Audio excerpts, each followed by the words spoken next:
step back out.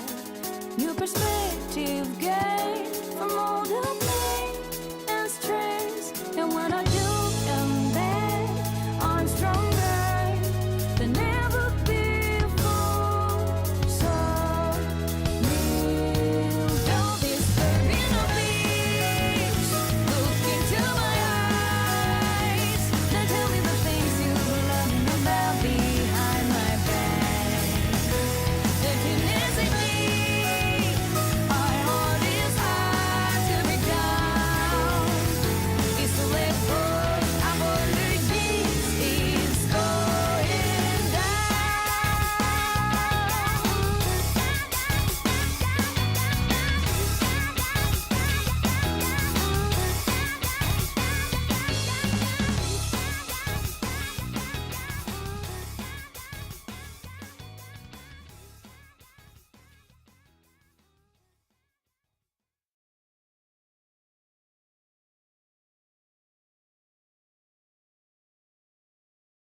Oh, ho, ho, ho.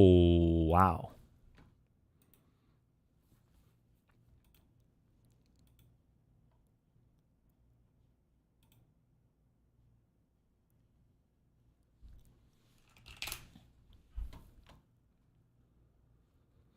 What brought on the Persona music today? I don't know. Somebody linked a stupid meme in chat yesterday, and I clicked it, and I liked the song.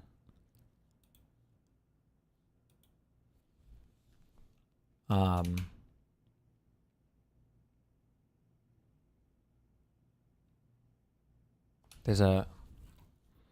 Wait, I don't want to say something musically retarded. Hold on.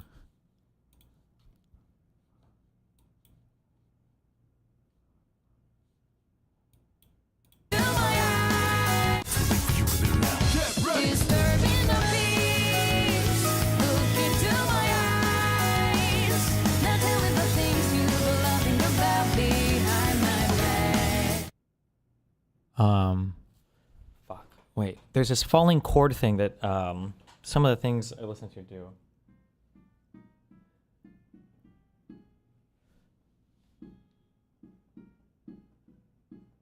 Fuck.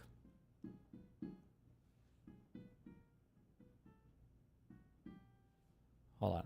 Wait, give me 5 seconds. We can't hear? Good. You're not supposed to hear. It's not meant for you. It's meant for me, okay? Emptiness in me. Is this...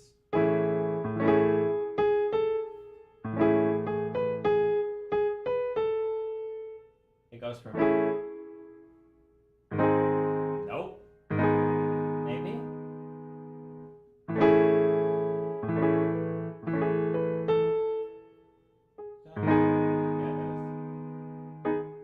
No.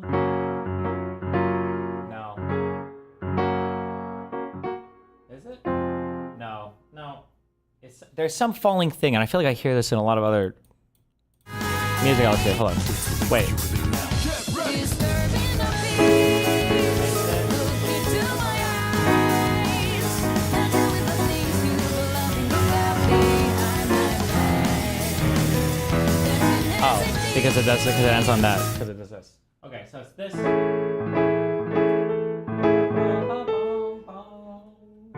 Wait. No.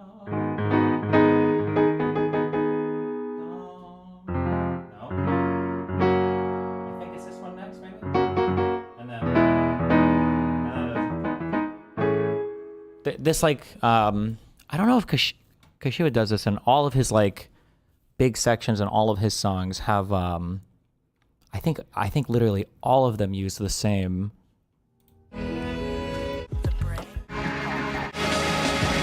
Oh, maybe not though.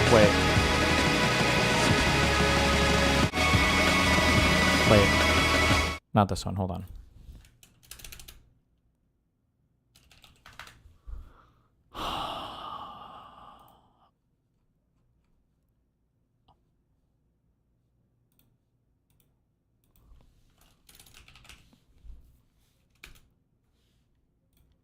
Why is it not showing up my liked songs? I know this is here.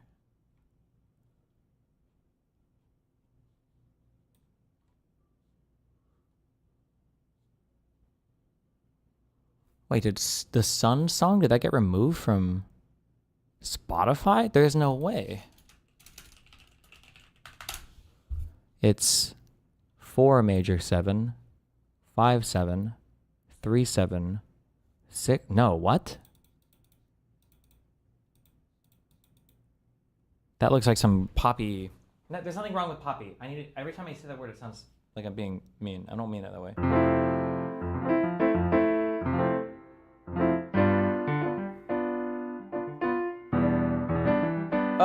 It's so poppy. There's nothing wrong with poppy. There's nothing wrong with poppy. I just don't like that sound. But that's definitely not what I'm talking about now. That sounds like one of those corporate records, like every song uses this or whatever.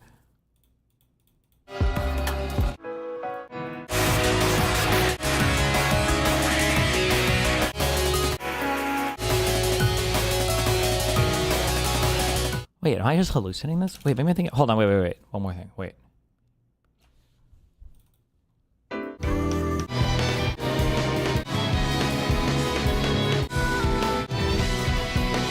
Hold on.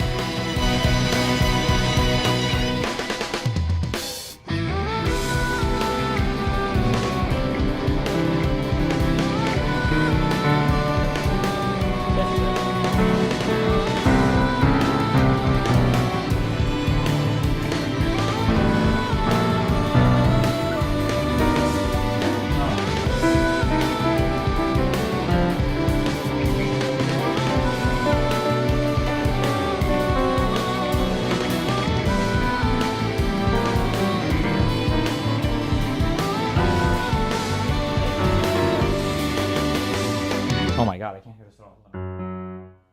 Hold on. Do, do, do.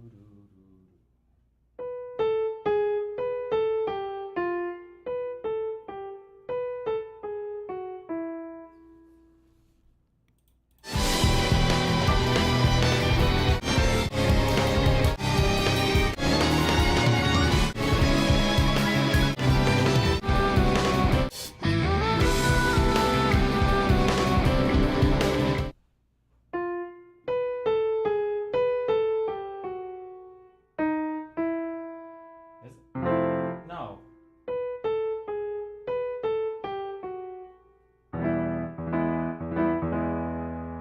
No, it's not this. It's literally G minor. I'm too lazy to figure this out. This movement shows up in a lot of songs. I swear to God it does, okay? I'm not sitting here figuring it out right now. Fuck you. Okay. How's life going? How are we doing today? You lose more music knowledge every year you refuse to do a composition challenge. True. But guess who doesn't give a fuck? Yo mama. And that's why I don't give a fuck.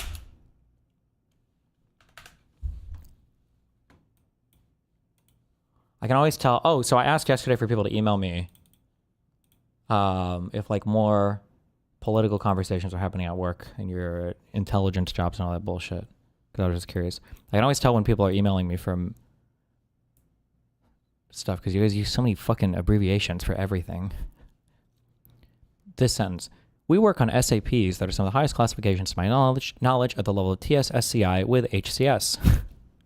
Thank you. Thank you for that. True. I feel like I know most of these though. TS and SCI is top secret. Something compartmentalized information. Secret compartmentalized, separate compartmentalized information. Something SCI. TS SCI I think is your highest clearance level. HCS is something human confidential sources. Sensitive classified information. Fuck, is that what it stands for? No. Sensitive compartmented information. HCS is something. Oh, fuck, what does it stand for? Where are my people?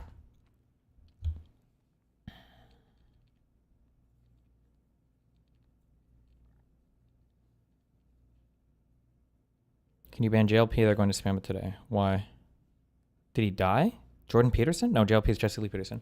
We watched your Alex Jones debate about J6 and got so fucking triggered. Even back then you told Alex he helped Ashley Babbitt get shot due to his rhetoric, and it was clear he just takes it as a joke. True! Mockler was on it. Oh God.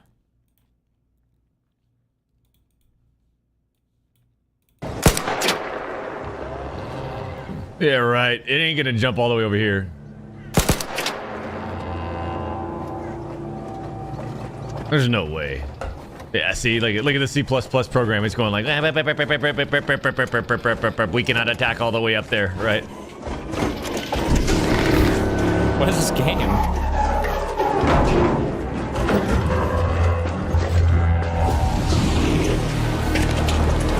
Arc Raiders.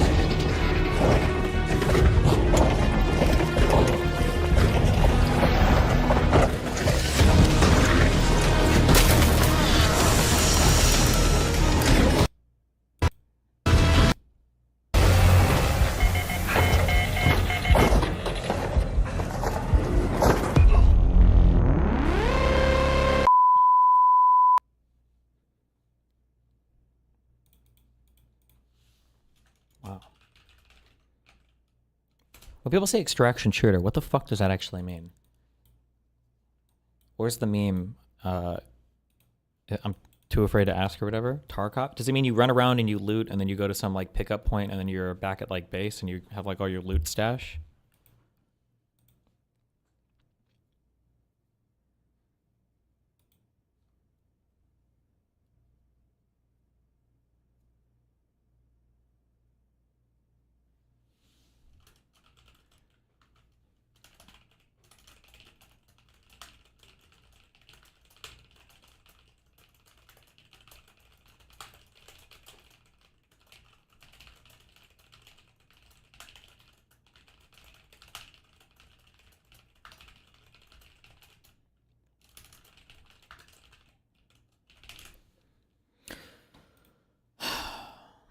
Extraction shooter is what I do to your mom. What do you mean by that, Dev5000? Why don't you go ahead and explain? When you loot, then leave.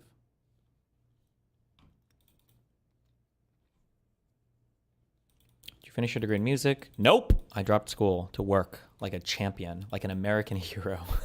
Was it music ed or performance? I was a performance major and I was going to minor in composition.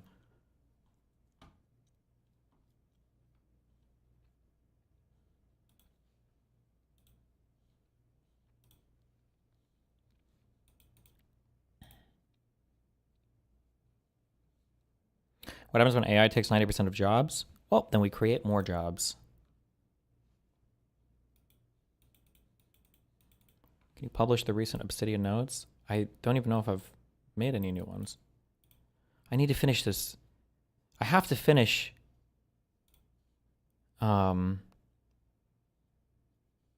have to finish the thing as I'm doing them, or else I put stuff off for way too long. Like I need to sit down and just finish that lab leak thing, and then the J6 one is next.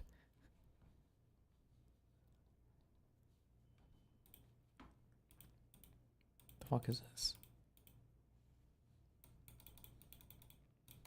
It's coming. It's on its way.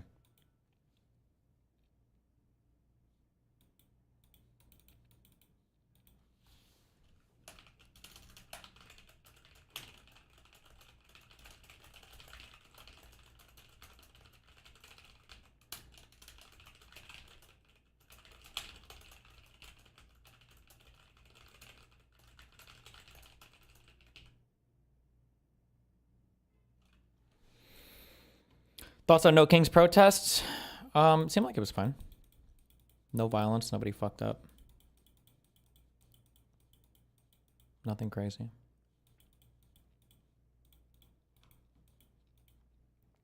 Is it true that all composition majors end up being bartenders and waiters? Probably not. I think most music educated people end up going into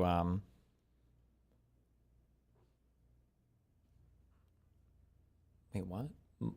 End up going into education. Earth now has 2 moons until 2083 via NASA.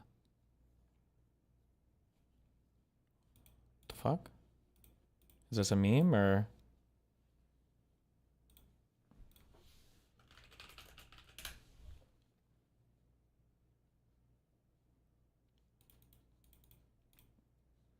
Why is that your answer? Even focusing on problems and violence is your brain being reprogrammed by MAGA to not resist. Based, okay. Do you see Trump's stupid Marine celebration? Had an artillery shell explode over the 5 freeway in California. Yeah, apparently he was critical of it was a year ago. Apparently Trump criticized Gavin for shutting down the 5, and then they had that happen, so nice.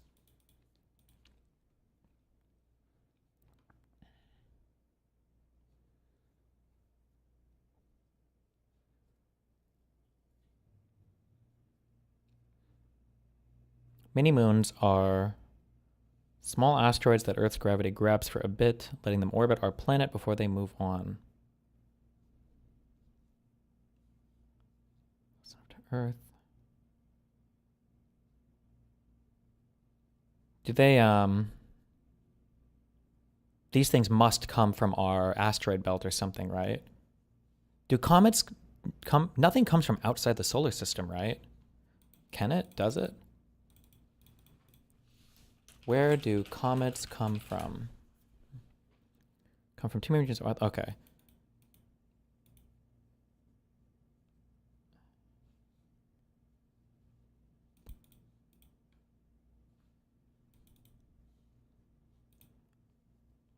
Do YouTube ever get monetization back? No.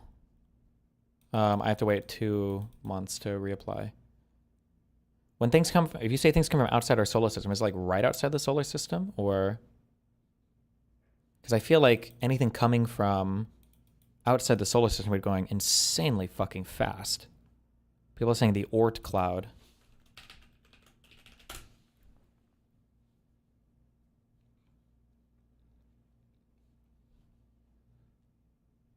Okay, yeah, so there's a thing like around the solar system.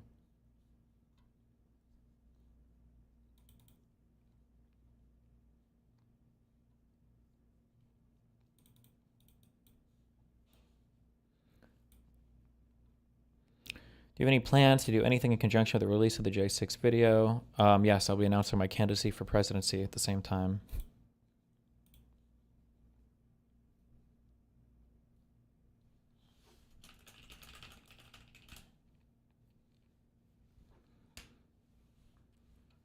Surrounding it means it's outside it, no? Well, yeah, but I was just thinking of things not... if it's like right outside our solar system, I imagine that it's still part of the gravity orbit of our star.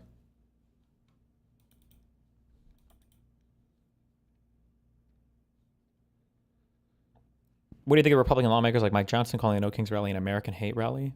He's a fucking loser. I mean, it's not surprising.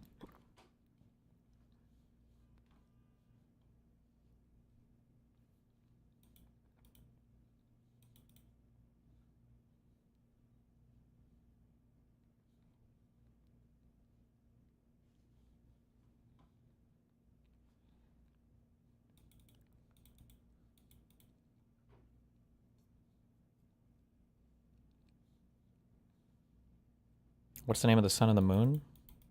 Sun and moon? Is our star's name actually Sol, or is that just like a thing I see in science fiction a lot? I feel like I see that a lot. But I don't know if it's like actually true. Same thing with Luna. Is that like the actual name?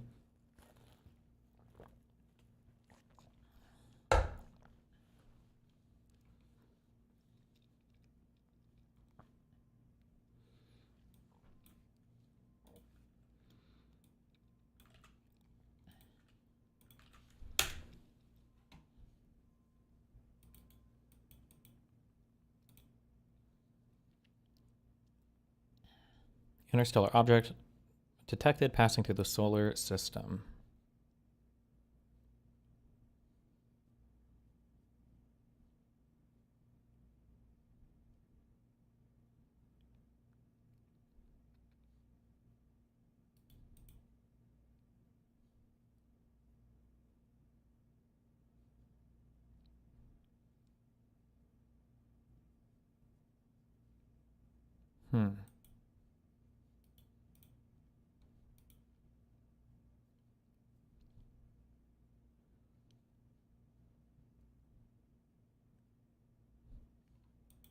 How fast is this thing going?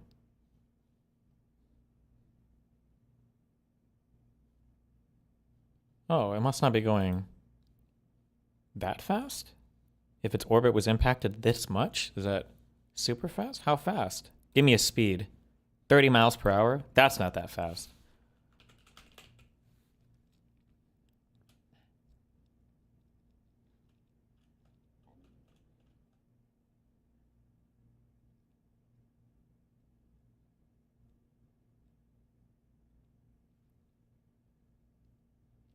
Yeah, I guess I don't even know how you would measure the speed here.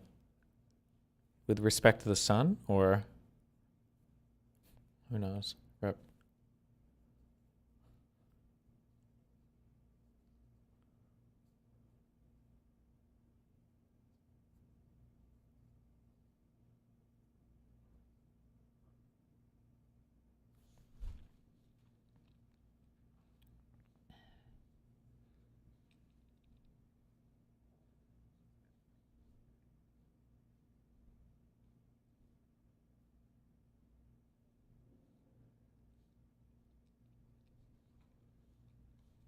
Better source for this. I don't think there'd be much difference between us or the sun in this context, no? Probably not, I guess.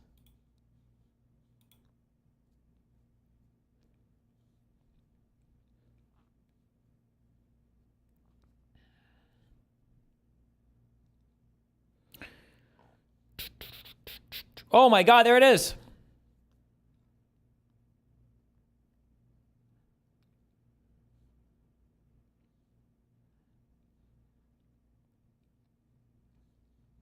Two of NASA's space telescopes track the object traveling about 85,700 miles per hour relative to the sun.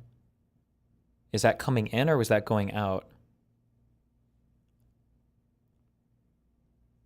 The object passed Mars's orbit around November 1st and will pass Jupiter's orbit in May of 2018. It will travel beyond Saturn's orbit on January 2018 as it leaves our solar system. Oh, there, rip. Goodbye.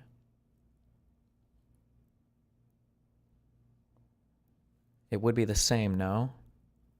No, I don't think it would be necessarily, right? If it's not like in a stable orbit, it could theoretically enter at one speed and leave at a different speed. Look up 3I Atlas. What the fuck is that? The name of Elon's next kid?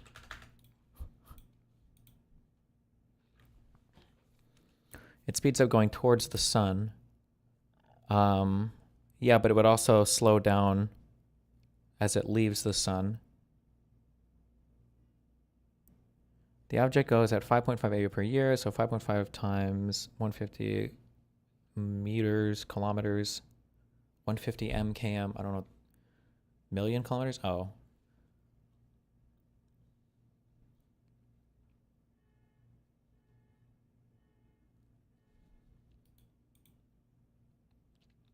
Why is Luna so fucking big in comparison to other moons? Our moon? I have no idea. I don't know. It can absolutely change speed. Gravity assist is a thing. Yeah, but gravity assist is what happens when you're fucking yo mama.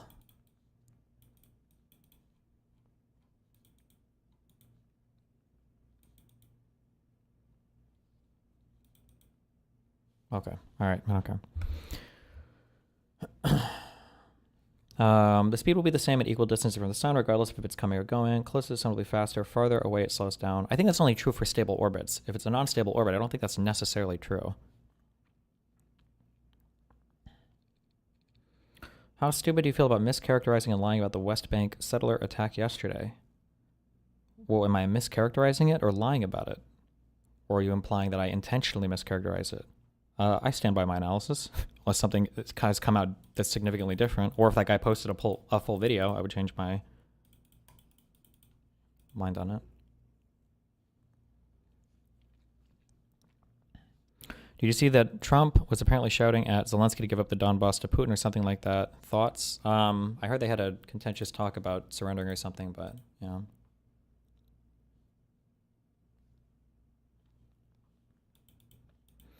The moon is the leftover of a planet which we shared orbits with, crashing in the proto-Earth. The light material got ejected from the impact and created the moon. Is that true? I thought the theory was that like something big hit the Earth and something split off. Was there supposed to be another planet?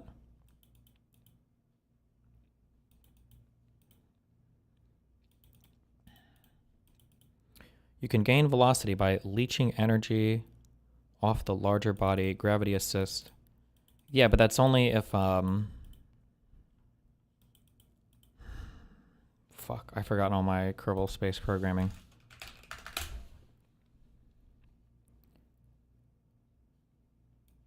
I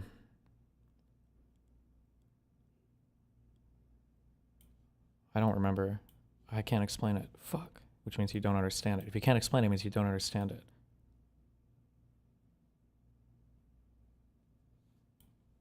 I think the goal of a gravity assist is to borrow from the is you're borrowing energy from the orbit of a planet in order to slingshot you around the solar system. So like if the Earth was here and I launch a rocket and I want to go to this planet, like assuming there's a planet here that's going to pass by here, like if this planet is going this way and you pass by the planet like this, you basically you're borrowing a little bit, and then as it continues to move, it kind of like throws you more in this direction, I think, right?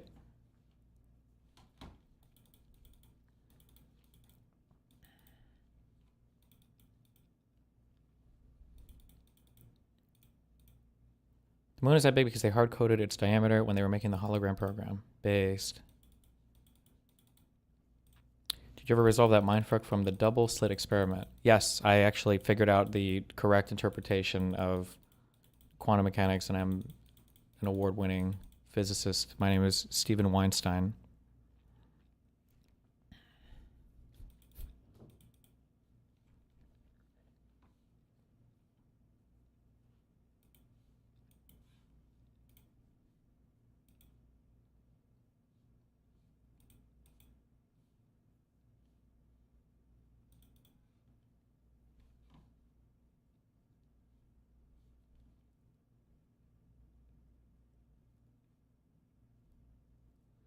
The reason they believe it was the light material that was ejected from a massive proto-Earth impact is because it's tidally locked, which would imply it inherited its spin from the Earth. Okay. Have you ever thought about writing a book? I don't know. A lot of people ask me this, but I think if I did, I think it would very specifically be a book on like debate or rhetoric or something. I feel weird putting political ideas. There's just like so many smarter people than me that have written about everything. I don't know why I would even try to. It would be like the worst, like pop philosophy, horrible.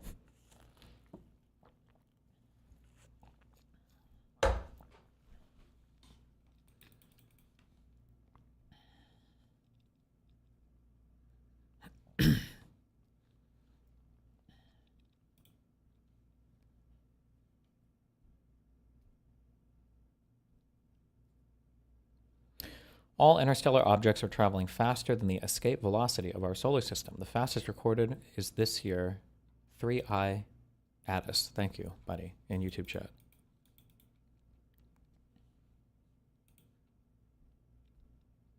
Pertaining to the case, do you think them getting the same tech guy that was on Legal Mindset is because she's just hate watching everything about you? Wait, they didn't do that, did they? No, that didn't happen. Stop.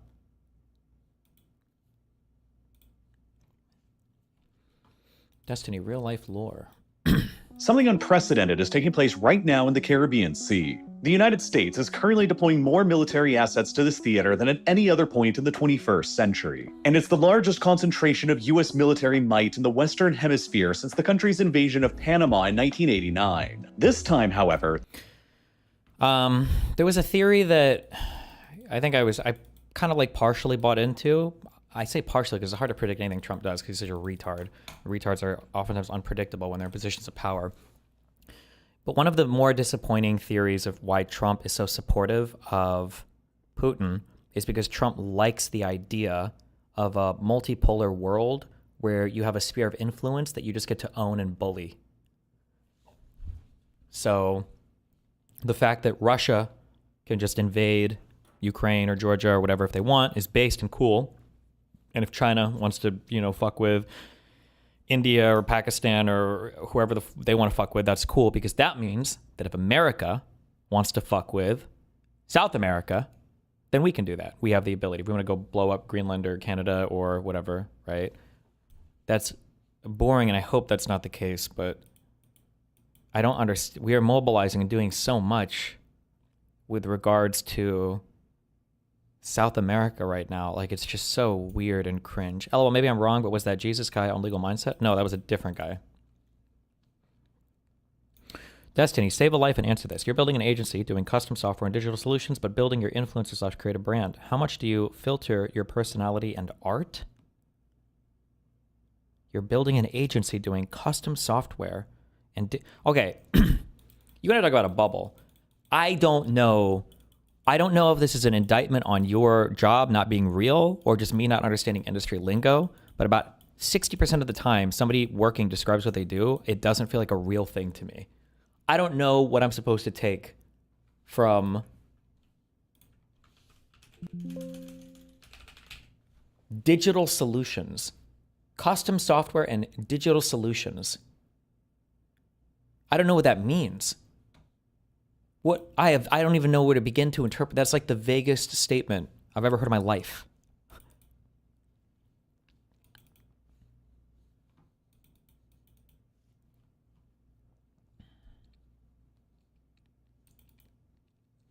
I mean, if you did write a book, it could sort of be like Brian Tyler Cohen book, giving your thoughts on how Dems could start winning again. Yeah, but my feelings and thoughts change on this so much. Like, if you've watched me over the past 2 years, like I think especially because this year sucked. But this year still, in the last year, I've been like really involved in reading a lot of news daily. And so my political thoughts on political strategy have been evolving and changing a lot more rapidly than they do in the past, where I've like been more kind of like debatey, researchy, and not as like up on current news. So my thoughts are like changing fast, and I don't know how much I would want to crystallize that in writing, because I don't know if my thoughts will just change again, in a few months. And things are still like pretty fresh, like nothing is solidified or congealed in my mind in a way that I'm like, this is it, like the idea that Democrats need to be fighting more, or the idea that like the way that Republicans currently control the narrative and their strategy for media, yeah.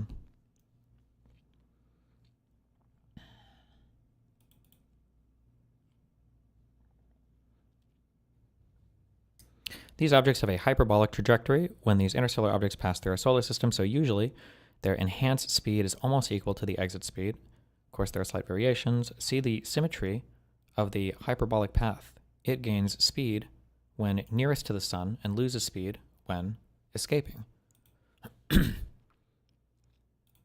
I remember that for any orbital thing, stable or unstable, your highest velocity with respect to the body that you're around is at the, I'm not going to remember these terms, apoapsis versus periapsis. Was apoapsis the lowest point of the orbit?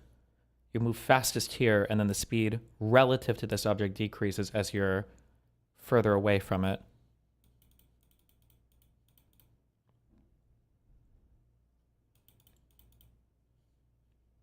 Apoapsis is highest, periapsis is lowest. Gotcha.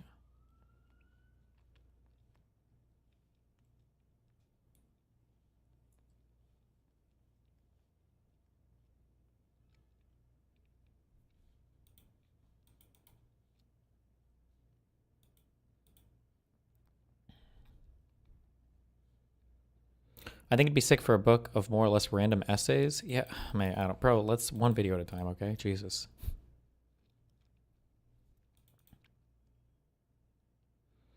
It's simple. Always think of what energy is transitioning. There isn't really a loss in vacuum, so object accelerates first half and goes back to starting speed when leaving. Sure. I like the big parachute thing. I feel like the parachute thing is it helps me understand, for the little I do, like the gravity stuff. I don't know why I'm even trying to draw this. But like when you roll marbles across a parachute, that's like pulled out. Like if you're rolling the marble, if you think about like a marble having a stable orbit, when it's getting closer to the bottom of the parachute, the marble has to travel faster in order to not sink in. And then as it comes out here, it can travel much slower. And then it comes back in here, and then it travels much faster, right? In order to not fall into the center of this, or to fall to the bottom of whatever gravity well you're in, so like on the planet Earth or whatever.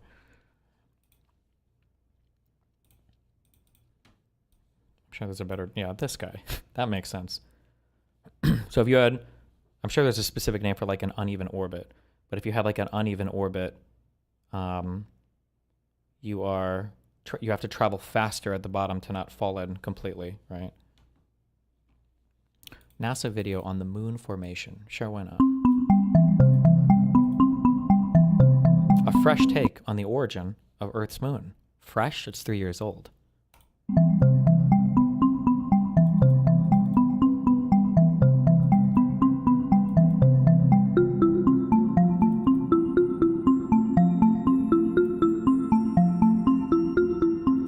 But it's symmetrical for both halves, so speed stays the same. You're right, actually, 100%. Anything entering our solar system would have to leave with more or less the exact same speed, relative to the average mass of our solar system, or whatever center point of our solar system is, right? It might be slightly faster or lower with respect to the sun because other planets might influence it, but overall, coming into our solar system and leaving, it should be theoretically at basically the exact same speed. I think you're right, assuming no mass is lost or anything like that, right? Wait, the moon! Sorry, watch again, pay attention.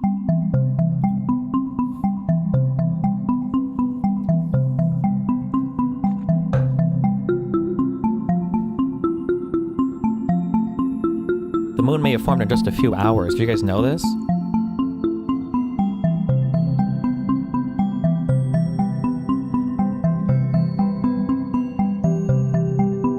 Wow.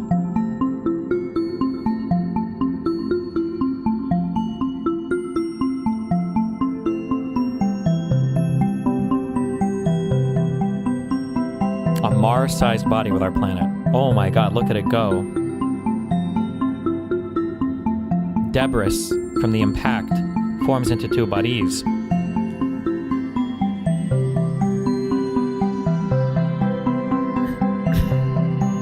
Wow. Oh my god. No, is the sun stealing a lot of our stuff? Or no, that's the Earth, sorry.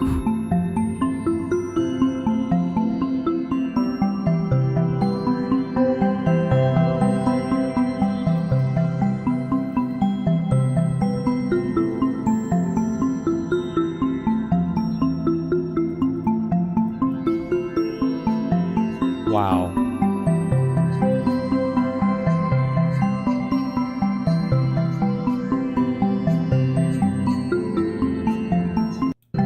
That's crazy, chat.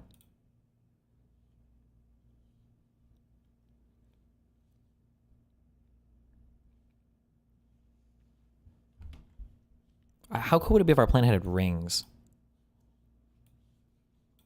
Actually, you know what? It wouldn't be that cool. Because I feel like the coolest thing about rings is the idea of like running on them or seeing them. You know how lame it is when you learn that you can't like walk on clouds?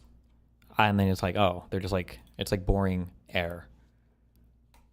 And I feel like at some point you'd grow up and you would learn the same thing about rings. You'd be like, you know what? Cringe.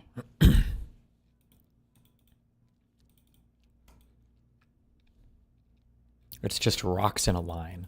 True. Rings aren't stable, sadly. Well, they only have to be stable for a blink of time, right? For human existence. Like, technically, the moon is supposed to crash into us. Is it in a few 100 million years?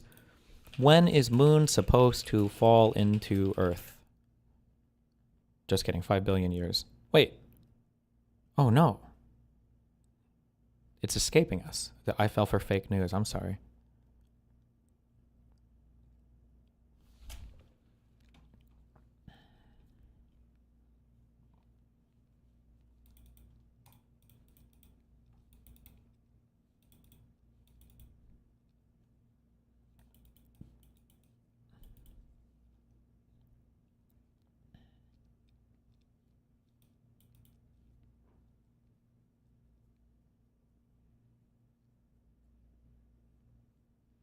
There will be time when no eclipses can happen in the future.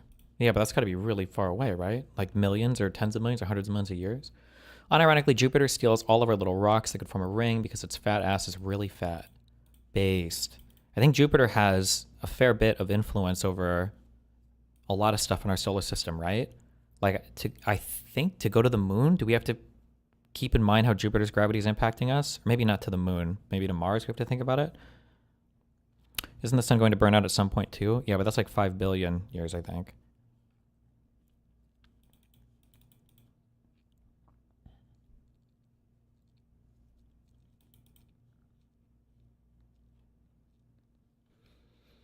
If anyone missed it, the latest issue of the Pragmatic Papers was volume 30. Oh yeah, true. What do we have? A momentary reprieve before the next war. That didn't last long. Yikes. Yikes, buddy. The newly brokered ceasefire between Israel and Hamas. To be fair, the ceasefire will probably hold. I know that people are making a big deal because there was some shooting, but like the way that ceasefires always work is ceasefires are like a momentary opportunity for people to like re-finagle both sides. Like there's always a little bit of fighting post ceasefire. Like it always happens, especially in this region. It's always happened. But is it true that Hassan shocked his dog? It is true, but that's not even the bad part. It's just he's just mean to it. Okay.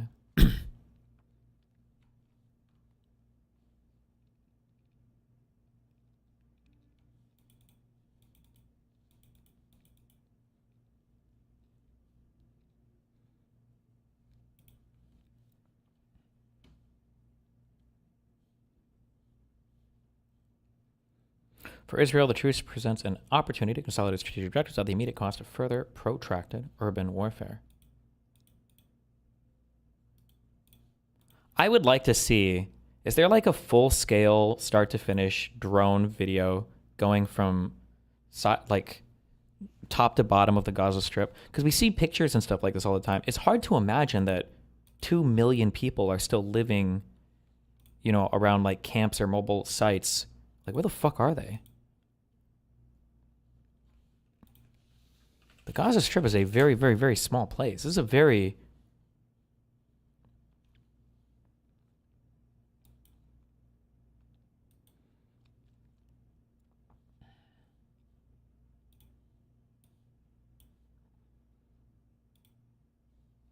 ...26 miles from lengthwise? Where the fuck is everybody at? No, not really. Drones can't fly that distance. A fixed-wing drone would definitely be shot down. By who? By Israel?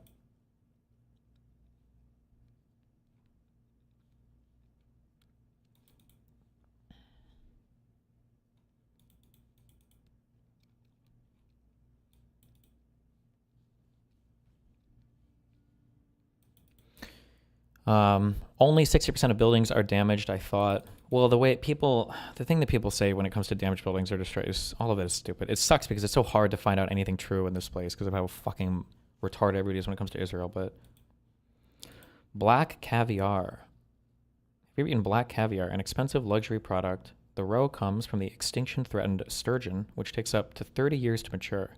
At $100 per ounce, us working-class Andes could only imagine how good it must taste. What is this? Keep fucking hating your life then, working class Andy. Based?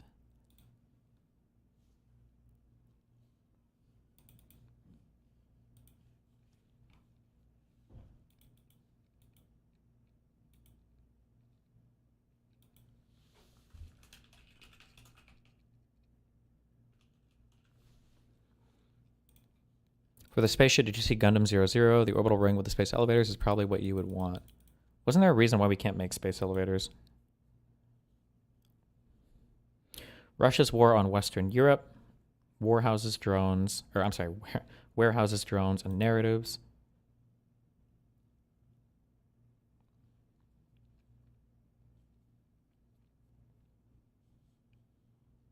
Why are they attacking warehouses?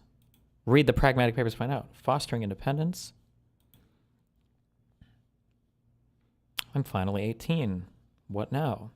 Farewell, Foster. Good luck on your own. Congrats, dude. I feel prepared. I'm ready. Oh, just like that. Good job.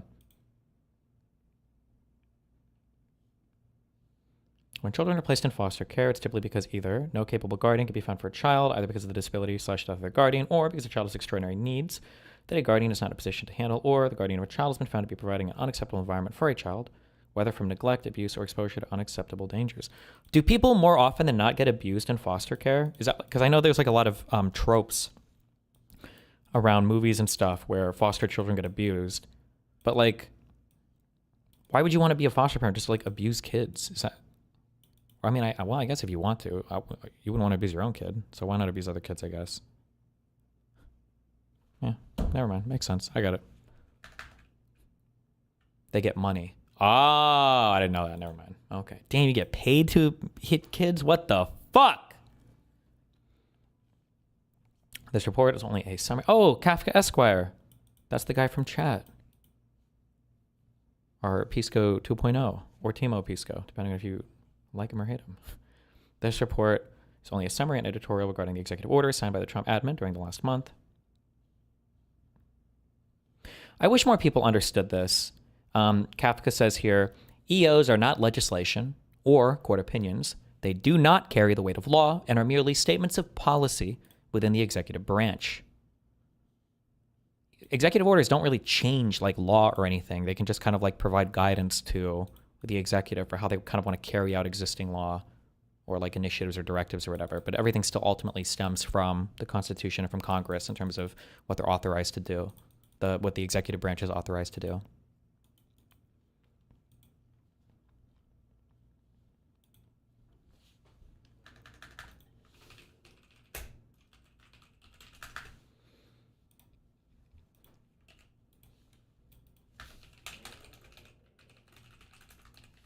There you go.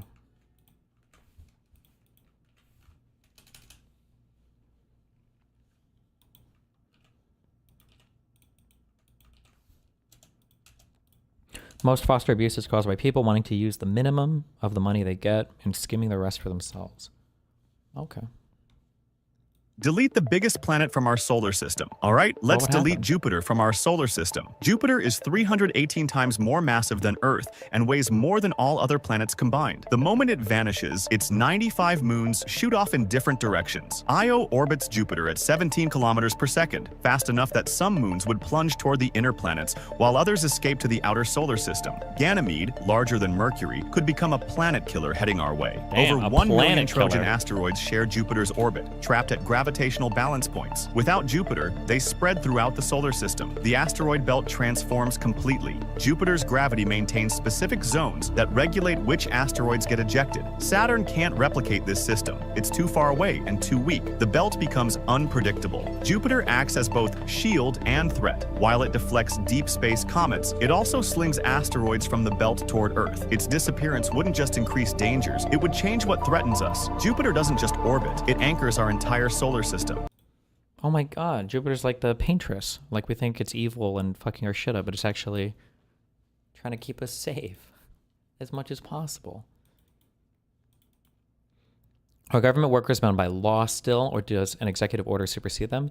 Executive orders are not law, cannot supersede law, and cannot violate the law. That's why even at the bottom of Trump's orders, they always say like, you know, we'll follow all, or insofar as the legal, whatever. What's the word? We just look at it. Hold on.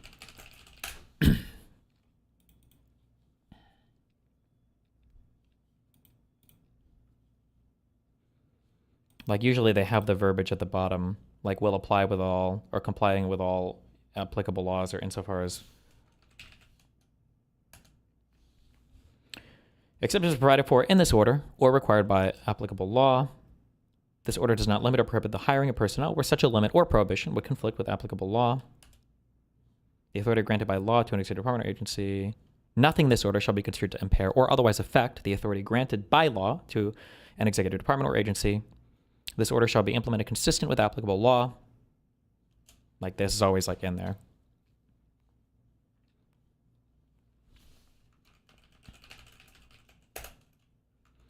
Number of executive orders by president. Are EOs permanent? It's an EO is just a statement. It's like the president saying, this is what we're going to be doing at the White House. That's all like an executive order kind of is. It's not like permanent. It doesn't really make sense, you know?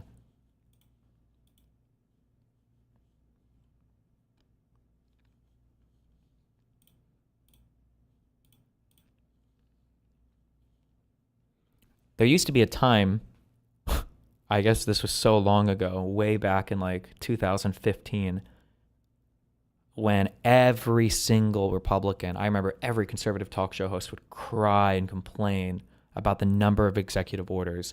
They were like the worst thing in the universe. People would always complain. It was one of the number one, nobody talks about it anymore, but it was like one of the biggest talking points from like Rush Limbaugh, Michael Savage. I wonder if I could find any old radio programs.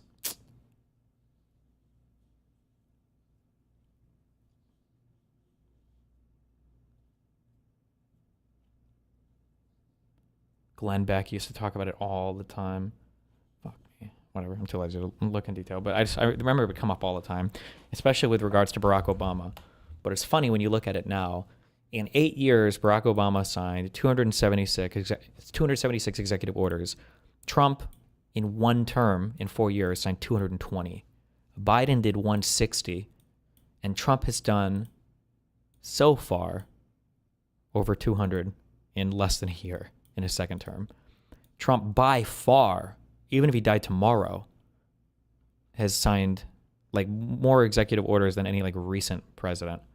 I don't know what the fuck this is. What did they have to sign individual EOs to like govern or something? Jesus, the fuck is this? Why did FDR sign so many executive orders?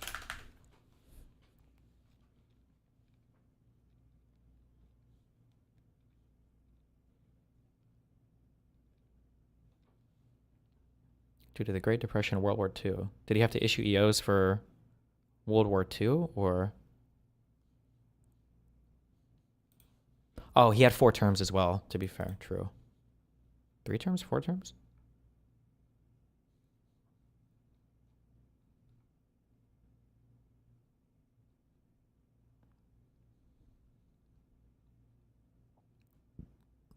Four terms. 3 and a bit. 3 and some change.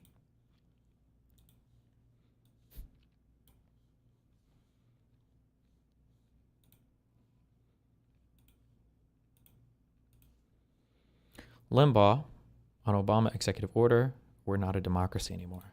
Oh, shit. Hey, make a car battery dudes. Rush, it's an honor to talk to you. Thank you, sir. Hey, I just want to comment.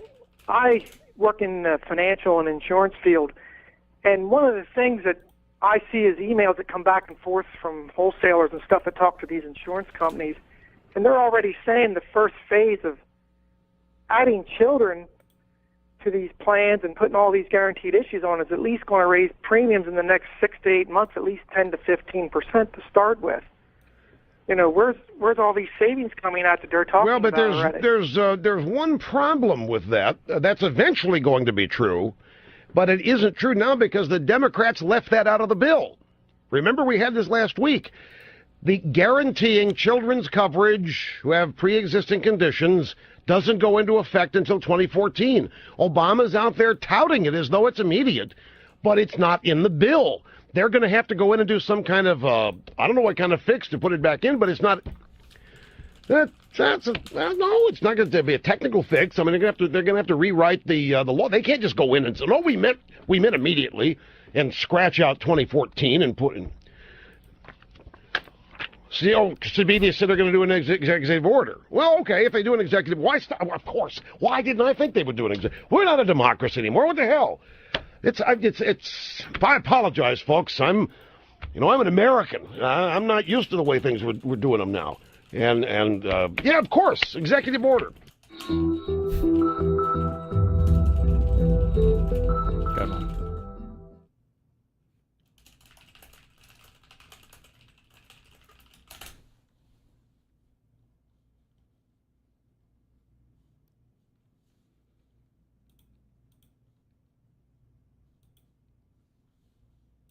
See, vegans get lead poisoning a week ago. No, what happened?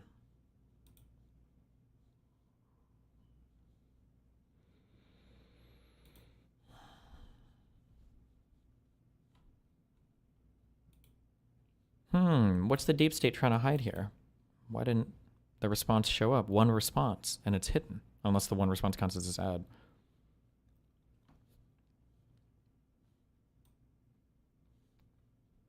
My back and neck hurts when I'm practicing. Is my posture bad?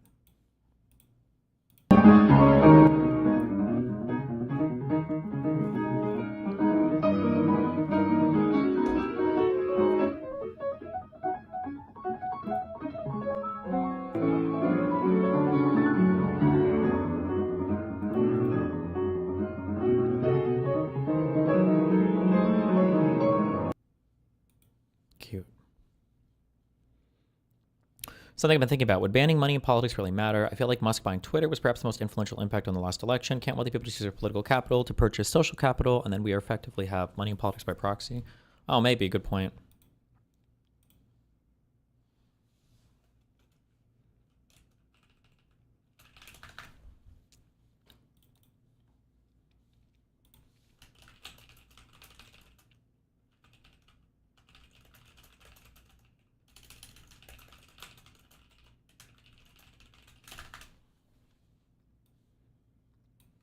Meet potential revolutionary. Did you hear that speech from Jill Stein? Me neither. People in inflatable frog costumes aren't a meaningful weapon against fascists. A protest of 7 million liberal wine moms is not a meaningful form of organizing, trademark. Unlike my bi-weekly Circle Jerk book club of 6 people. Listen, if you have a book club, if you guys are reading, you're already ahead of 98% of leftists and other people, so. If the liberals really wanted to be effective at fighting fascists, they would call a nationwide general strike, a thing that is totally possible.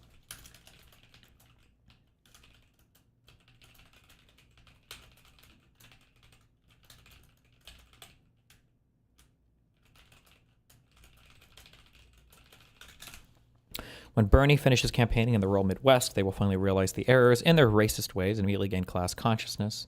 Give me socialism, give me fire, give me homeless woman to prostitute, or I retire. Always when and if, but never is. Spending all day on X, the app owned by a Nazi, chastising protesters who actually go outside, behazed. The biggest protest in American history. Sorry, I have to warm my thumbs with my asshole. Okay. Zero Walmarts firebombed. 0 politicians assassinated, 7 mental disorders. Why are you guys such haters?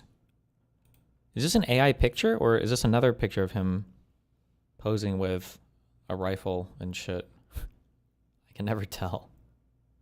Is this more merch? No, that's real. What is this rifle? Is this, It's not an AR-15, right? I like how I just opened a picture for a new picture. Oh no, maybe it is? Is this like a short barrel? Oh, it's airsoft. Never mind. Okay. I feel like I just assume it's an AR-15 when I have... there's like that little thing you can pull out. This is how you're a gun expert. If I see this thing, I just assume it's a... AR-15. Is that even part of the... Is this part of the lower receiver? It kind of looks like it's not because there's a thing here, which makes it look like it's not even part of the lower receiver.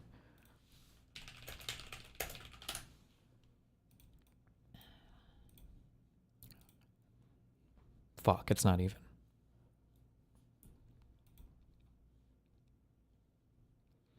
Merch review. Listen, we hate watched this on for like an hour yesterday. We don't need to hate merch watch. What the fuck?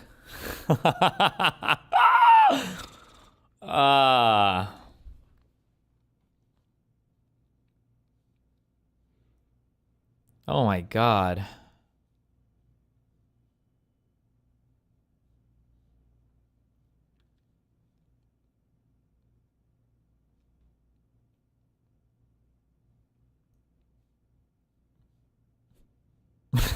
Wait, is this haircut real? Or do you think this was AI'd? I feel like I've never seen him with his hair combed like that before.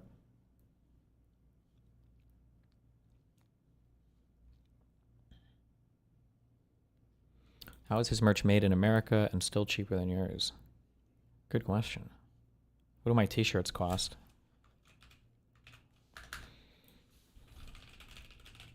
Is it shop or store?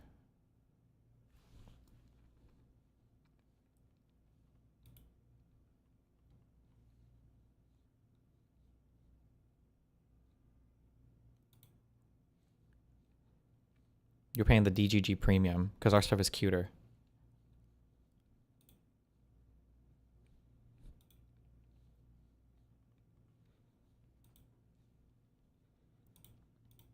Look into sourcing from somewhere like LA Apparel. I don't have a. I switched to. Fuck. What do I call him? I just call him Gunk. What's his name in chat? It's not. It's something else before that. They call me Gunk. Is that it? He's the merch guy. Ask him. There he is. I haven't had our new merch long enough to tell. But I used to use, I don't know anything about merch, like heat transfer or whatever. But the older stuff we had that was cute, the designs and everything would like fade and get fucked after a few months, maybe like 3 to 4 months of having it. Like it would be completely like faded off after the washing machine would like destroy it. I don't think that's happened with any of the current stuff we have. So hopefully the new stuff is more tenacious. But I should pose. I should take pictures with everything though. I do need to do this. This presentation is a lot nicer. I think the best merch site I've ever seen in terms of presentation, I think, is Turkey Tom's.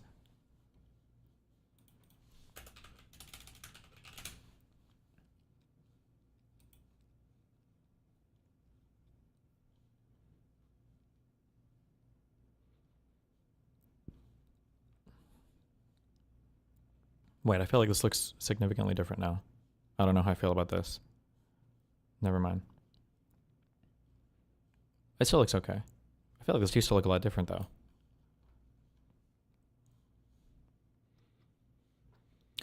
Chess grandmaster and streamer, the guy who coached Moist Critical to beat XQC, apparently killed himself today. Jesus. XQC merch. Daniel Naroditsky. Was this guy ever in my chat? Can I cry and say he was my best friend? Official statement from his family. It's with great sadness that we share the unexpected passing of Daniel Naroditsky. He's a talented chess player, commentator, and educator, and a cherished member of the chess community, admired and respected by fans and players around the world. He was also a living son and brother, or a loving son and brother, and a loyal friend to many. We ask for privacy for Daniel's family. During this extremely difficult time, let's remember Daniel for his passion and love for the game of chess and for the joy and inspiration he brought to us all every day. Damn, that sucks. Destiny, he was accused of cheating by his childhood hero who recently went schizo. Suicide not yet confirmed, but he was apparently tweaking out on stream yesterday. Wait, is there a link to that? All right, and the game just got started, so we're XQC's merch store. Is this the same company? Do you think the same company that does Hassan's does XQC's? I feel like the design and everything's similar. This looks pretty nice. Fuck, I need to get models and shit. We need to bring back the BPD girls. I'm just kidding. Half kidding.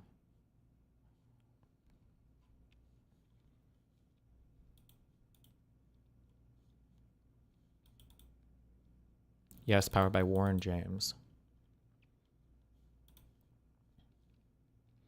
Did you see that Fousey tube just popped up again out of nowhere, shredded to the gills after winning a bodybuilding contest? What? Oh, it's been... We won? Open men's physique tall class, first place. What? The most insane Oh, holy shit. journey ever. every day in the gym, every meal prep, look, we did it. First place, y'all, we did it. I love y'all. Thank y'all so much for all the support. I can't wait to show y'all how everything went down.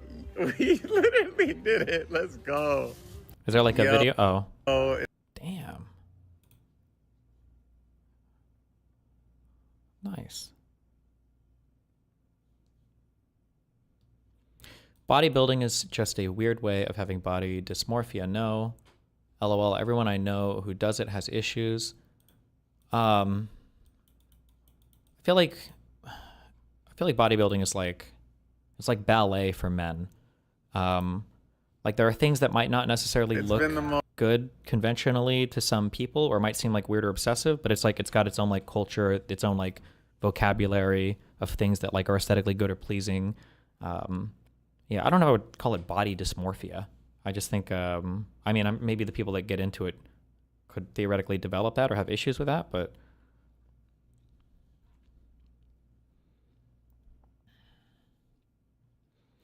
this guy is the last guy that needs the mental toll bodybuilding takes on you.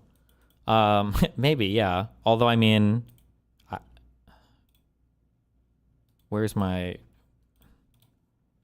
Is it fair to say, would you say that this is around like 6% body fat or a little higher? What would you say? What would your guess be? Where my lifting chads at? Do you think it's a little higher? I mean, if he didn't go crazy while he was cutting and everything for the competition, we didn't hear him like freak the fuck out or kill anybody. I mean, it seems like he he was able to do it, right? Also, it's probably good for somebody like this to have something to focus on and to strive towards. Anything can be unhealthy, right? You can take up anything.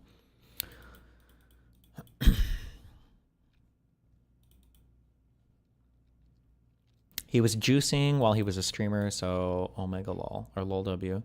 I think that if you wanted to juice hard and you wanted to just get like really big, like I think that, you know, your trainer or whatever the fuck can help you with that. But to get like this lean and then to develop the right muscles, like this requires work.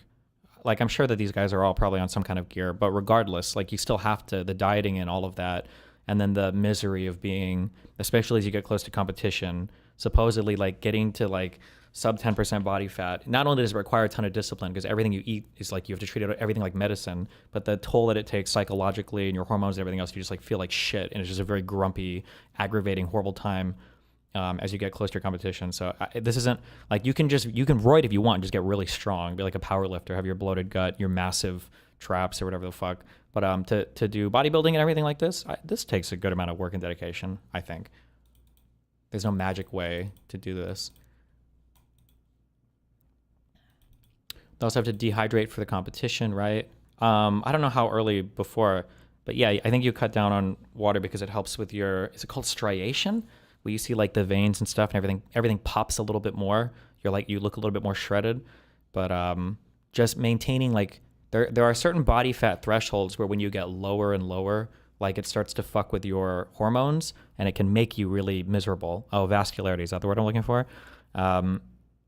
It makes you miserable. It's not just because you're dehydrated, it's because you're like at certain levels of body fat. I don't know why, but it just apparently it fucks with your hormones, that it can make you just like super aggravated and irritated all the time. I don't know where that point is for men. Like I think if you're really dedicated going to the gym, you get really big. Just from pictures I've seen, like everybody builds muscle and holds fat a little bit differently, but like from my gay boy perspective, like 10 to 14% body fat, I think is like the sweet spot of like, you can be big, you can look lean, you're like healthy, you're not fucking miserable. But I think it's like once you get to like that sub like 10 or 12%, I think you get like really irritated. And it's like a lot of, that's like your life has to go into that. So I've heard. I've never done bodybuilding.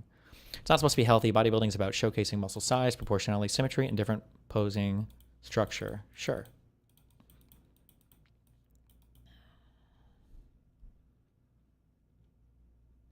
For example, a lot of women bodybuilders lose their periods. Women will when they get below a certain body fat. Yeah.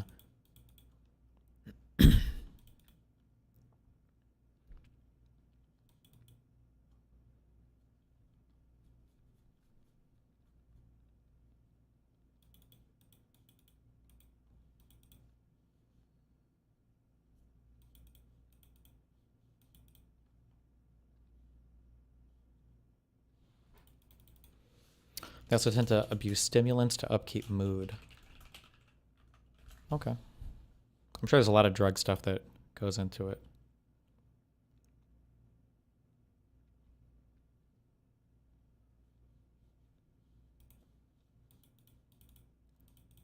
Fuck.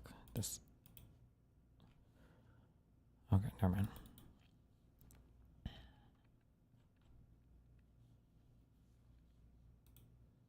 What am I looking at? Oh. Oh, wait. Sorry, I got an email. We've talked about how they caught Osama bin Laden in here, right? One of the military duders that emailed me, or not military duders, but I don't remember where this guy worked. Or he might be intelligence or some private contractor. You deserve an explanation. I don't care. Don't explain to me anything. This guy has been on an insane manic bender. This guy has been on insane manic benders dozens of times. Imagine the insane heights he's going to fall from after winning a literal subjective beauty competition. Okay.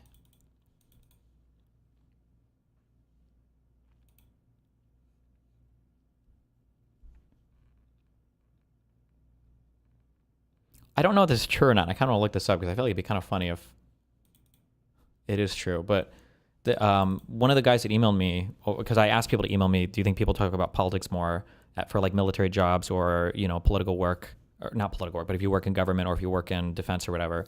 And at the bottom of his email, he said, a funny thing to argue about to future Trumples or MAGA people is, so in case you didn't know, for Osama bin Laden, we were giving vaccines to people in like poor villages, but I don't think they were actually giving vaccines, or they might have been, but they were also doing blood draws. And as they were doing the blood draws, what they were trying to do was find close genetic matches to Osama bin Laden, and that's how they actually ended up figuring out where he lived, was by doing these vaccine programs and then figuring out through the testing of the genetic material they were collecting for people who his family members were, and then that's how they isolated him in Pakistan. And the guy that emailed me said that was a USAID project. So when people talk about getting rid of USAID because there's no benefit for us, there was actually a really helpful program for... But wait, that's wrong. They tracked his courier. That's how they found him. In the movie, that didn't work. Oh shit, is that a meme? Is that not true? Hold on.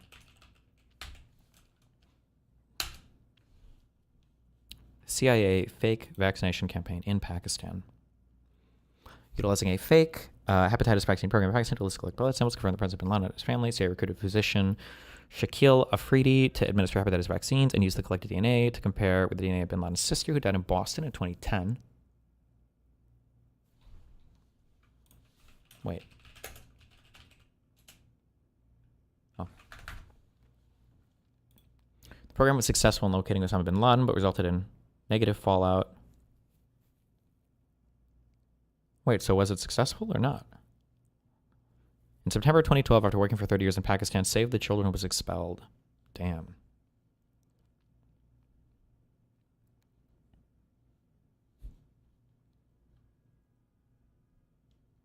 The article is wrong.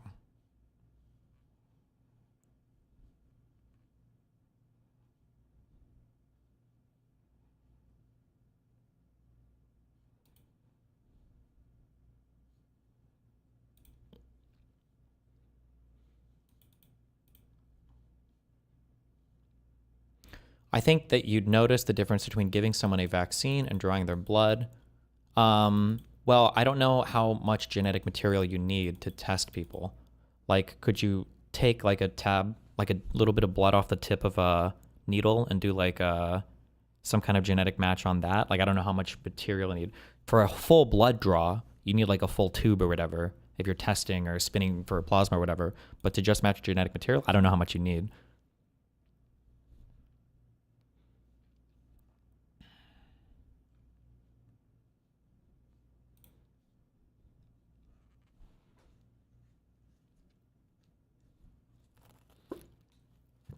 You would probably just use the blood of the cloth to wipe off the blood after you're done with the syringe, no? Yeah, I don't know how much you need to do like a good genetic test. I'm not sure. Oh, also, an exciting mathematics topology, is that the field? I don't know. They found out that anytime you turn a 3D object, no matter how many times you turn it, you only have to do all the turns 1/2 as much the other way to get it back there. I don't remember. I tried to read about this and I could not understand it, but... exciting day for math losers. You don't really need that much blood to do a DNA test. Literally less than a drop works, according to Valik, our real doctor in chat, not like the last fake doctor that Derry Cypher or whoever else tried to dox and hunt. You scale it up and turn it in the same direction again twice. There you go. Turn it back in the same direction, right?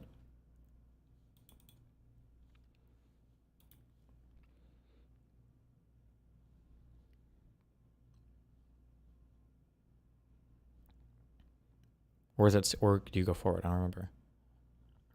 State organized fake vaccination drive to get Osama bin Laden's family DNA.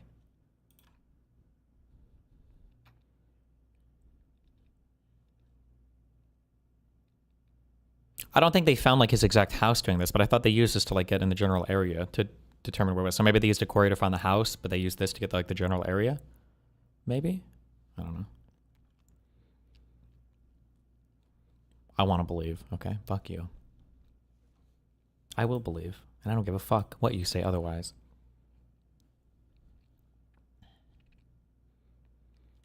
Gunk says, no way that DTG or DTF, no way that DTG of DTF wears off on your merch. I wash and wear it more than anyone. What does that mean? DTG of DTF.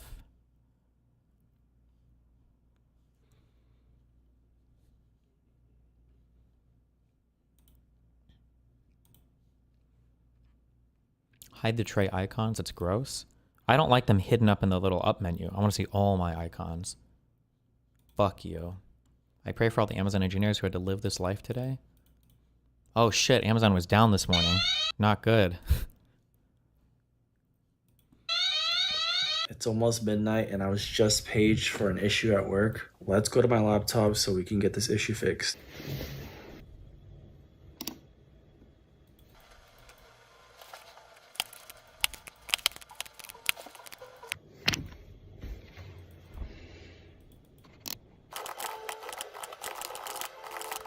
I cannot make this up. I'm getting paged on another issue while I'm working on this one. It's currently 12:36. Wish me luck. Okay, so I'm pretty much done with the issues. I'm gonna get some water and go to bed. Hopefully I can sleep without getting paged for the rest of the night. What was the point of this video? 5.9 million views. Why?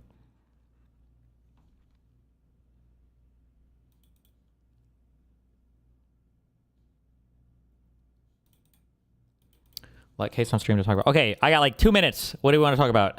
Where are we? Hold on.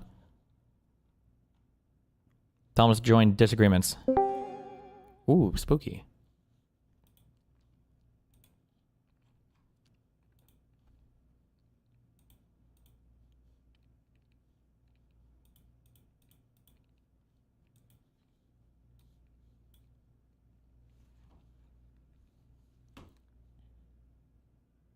Hey everybody, Adam Savage, and I am at my friend Fawn Davis's shop, Fawn Co. in LA. Adam Savage learns about full color resin 3D printing. Why was I like this? Don't care. Seemingly, conflicts with Chess.com and Freestyle Chess 1, both kicking him out from commentator role, had a big impact lately on GM Naroditsky. Got the stream episodes, not a doctor, but looks like something very else than sleeping pills. Hope, if any real friends of him will care.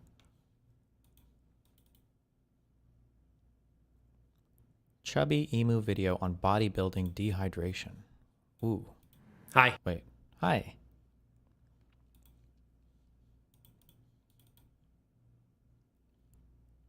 I feel like if you kill yourself because of some event like this, there's probably other mental health stuff going on. All right, what do you got? What's up, dude?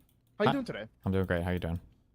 Nice. I saw you touched on the pragmatic papers on our articles. Thank you. I appreciate that. Holy shit. Did you pick a favorite one? Yeah, I like the first one. The first one. Because it was Gotcha. about Okay. Israel-Palestine, and that's my favorite subject in the universe. Dude, yes. Oh my god. I love talking about that subject for like 12 hours a day nonstop for 3 years. It's fucking amazing. It's incredible. And I love getting reminded of the genocide every single day, right? Wait, do you really? Have you talked about this a ton? Is this a thing you write about or talk about a lot? No. Rex is the guy who does Israel-Palestine. I don't really know that much about it, to be honest. Oh. I see the things that are posted on the subreddit. I like keep up with like the general news, but I haven't done like a deep dive. When you were doing your deep dive streams, I'm not gonna lie, I wasn't really watching those, unfortunately. Just not really that interested in that region of the world, you know? It's bad. Well, They should fuck stop you. fighting. Well, fuck you. How about that? Yeah. Huh. Okay. Well, anyway. What's up? Just want to talk about the papers, you know. You know how it is. I did one on Black Caviar. I saw you read like the first 2 sentences. Very nice. Thank Yep. you. Appreciate I've that. seen a video of Gordon Ramsay visiting. Is this the same thing where he visits some farm where they open the bellies and they take it out, and some people are mad because they don't want like fake farmed caviar. They want like the real shit from the ocean, but I don't know if that's black caviar or not. I don't know if it matters. I'm pretty sure. That's regular caviar that he was doing, but I'm not too sure. Maybe he was opening up sturgeons. Who knows? Who knows? But no, it was a jar of black caviar that Yanukovych gave to Manafort when he was working with him in Ukraine. I just thought it was interesting, a nice little microcosm of the bribery and like corruption that happens. I just didn't know. Like, I knew that Paul Manafort had worked with Ukraine for a long time. But I just assumed it was regular consulting work. It wasn't until I wrote this article, until I read the Mueller report, that I was like, oh shit, this guy's part of the corruption. This guy's part of the scandals. It's actually a little insane. The jar of caviar was just like it's obviously just the tip of the fucking iceberg. But that fat piece of shit Manafort took the caviar, and then, like I said, he sold out our fucking democracy for it. So I hope. Did he? So I'm not trying to run defense for Manafort, but wasn't the thing that he was basically doing was he was doing a lot of consulting and help for wait, don't say the name. Was it Poroshenko? Nope. Okay, wait, don't say the name. It wasn't Yanukovych, right? No, it wasn't. He did consulting work for Yanukovych's party, but he was working with a direct Russian oligarch, but it wasn't that one. I thought it was there was one of the Ukrainian prime ministers, I think, or presidents, whichever one it is. Well, yeah, it was Yanukovych. Yeah, no, it was Yanukovych. Yeah, but he was closely aligned. He was getting like millions of dollars for this, and it was unreported. I think that when the guy the meme was when this guy got kicked out of office or when he left or whatever, people found like Epstein client list, like an actual like list of names and dollar amounts or something paid, and Manafort's name was on it. And I think that was the start of the like tying Manafort and everything together, if that rumor was true, if I remember reading that correctly. But yeah, he got like the amounts that were disclosed are a little weird. So for example, he had a contract. His company got a contract from the Party of Regions. That's Yanukovych's party. I think it was for like $60,000 over 6 months of work. But then, yeah, he was eventually found that he was paid more than $60 million by other, assumedly, oligarchs. But like where that money came from, or like exactly. Yeah, it's quite bad. He was working directly with Deripaska. That was the guy that I was referencing. This guy's an actual Russian oligarch that he was communicating with all the fucking time, all the time. But that's not even the worst part. Do you know who Konstantin Kilmilik? I don't know how to pronounce his fucking name. That's his. Dude, that's his personal Russian spy. That's like his best friend. How do you not know this guy? Well, he's on the FBI's most wanted. Oh, well. Okay. This little cutie, they were such cute little dates. But basically, he was we know for sure that Konstantin had like ties to Russian intelligence. That's like, well, it's not undisputed, but it's more than likely known. Sure. I would imagine every Russian oligarch is to some extent connected, right? Nothing happens in Russia with any of those families without. Yes, but Konstantin is not a oligarch. That is his like. That was Manafort's spy, like his actual like spy. Okay. I think Konstantin was a translator in the Russian army for a couple years, and that's how like he got this position. Okay. How he like linked up with Manafort specifically, no idea. Maybe they found each other on Grindr. Who fucking knows? But they were working together. It was like this guy was emailing Manafort straight from Moscow. He's like, hey, like I'm meeting with our friend, by the way, our nice little friend Deripaska. We should probably fix up these issues because they were having some legal disputes or whatever. But it's super obvious that what was happening. Manafort was using the Russian government not using the Russian government, but he was trying to get money from Ukraine, but from basically advocating for Russian positions in the United States and in Europe. I think he was like explicitly paid for this in the beginning in like 2005 or whatever. But yeah, later on he just like they just work together. It's so fucking frustrating to read all this shit. But he basically just had Konstantin running around Moscow talking with the oligarchs and then reporting back to him. And then whenever the investigators would come up to Manafort and be like, hey, like, this is a little weird, right? You're working with this guy. He seems to have like sent you a message from Moscow. He seems to have done this. There's like just enough evidence missing for him to be like, oh, I don't know. That's crazy, dog. Like, I don't remember any of that, you know? Like, if he was like messaging from Moscow, there's no way that happened. But, you know, if it did, I wouldn't remember. Yeah. Yeah, it's just like obvious corruption. It really pisses me off. And then you have dipshits like Rob Noor, because I watched. Well, I mean, you you had say like it a pisses you off. 3 hour long Well, debate. I mean, he was convicted, right? How much longer is Manafort in prison for? It's got to be, I think, like a decade or something at least, right? Oh yeah, dude. He got pardoned. What do you mean? Wait, no way, right? Are you saying Donald Trump pardoned? Are you trolling me? I am trolling you, yes. But that was one of the, nobody talks about Manafort or the fact that I think that Manafort was his, I don't know what you would call it, not chief of staff, but like his chief campaign manager, right? In 2016? Yep. Yeah. He was he was campaign manager. And He was people the always same focus on position like, as Podesta. people always focus on like Flynn and everything, who definitely, by the way, did intentionally lie to the FBI about conversations he was having that he shouldn't have lied about. So fuck everybody that covers for Flynn. And then also, like, if you go check Flynn's Twitter, Flynn is fucking crazy, right? That guy is insane. Yep. But yeah, that everybody will talk about like the Flynn pardon was justified because the conviction was bullshit because they were just harassing him and, you know, blah, blah, blah. And, but the real meme was that Manafort dude was super weirdly connected in a bad way in a lot of weird shit going on, you know? Yeah. I mean, I'm sorry, Yanukovych is from the Donbass, right? Like he's from the Donbass region. That's where he's from. And coincidentally, like in 2014, when Crimea is annexed and Yanukovych hasn't been ousted yet, it's kind of weird that Manafort was like his #1 guy. They were best friends. They were hanging out all the time. It's just like, yes, Manafort had probably the worst connections out of all of them. Out of all the ones that I read, Oh, I for went over sure, Cohen, for sure. yeah. He's definitely the most obvious, the most blatant. He had like direct things like, oh, we have to make Putin happy. We have to make my boss happy. It's just so plainly obvious. And what pisses me off even more is that, yeah, not only that he got pardoned, but all these conservatives will just be like, yeah, so? Am I not? I'm sorry. Is he not allowed to make money in Russia now? Are we not allowed to talk to Russians anymore? It's fucking delusional. It's honestly sickening how deep it goes.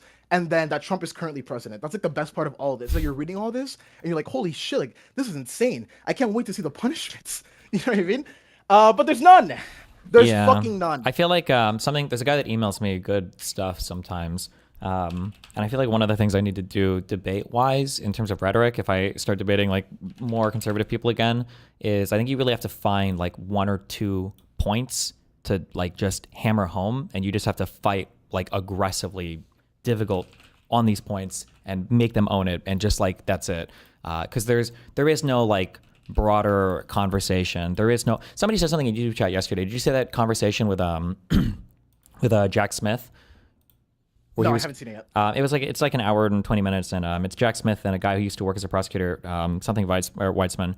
And like somebody in YouTube chat said, like, how can you listen to a guy like this and think that this guy's like a liberal, insane person? And, you know, it's like, it's so true. There's some of these people you listen to that were part of these governments, like the Obama administration or the Biden administration. And you listen to these guys and it's like, these guys sound like men with a lot of integrity. They sound like people that are trying to do the best they can. They try really hard to be apolitical. Like you compare that to listening to, you know, fucking call center Patel or fucking Bimbo Bondi speaking. And these people just sound like fucking stooges. And I feel like it's hard for me because it's not as much what I enjoy, but like you have to like abandon any serious discussion and you just got to find 1 or 2 factual points and just hammer them constantly. So like, yeah, why did Trump pardon Manafort, the guy who was working so closely with Russian oligarchs and wasn't disclosing any of his income? Like whatever you accuse Hunter Biden of doing, which all of it was bullshit, by the way, it's like a million times worse with Manafort. And that wasn't an accusation. That was like an investigation, conviction, and everything. Yeah. Yeah, it's because like when you read the actual. Have you read the Mueller report at all? I haven't, but I have it up. But I've gone through parts of it. But I like the whole section he does on obstruction too. By the way, where he's like, yeah, this is basically but nobody talks about it. I haven't finished that section yet. That's going to be the next article. I'm on like the last 100 pages, I would say. But yeah, like the shit that they do is it's what I'm talking about, where they just like they conveniently lose text messages and stuff like that. I haven't written about him yet, but do you know who Eric Prince is?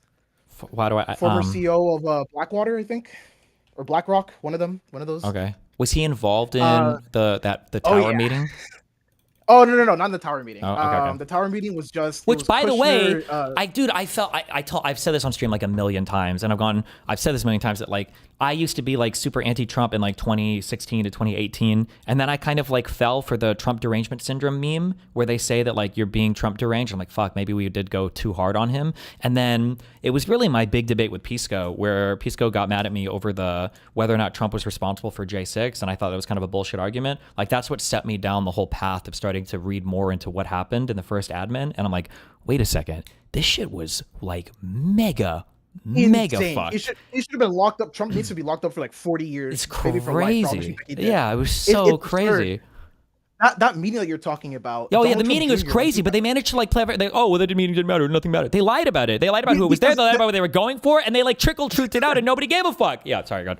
It's because the actual truth of it is that the meeting probably didn't have anything. It probably was a huge waste of time based on the text messages that Kushner was sending during the meeting. He was like emailing his fucking assistant, and then, yo, what the fuck am I here? It's such a waste of fucking time.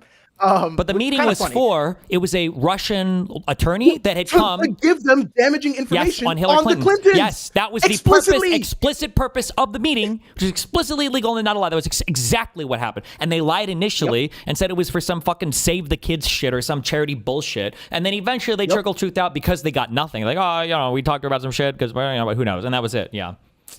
Yeah, exactly. But they were there explicitly to find it. The thing that's really sinister about all this, you have to remember, as all of this is happening, the GRU units, the IRA, they're hacking Podesta's emails and shit. They're like in the process of hacking and disseminating this information and communicating directly with Roger Stone, who, by the way, was a high-level Trump campaign employee. Surrogate, all these people, who was also meeting, by the way, the day before J6 with the Proud Boys and the Oath Keepers in hotel rooms and shit, which he was. Yeah. I actually didn't know that. That's so cute. Yeah. Jesus Christ. No, but like they just close out the fact that there's nothing there, that you can't actually technically connect anything. Like, yes, did Roger Stone communicate with a hacker? Okay, I yes. disagree with what you're saying. I disagree with what you're saying there. I think you can directly connect everything because they're very blatant about it. They're blatant about everything. Like when Roger Stone was investigated for it, I think he said publicly, he said a statement, something along the lines of, I'm not going to squeal on the president. And he bullied another witness, telling that witness, you better not fucking say shit to anybody. That was one of the convictions that he got, was for obstruction, for bullying another witness.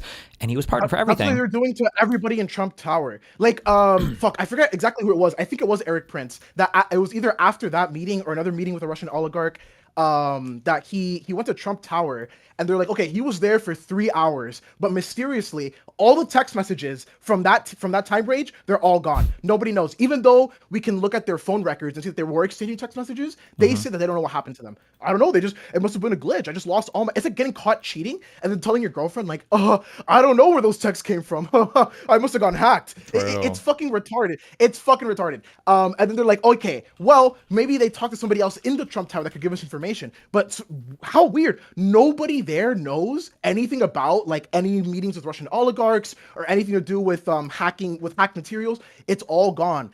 With Papadopoulos, I didn't write about him in the article, but there's another one where like this little faggot. Sorry. Whoa! I apologize. It's okay, guys. I'm bisexual. I fuck men. But either way, Jesus Go ahead. Christ. Papadopoulos. He was running around. Yes. He was running around bragging because he obviously wanted to be a big fish. So he was running around like, oh my God, guys, I'm talking with a Russian. Like, guys, I know this guy called Misfoot. He knows everybody in the Russian government. Like, I got you. He was explicitly trying to organize a meeting with Putin and Trump before Trump was even nominee. He was like, oh yeah, we should totally set it up. You should totally go to Moscow. It'll be so fucking epic. This guy the only thing out of this guy's mouth is Russia and the hacked emails. He said explicitly, Russia has dirt on Hillary Clinton. But then when he goes to Trump Tower, when he goes to these meetings and talks about it, everybody's like, oh, he never mentioned anything like that. That's crazy. I would never advise in favor of like disseminating hacked materials. That's crazy. Or when fucking like whatever. There's a billion examples, but yeah, it's just insane cronyism. And the scary thing is, again, is that Trump is still in power. I don't know how you can like. I think a lot of it too, I've complained about this a lot, maybe even to you, that a lot of people just don't understand like how government works or how the systems work. And they don't understand how like deeply wrong it is for a lot of these people to even be making these communications. Like before being in government, you're just a private citizen. And even after being in government, when Trump has people like Giuliani making phone calls to Zelensky, like, who the fuck is Giuliani? This is just a private citizen. Why the fuck are you calling on behalf of anybody for diplomatic stuff or anything? You have no business doing this at all. Even if you were in the White House, the call would be grossly improper. But the fact that you're a private citizen, what the fuck? And these people also complain about Hunter Biden talking to whoever the fuck. Yeah, but this is like, all of it is like not serious, right? You see this, right? Where was our special prosecutor investigation into the Signal chat stuff? How many months did we have to hear about Hillary's fucking emails? Investigations, bro. They're talking about Nancy Pelosi's insider trading when Trump has a crypto coin. Yeah, like who the fuck cares? Yeah, what are we even talking about? And all these like real estate deals that they're signing all over the fucking world. Did you see that thing? I played this. Nobody cared about it or said anything, but was it it wasn't Modi. It was, who was it? There was some world leader guy or ambassador or something that was talking to Donald Trump. And he was like, can I talk to your boy, Eric or whatever? And Trump's like, oh yeah, for sure. I can set up a call. He's a good kid or whatever. Do you know what I'm talking about? Oh, was it the Indonesian prime minister? Yeah, it's just like, what the, but like, then that's it. Are you allowed to, because in conservatives' mind, it's like, who cares? You're just making money. Who cares? You remember that the entirety of the Hunter Biden thing was based on what Trump did happening. Like, except Trump did it, right? The entire whole Hunter thing was based on that. The big guy, that's Joe Biden, and he's arranging meetings and he's abusing his dad and all that, right? He's abusing his dad for business stuff. That was the whole thing that they were alleging, and Donald Trump just does it openly, and no one cares. Like no one cares. I can't take any. I'm not gonna be able to do politics in like 2028 when like all these conservatives have to be cycled out for somebody new. Like I don't know how a man can look somebody in the face. If you're Ben Shapiro, Michael Knowles, if you're Stephen Crowder, if you're any of the conservatives and try to stand on any principle, because you know they're going to bring back all the old talking points, right? Oh, this president signs too many executive orders, or oh, this guy is corrupt. He's, helping his family members. It's nepotism. Like, how do you take any of these people seriously? Like, are you fucking kidding me? Nepotism with Hunter Biden when like Jared Kushner was like an actual seriously. member of the Yeah, and like, Lara Trump is like a Fox News anchor person now who's interviewing her own dad on fucking...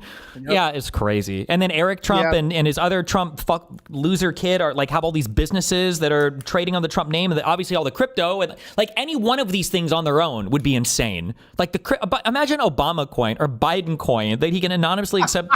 It's just crazy, dude. Or when he obviously shorts the market, like right before he announces another thing with China. I don't know if it was more terrorist or whatever. His most recent beef with China. There was that one guy who opened up positions like 2 minutes before he announced it and made like a profit of like whatever 1,000%. It's like, bro, like what the fuck? Like we're just openly doing this shit, and we complain about insider trading for Nancy Pelosi. It's like, oh, she makes too much money on her stocks. Didn't this guy probably made more money off that one trade than Nancy Pelosi has made like over her entire career. Like, yeah, that's another issue too, is like people, and I understand it, especially if you're not super rich or whatever, like people don't understand the scale of money sometimes. Like people don't understand how, like do you know the difference between $1 million and $1 billion? Like, yeah, you get the little rice grains or whatever. Well, you can visualize it really easily. Sure, yeah, but the answer is $1 billion, right? That's the difference. It's basically the entire thing. Like, there's no comparison. And when you're talking about people who are making, when you're on the level of like federal senators and shit, you're talking about people that are making through trades on the scale of like thousands, or maybe if they're big dogs, like tens of thousands of dollars, right? Meanwhile, the market cap of, what is the market cap of Trump coin? Is this it? 1.2 billion dollars. Like the scale is so. Now check Melania coin. Jesus Christ. Like people don't understand the difference in scale for how much money these motherfuckers are making. It's crazy. I feel like the crypto shit just for me is the thing that finally like, okay, these people actually care about nothing. Like I had friends like I have friends who are illegal immigrants, and then friends who would be happy to deport that same person, even though they're friends with them. Like. And that shows me no principles. But at the very least, like, that guy is going to argue to me, like, okay, like, maybe our one friend, like, maybe he's cool. But, just in general, it's about to let them in. Okay, fine. But the crypto coin is, like, the number one thing. Like, how could you possibly ever justify It's indefensible, this? Yeah. But they just hit you with a little smile, that little stupid smirk, and they're like, so? Who cares? Is it illegal? No? Is it illegal? Is he not allowed to do it? Oh, I'm sorry. I thought this was America. Yeah. It's always technicalities. It's always some random fucking bullshit. Like, well, is it allowed? Blah, blah, blah. But then when everything Biden or Democrats like, well, that was morally wrong. Like, you shouldn't be doing that. Like, but it's allowed though, right? But they're obviously gonna fucking tweak out. But it's like I was saying earlier with fucking Rob Noor, when you had that 3-hour debate with him, I watched that whole thing. In his introduction, he does the meme. He does the Mueller report meme, where it's like no crimes were found. This investigation found no crimes. They say this over and over and over again in the Senate intelligence report. I know that Marco Rubio and his fucking I almost said a bad word. Marco Rubio and his little friends, they were tweaking out, trying to put a provision at the end, like a 2 paragraphs long, emphasizing, guys, just I know this all looks really bad, but we technically didn't find anything. And it's like, they didn't find anything because there's obvious obstruction. Rob Moore says there were no crimes found, and his very next fucking sentence is, though we don't have smoking gun evidence that Obama is directly involved in lawfare, the circumstantial evidence is very convincing. Are you fucking serious? The issue is, I wish I knew more. I hadn't gone on my law arc yet, so I didn't know really anything about our legal system. But like, there is not a crime for collusion. That's not a crime. They would never find collusion as a crime. That doesn't make any sense. But Mueller, he either all but says, or I think he might say directly, like there is strong evidence for obstruction with regards to the firing of Comey. Yeah, and it's like, but so what are we gonna, like that's it. And like, what is the point of obstruction? Is to prevent somebody from finding another crime. So like, if you see there's been like obstruction, then it's just stupid. Like Trump did everything he could to kill that investigation, and people still pretend. And then meanwhile, Biden, it is true, right, that Biden concurrently had 2 different special prosecutors looking into his family, right? There was her investigation on his files, and then what was the special prosecutor for Hunter Biden? Durham? Was it Durham? Durham was for the FBI stuff. Crossfire. I don't remember exactly who was on the Hunter Biden stuff. I forget. But like Biden's shit is getting investigated out the fucking ass. And like people are like, oh, lawfare. Biden controls the DOJ. If Biden controlled the DOJ, where the fuck would these investigations go? Like, what do you mean? They would have killed this shit immediately. It's stupid. That's what Trump does. Trump literally has Pam Bondi like at his fucking beck and call, doing whatever the fuck he wants. What was that truth that went out where he's literally like, Pam, where are we at on like indictments for these people or whatever? Not exactly. What was he like? We need to do something about these guys. We got strong cases. Where we at? Like direct. And I think he even deleted it and reposted it with a spelling correction, man. I'm like, what the fuck? Why the president of the United States just literally openly telling Pam to fucking go after people? What? It's because you have to think of this like you're retarded. That's the problem. You don't think like a retard, like the conservatives do. When conservatives see that, they just think, well, yeah, she works for him. Duh, she's in the government and he's the president. And that's the beginning and end of it. He's like, yeah, he's the president. He can do whatever he wants. That's why they make these memes about being a king. He's like, yo, I should be able to have complete control. But then, obviously, like, it's not even worth saying. But yeah, obviously, if Biden came in and did the same shit, they would be fucking crying. They would be sobbing. I just hate the selective like outrage that they pick, and the fact that like you're gonna sit here and argue, well, you don't need, like, we're arguing about the definition of collusion, whether or not it's a crime. The conservatives don't give a shit about that. Yeah. If Hunter Biden was talking with anybody even closely related, anything even remotely like Manafort or like Papadopoulos, that would be the. It doesn't matter. They're not gonna say. Also, can you remind me, because I forgot, it's been a while. What was Hunter Biden's role in the White House again?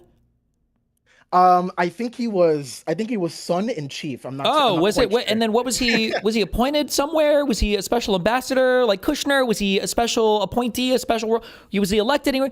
Like Hunter had nothing to do with the government anywhere. Yep. And it's just wild. Also, I'm even more mad looking back on this truth that Trump made. I realized the thing that sucks the most too is it's not even like hypothetical stuff like the Gen 6 speech. Or no, that's not hypothetical. I'm saying like when I point to the Gen 6 stuff, I'm like, you know that not only can I say that he incited a riot, like the riot literally happened right after I said he incited it. Is that just a coincidence? A few people literally answered me like, well, yeah, I think that was a coincidence. Like, wait, what? This Trump truth was literally to Pam. I reviewed over 30 statements and posts saying that essentially, same old story as last time, all talk, no action, nothing's being done. What about Comey, Adam Schiff, Letitia? They're all guilty as hell, but nothing's going to be done. Then we almost put in a Democrat-supported U.S. attorney in Virginia with a really bad Republican past, a woke rhino who is never going to do this job. And then he points out Lindsay Halligan is a really good lawyer and likes you a lot. We can't delay any longer. It's killing our reputation and credibility. What is reputation credibility to do this? Lindsay Halligan is the prosecutor that's prosecuting. Is she the one that filed for both of these, right? For Comey and Letitia? I don't know, honestly. Because this is the fucking real estate attorney. I mean, yeah. But like, this is it. Like, it's happening. It's happened. This is the person that they have to hand the prosecution off to because no other prosecutor will touch these dog shit fucking cases. Oh my God. It's just like. Yeah, it's just obviously it's sycophants. He just wants fucking sycophants. That's why he gets these retard lawyers to come in and do whatever the fuck he wants. Yeah, I don't know. I don't know what to do. The problem that I think is that I don't know, like obviously people talk about what's gonna happen when Trump dies or whatever, but like I don't see that this like style of thinking, like this style of thinking for conservatives, why would that go away when Trump dies? Like I understand like he's the cult leader, so maybe some of them will like break free and be like, oh, maybe Trump wasn't that good, or like Well, because I just don't know who's gonna lead. I don't know conservatives. who's gonna lead the party afterwards. The problem for me is the line of thought, is the way that they come to their conclusions. Well, but Like, they don't it's come not to gonna conclusions or change. think about it, right? Like I said this before, like people like Charlie Kirk or people like Marco Rubio, like if you put these guys in government, they're not going to be the same as Trump. They're just following him because they're weak men who are trying to maintain political power or relevancy. Yeah, I agree. I just don't like I don't like where the conversation is at right now. That's the problem. It does like I don't want to hit on civil war memes, but there's definitely a lot more unrest, and there's still 3 more years of Trump. So like we could be talking right now, like, okay, yeah, maybe they won't do anything because their support will die out or whatever. But I feel like something could happen. Although like I don't want to go against the Chud, but I do think something might happen in the future in the next 3 years. But like I don't know the severity or whatever. And the problem for me is that I don't know how to prepare for it. I don't know how to like or help prevent it, I guess. Yeah, it is crazy that we're only a year into this, and I don't know what. Like it's just I don't know what else. Yep. And he's already deploying fucking National Guard to different states and Everywhere stuff like that. and starting like a war with Venezuela. We're just like blowing up ships in the ocean for Bro, like, it's now, just. now Colombia too, bro. What are you Oh talking yeah, about? and starting shit with Colombia because we're unhappy with what the leader said in New York. Yeah, it's just, yeah, I don't know. Yeah. I think it's a little weird that he's so willing to just go to war with these little Latin American countries. Well, none of it is like That's a real. little They're all fucking like video games. He's like a 12-year-old basically, right? True. Do you think he'll ever actually like invade Venezuela or like do like an actual hot war against them? The thing that I look at when I try to analyze Trump's behavior is I view him as like an influencer / narcissist. So I feel like he likes easy wins. I think that's why he doesn't want to support Ukraine because it's not guaranteed. I think it's why he wanted the war to end in Israel-Palestine just to get it like to say like, oh, look, I sold this war. He doesn't really give a fuck. I feel like there's a world where he does something with Venezuela or Colombia or in South America because it's like an easy, epic, bombing win. And then you just like move on from that, Yeah. Yeah, I get it. It's definitely possible, but I don't know. I feel like I feel like those easy wins are gonna be hard to come by because right now he's just like surface level going through all the things on Project 2025. Yeah. But he might get more. Oh, I also like, by the way, how they all openly lied about that and they like wink, wink, XD. Like Trump's like, oh yeah, this is a great dude for and like nobody cares about the fact they all like. Didn't he say that he would Yeah, never do it? I've never heard about this. I don't know anything about it. He said it over and over again, and now it's like, ha, yeah, this guy's a bot. He's a cool Project 2025 guy. They all have villain names too. Yeah. Like, because they are villains. These are literally the cartoon villains that people would write about. Well, like, I don't a little, like, but they're dumber than cartoon villains, which is in some ways sad and in some ways, yeah. Well, some of them are. I don't know about Stephen Miller. That guy could be. Oh, true. Like, just Trump is stupid, like unfortunately. Yes, I think everybody else just like there could be some smart people in there that just not smart in the sense of like they know what they're doing, but like smart as an evil, and just waiting for their opportunity for Trump to die down or to like kind of like do a Reagan where he gets too old to function, and then they can kind of like be president proxy, kind of like Nancy Reagan. That's my thinking, but who fucking knows? Who fucking knows? Either way, my last question for you: what do we do about like? I see that regular Republicans can parrot like Russian talking points. They're just talking points in general, but specifically from Russia is a little scary because the things that they say are one for one with like what Putin and other Russian propaganda will say, but they don't have any of the underlying facts like that. I keep bringing him up because I don't want to give him clout, but that skinny brown guy that you were debating with who had the InfoWars shirt during Pingburn. I don't know what his name is. I didn't say it, but he was like parroting like Russian talking points. Like, oh, the really young kid. Yeah, I understand that he's like a griper retard. Yeah, sure. So yeah. Like I get that, but it's kind of scary to me at least that he can parrot them so expertly. That especially like the NATO ones where he's like, yeah, NATO threatens Russia. Like, of course it does. Like, look at how close it's getting. But then when it comes to fucking Ukraine and Native Americans, he's like, so who cares if they lost their country? Get fucked. It's a little weird to me. I don't know how to counter that. Like, not necessarily just Russian information, but like, I don't know how to get our side to be able to parrot these talking points like as effectively as these other people do. I mean, you're never going to be as effective as like, I don't want to say the fascist word, but as like people that are in cults. One thing that who did I read this from? I think I was just reading quotes. But it felt true, hopefully. Or it was a paragraph or something. But something about how like evil always overplays its hand, and that's why it tends to fail. So you know, the downside to all the ridiculous talking points is that they can never constrain themselves. So eventually it just gets so ridiculous and wacky that it all kind of falls apart anyway. So maybe, I don't know, we'll head in that direction, but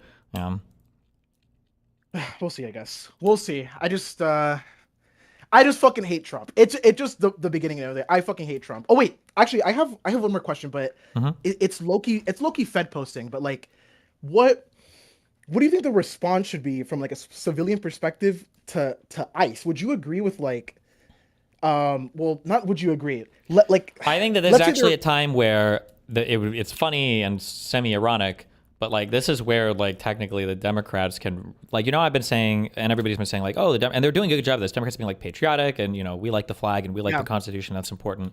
Like, I think this is a big states' rights opportunity. Was it Pritzker who said that ICE wasn't going to be authorized to use any of his state's resources, or was it a mayor that said this? It was Pritzker. I think it's like states' rights time, I think, for states to step up and be like, yeah, you know, this is not only a sanctuary city or state or whatever now, like we're not sharing any resources with you anymore. We're not cooperating anything beyond, you know, the bare minimum that's required by law, which I don't even know what can be required by law in terms of federal state cooperation. So let them enforce everything on their own, you know, don't fuck their phone calls, you know, whatever else. I think, and as little cooperation with federal authorities as possible. If they're going to continue to act like belligerent dictators, that's not, like, federal authorities are not here to usurp the state power. Conservatives used to be about that a lot, but they don't care anymore, I guess, because they're the federal power. But yeah, I think the Democrats need to get on that more. They're starting to, though. You don't think it would lead to clashes, like between maybe state and federal groups? But I mean, like, we have to get over that.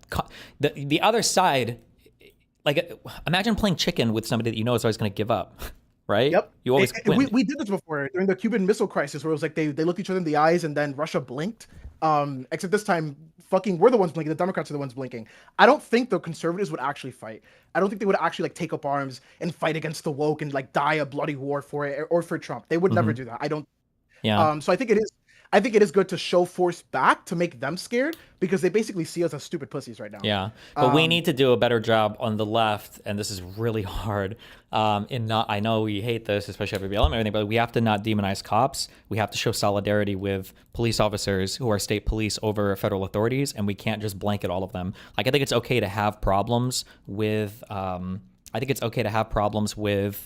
You know, like with policing and racial profiling and all that, that's okay. But we need to recognize that there is a difference between our state police, our city police, and like federal authorities coming in, and be able to notice that separation. I think that's an important thing to do. Yeah. Yeah, I agree. What about from a civilian perspective? Let's say there were people who were like doxing ICE agents or whatever to like go and like, I don't know, egg their house or slash their tires or something. Is that something that like necessarily you would advocate for, but it's understandable to you at least? I mean, a lot of stuff is understandable, but I don't think, probably not the best idea yet. Yeah. That's fair. I just see like, me personally, I don't like the ICE wears masks. It makes me feel like they're bullies, and it really like pisses me off. Because I feel like a lot of these individuals, like individually speaking, they'll go free. There might be like one or two that like get like big name arrests to like have your scapegoat or whatever, assuming they even get prosecuted at all.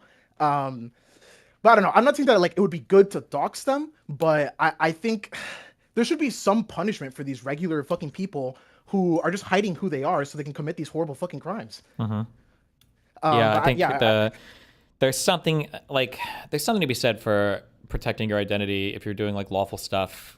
I can see both sides of that.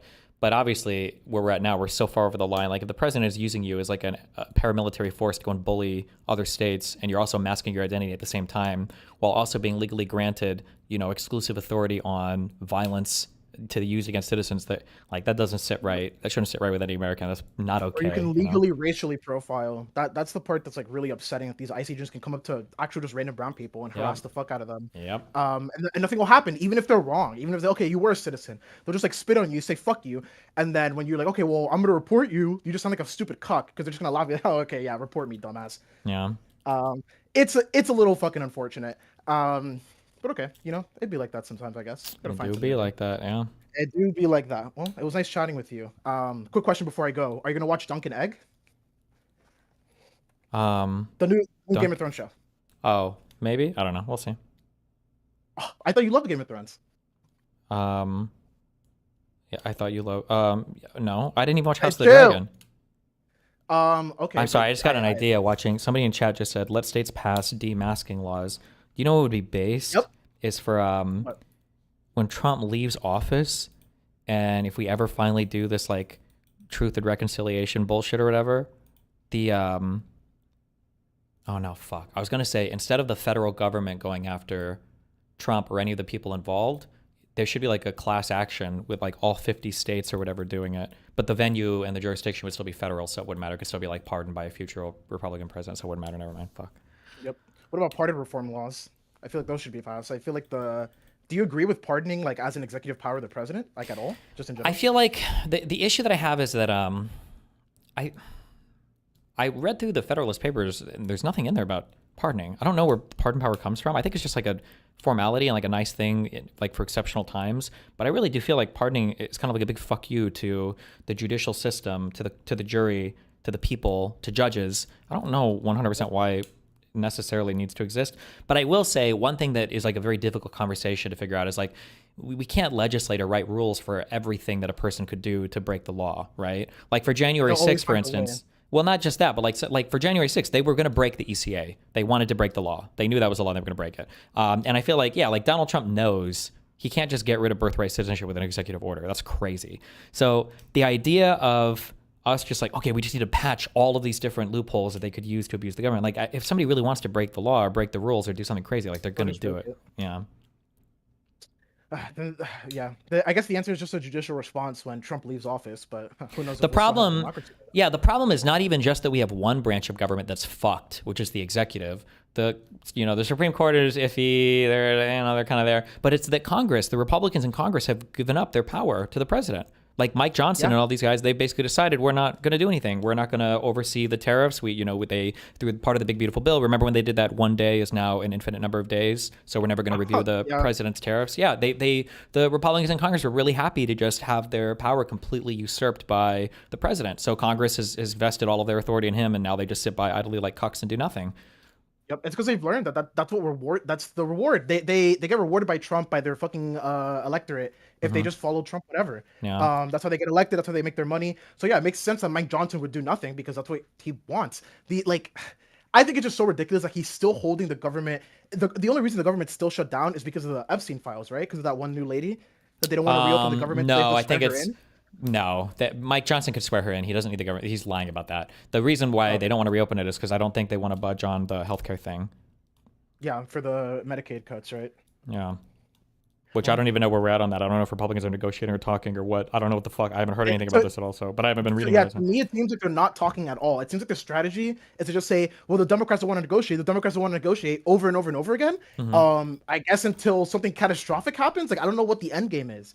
It feels like every day they're just like, "Okay, we just need to stall one more day," which is fucking. I don't know. It's just really weird to me. I don't even know how Republicans are reacting to this because you would think obviously Republicans have no principle, so it doesn't matter. But you would think that they would side with the Democrats or at least understand their point of view because they did this to Obama and to Biden all the fucking time. Constantly fucking stalling their shit. So or refusing to negotiate, I mean. And doing anything. Yeah. McConnell literally said, right, I'm gonna make him a one-term president. Yep. There's that onion meme of fucking they decided to stall the Congress by moving like 1 foot at a time or something. I remember that video. Yeah, they're like walking to work or something. Fuck, what was this? Yeah. They're all like holding arms. Yeah, it's really cute. But yeah, I don't know. It's a lot to take in right now. But don't worry, guys. I'm sure everything will work out at the end. Let's remain optimistic, guys. Yeah. All right. Who knows? Well, it was nice chatting with you, bro. Yeah. Peace out, guys. Read Pragmatic Papers, please. Volume 30. It's amazing. Read Black Caviar. Read all of them, but read Black Caviar. Okay. Goodbye, my friends. Goodbye. Have fun. Be careful. Let me use the restroom. I got a rebel. 1 sec.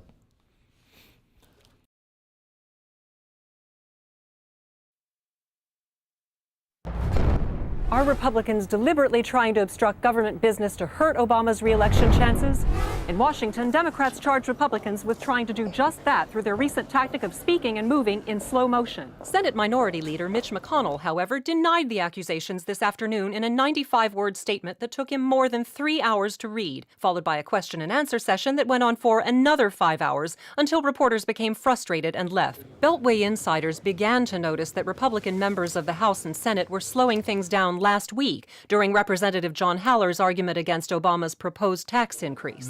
This bill will kill jobs. Democrats maintain that this is, quote, just the latest ploy by Republicans to derail the president's agenda at America's expense, pointing to previous methods such as going limp during committee hearings. No, he's doing it again.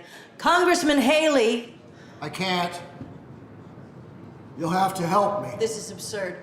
Someone prop Congressman Haley up in his seat so he finishes, please.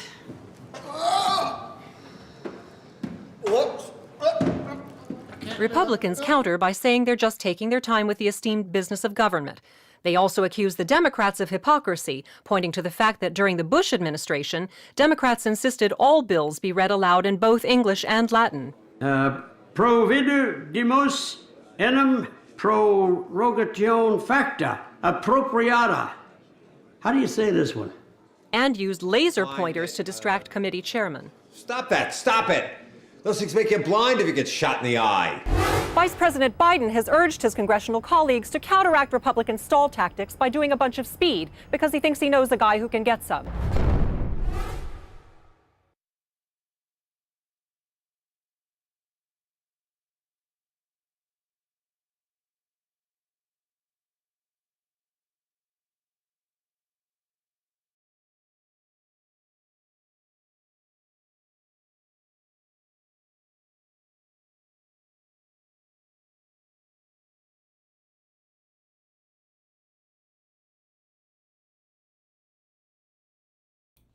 Who said Destiny Plays? Shut the fuck up.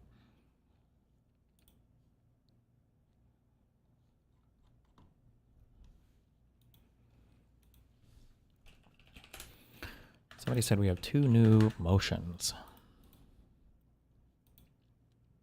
Or I think these are just responses.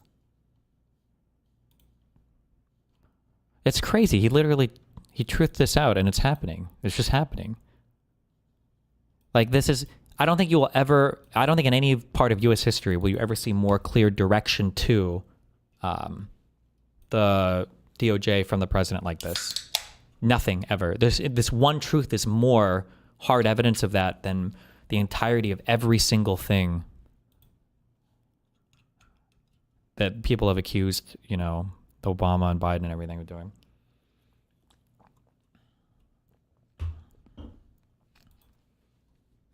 This was meant to be a direct message, according to reporting.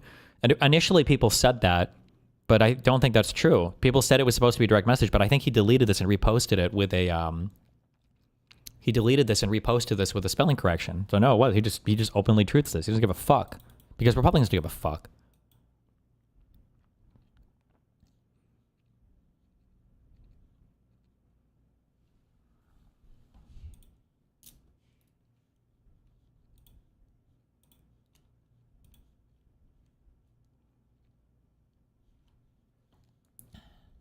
Destiny isn't worded like a message either, unless he actually types like that. It wouldn't surprise me. Nothing could surprise me, so.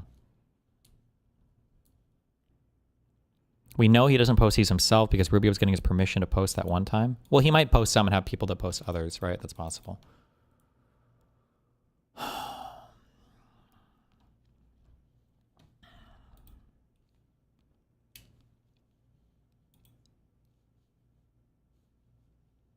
Man, Amazon's really fucking us today.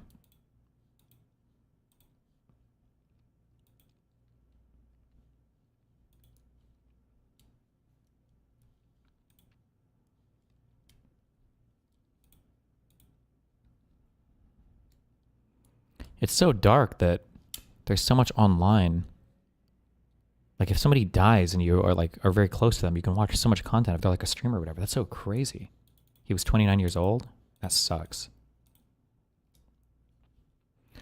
Trump was surprised to learn he'd actually posted the message to the Truth Social account, the source said, adding that the president reacted by saying, oh, and then tried to shrug it off. Oh, well, maybe he doesn't give a fuck then. Who knows?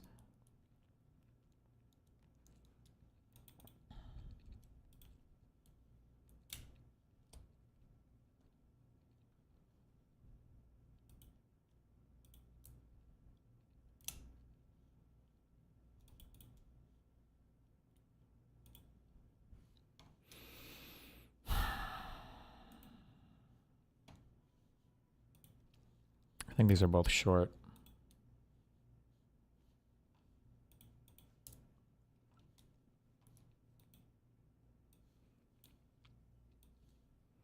This week on Timcast, DJ and Theodis Daniel, Nick Fuentes, Nate Friedman, Mark Grimes,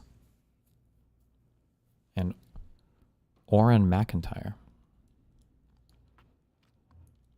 I feel like Tim Pool has fallen off a lot. I feel like I haven't heard as much of him after the whole Russian stuff. Although I feel that way about a lot of the YouTube space. It might just be that I just don't consume it as much. Like Daily Wire, Steven Crowder, that type of stuff. I guess if you didn't get rolled up into the official like Trump media apparatus, it probably hurt quite a bit. Like the Newsmax or OAN or Fox News or whatever, maybe. Why don't we look at the views? Not saying, I don't think he's like broke or anything. Like, I'm sure it still does well. But it feels like it peaked a while ago. Like this is still strong viewership for multiple videos a day.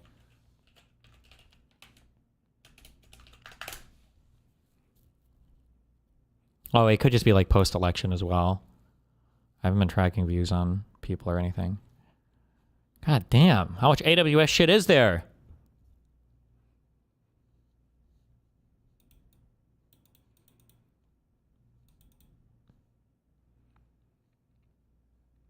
Fuentes canceled? Oh, rip.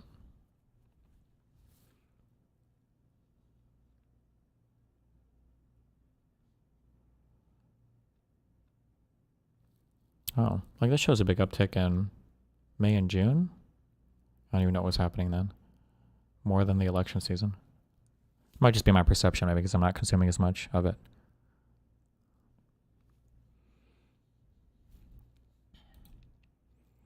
It's hard to tell because I feel like a lot of people bought in this space too. Or at least on the right. Sorry, yeah. I've been reading. What is this? I don't know.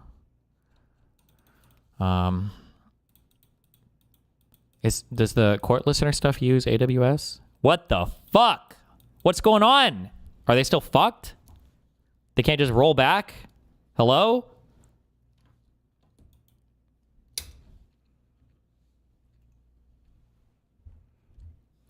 Speaking of moo dang, Legal Mindset streamed today and said the schizo stream was stress LOL meth. Probably meth. Or whatever meth substitute they use over there. What would he... I sound mean, but like what would he be stressed about? Or what does he even do?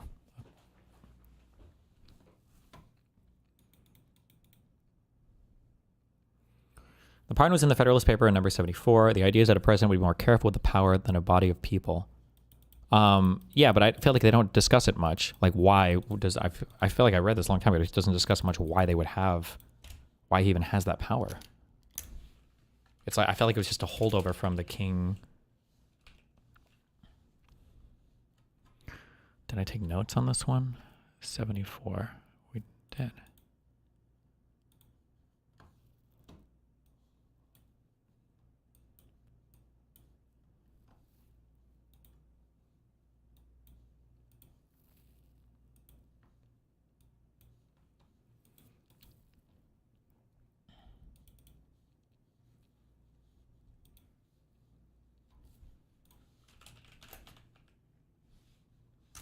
Fuck, it's right there.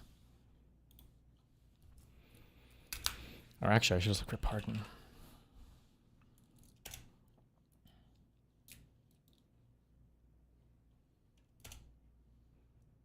The benign prerogative of pardoning should be as little as possible fettered or embarrassed.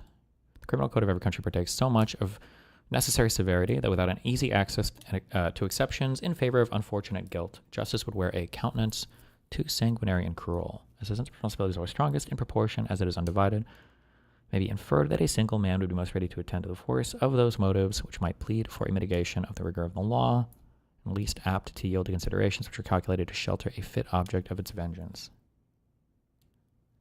Depending on itself, would naturally inspire scrupulousness and caution, the dread of being accused of weakness. Or this is so many bad assumptions. That's funny though, but okay.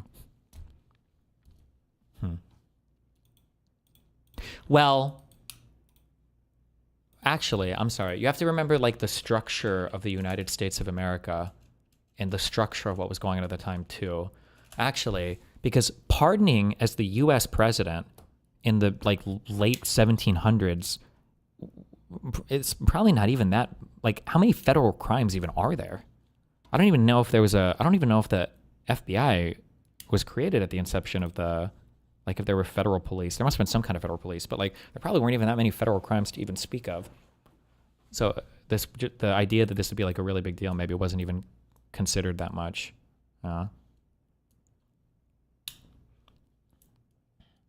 Because like this is talking about pardoning in cases like insurrection and shit. But the principal argument for reposing the power of pardoning in this case to the chief magistrate is this. In seasons of insurrection or rebellion, there are often critical moments when a well-timed offer of pardon to the insurgents or rebels may restore the tranquility of the Commonwealth, and which, if suffered to pass unimproved, it may never be possible afterwards to recall. The dilatory process of convening the legislature or one of its branches for the purpose of obtaining its sanction to the measure would frequently be the occasion of letting slip the golden opportunity.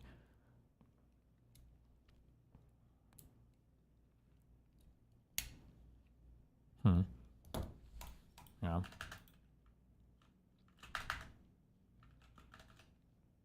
I think this is just us opposing both of their recent motions. On September 19, 2025, defendant Steve Bennell filed a motion to dismiss the amended complaint for lack of subject matter jurisdiction. Plaintiff Jane Doe filed her opposition to the motion on October 3rd. In connection with her opposition, plaintiff submitted a declaration from a purported expert witness named Jesus Pena. In his declaration, Mr. Pena falsely opines that Bonnell tampered with evidence in this case.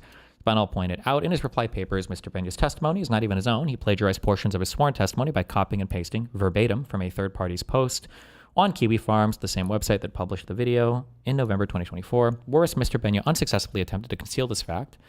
Then, nearly a week after plaintiff filed the Pena declaration, without even attempting to meet and confer with the undersigned counsel, on October 8th, 2025, plaintiff filed a pleading-styled motion submitting amendment to declaration in support of opposition to motion to dismiss amended complaint. By way of the so-called motion, plaintiff seeks to walk back considerable portions of Mr. Pena's declaration, including some of his ultimate conclusions. Among other things, plaintiff argues that paragraph 17 and 18 of the Pena Declaration are no longer supported and should be disregarded by the court. For the reasons set forth in Bonnell's reply papers, the court should disregard the entirety of the Pena Declaration, and specifically the do-over Mr. Pena now seeks. Apart from the fact that plaintiff's proposed amendment to the Pena Declaration is untimely, as it was filed nearly a week after plaintiff's opposition papers were due, true, and only 2 days before Bonnell's reply brief was due, true. It also substantively changes the conclusions of plaintiff's purported expert witness and forces Bonnell to have to respond to an ever-changing argument. Welcome to this entire case. Do judges really hate when parties decide not to meet and confer? Yes. Imagine you go to have like a meeting with your manager, and you're like, and you have like a team of like 5 or 6 people, and you don't even know what you need to ask the manager for, or your team leader or whatever for, and you're all like still arguing with each other over what resources you need, what you have to do for this project, what your things that are preventing you from making progress are. Like, it's just a waste of the court's time. It's a waste of everybody's time. This is good law practice in general. Like attorneys, opposing counsel should always be meeting and conferring with each other. The only time you want to be contesting motions and stuff is if you've had a meet and confer and you failed to reach an agreement on things because you see things differently and you want the judge to make a ruling.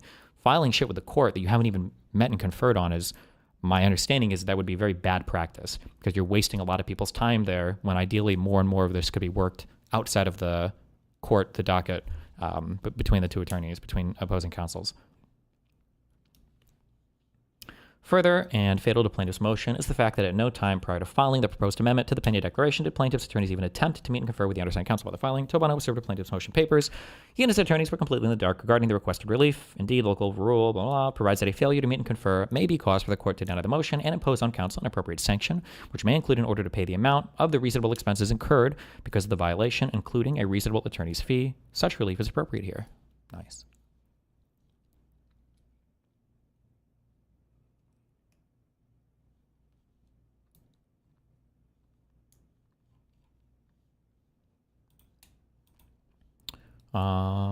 That was our opposition because they tried to amend their response to our motion to dismiss. They amended their response to our motion to dismiss because the Jesus guy wanted to walk back some of his statements. Basically, everything he said was incorrect.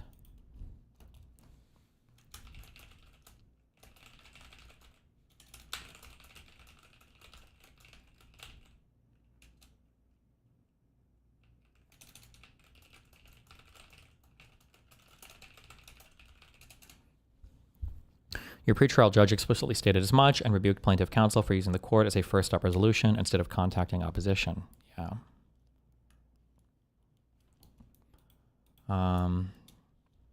And then this is our response to, I think, their attempt to subpoena through the Hague or whatever.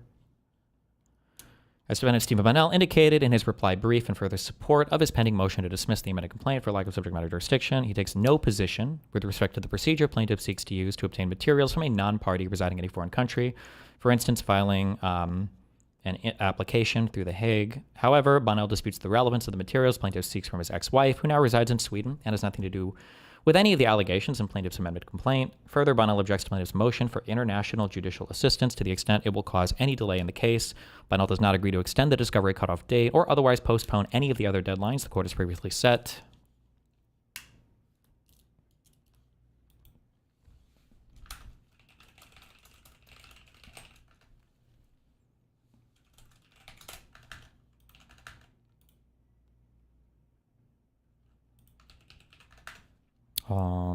Yeah.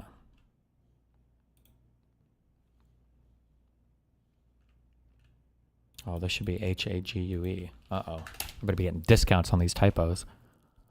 Thankfully, no sand people were ever involved in Christianity. Go back home and worship your sand demons. Get out of my country. Nice.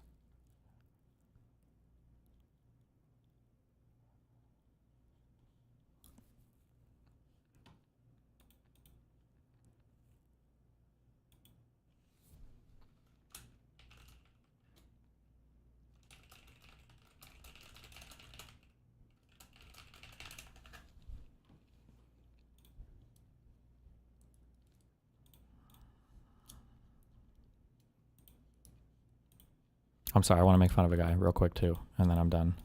I still have my little spies that give me information. I don't know who this guy is in Justical Server, this litigious gamer. I don't know if he's a fake lawyer or a real lawyer that just doesn't know anything, but he always has like the most retarded fucking commentary on everything. Esports Batman doesn't seem to talk about it as much anymore.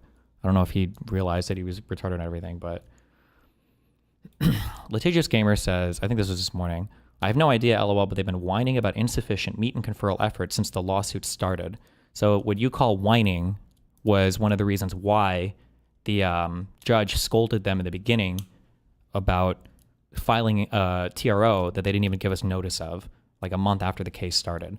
Meet and confers are incredibly important. Again, I don't know if this guy's like in law school or if he's just some antisocial loser who wants to be a lawyer or something, but like if you can't do meet and confers, you shouldn't even be in litigation. I don't know what the point is. Like, are you going to go to the judge as your first stop for every single fucking thing that you need? You know, like, are you going to, like, I want to file a motion to compel this guy to have a phone call with me or to answer my email? Like, it doesn't make any sense. You have to be doing, it's just crazy not to have communication with opposing counsel. Why is esports Batman so brain broken about you now? It was so weird seeing that. The dude's been around since the beginning because a lot of these communities enforce the brain brokenness. Like, they talk about me constantly. They talk about like how evil I am and manipulative I am constantly. So if you spend enough time in these communities, you'll either fracture out or you'll eventually be totally mind captured. Like this Zoe girl here. Couldn't it be in opposition to the Molina subpoena? Oh, it's up. That was on opposed recall. Oh, this person is this person also? I don't know. Is the Shell? There's a few like really obsessed people. This might be the Shelly or Shelby person. I don't remember. I wonder if Destiny got pissed. Also, people have so much like weird cosplay ideas about like LARPing, about like fantasizing what I do with my legal counsel.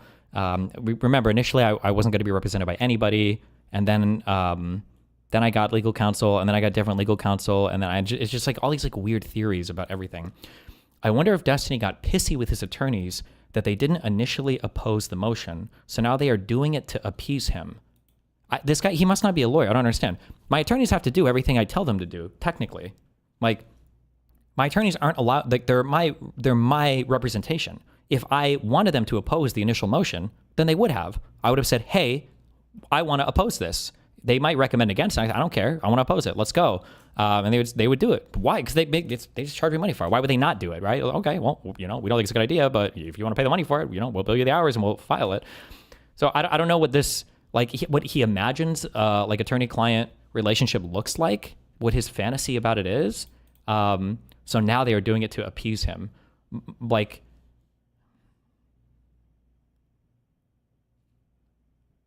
yeah. I don't want to say something to like lose my attorney-client privilege. So I have to be careful about things that I say between you. I don't think you can lose large swaths of it. But I don't even know if we actually opposed necessarily. I think we even put in our response or reply or whatever, we don't oppose them, like if they want to do the process and procedure, whatever. It's just, I don't think Melina's anything relevant. Like, this is stupid. Also, like, why would my lawyers have to do things to appease me? It's just so stupid. I don't know what he thinks this process looks like. It's just so stupid. We must fight every motion here. Well, that's actually a motion worth opposing, LOL. I'm not sure why they didn't initially.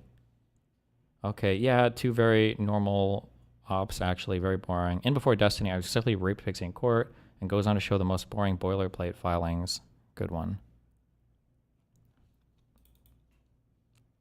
I don't know. Do you know what's going on in the background regarding Jane Doe? She hasn't made anything public at all, which is smart of her. Just wondering if it's kind of crumbling around her now. Well, I mean, she just, she still has her stupid fucking GoFundMe up on her Twitter account. I think she deleted the Substack. I don't know why.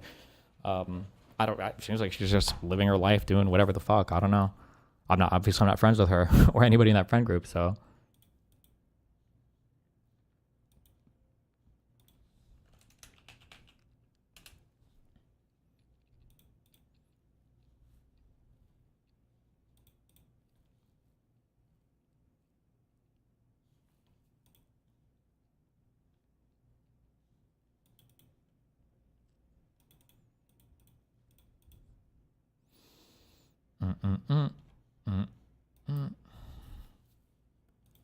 Are people having laggy problems because of AWS, or is it just all my shit? My stream's not lagging. I'm still gonna blame AWS.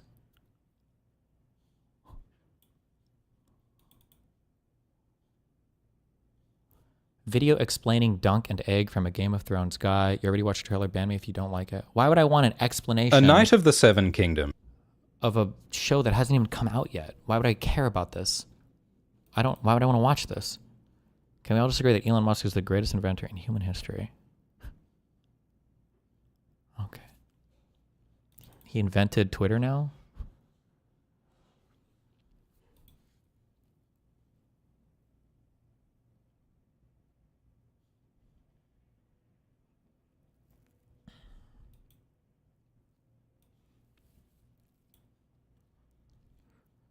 The White House has begun demolishing portions of the east wing of the White House to build Trump's $250 million ballroom, despite earlier claiming it wouldn't interfere with the existing White House structure. Holy shit. Can you really just do that as president? Can you just, like, have...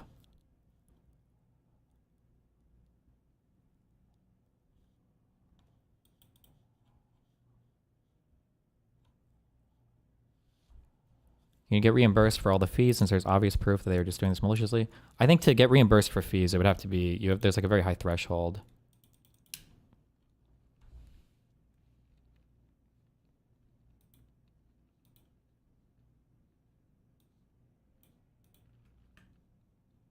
Wait.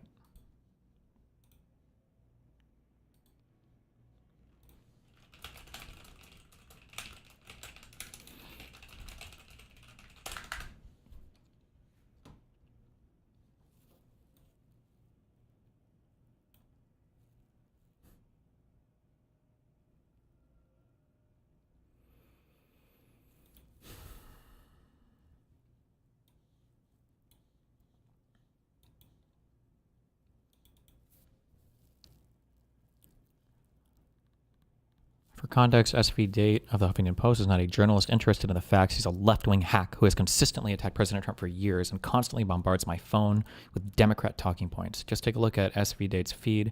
It reads like an anti-Trump personal diary. Here's my full response to his inquiry. Is the president aware of the significance of Budapest in 94? Russia promised in Budapest not to invade Ukraine if it gave up the nuclear weapons it inherited when the Soviet Union dissolved. Does he not see why Ukraine might object to that site? Who suggested Budapest? Thanks. Your mom did. Is this funny to you? It's funny to me that you actually consider yourself a journal. You are a far-left hack nobody takes seriously, including your colleagues in the media. They just don't tell you that to your face. Stop texting me you disingenuous, biased, and bullshit questions. What a retard. My God.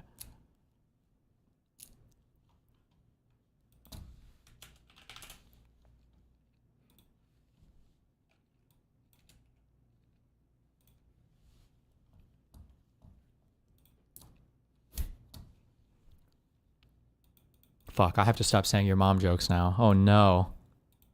Thank you. My ear loves this. Secretary of War, Hegseth, flies over California ahead of a speech for the Marine Corps' 250th anniversary. Wow, this is fucking epic, bro. I love the American flag. Good job not having a swastika on it this time.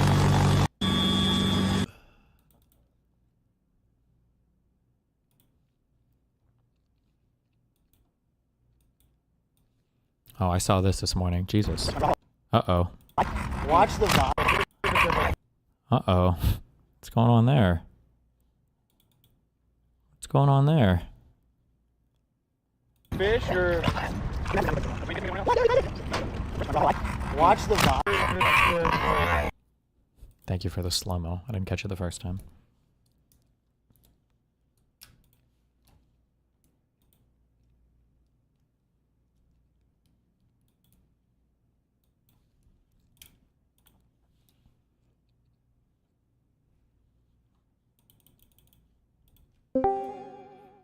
Hi, what's up, buddy?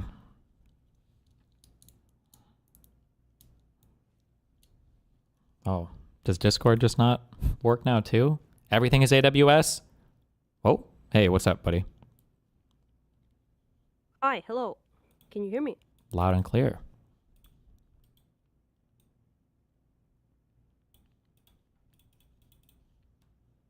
Can you hear me?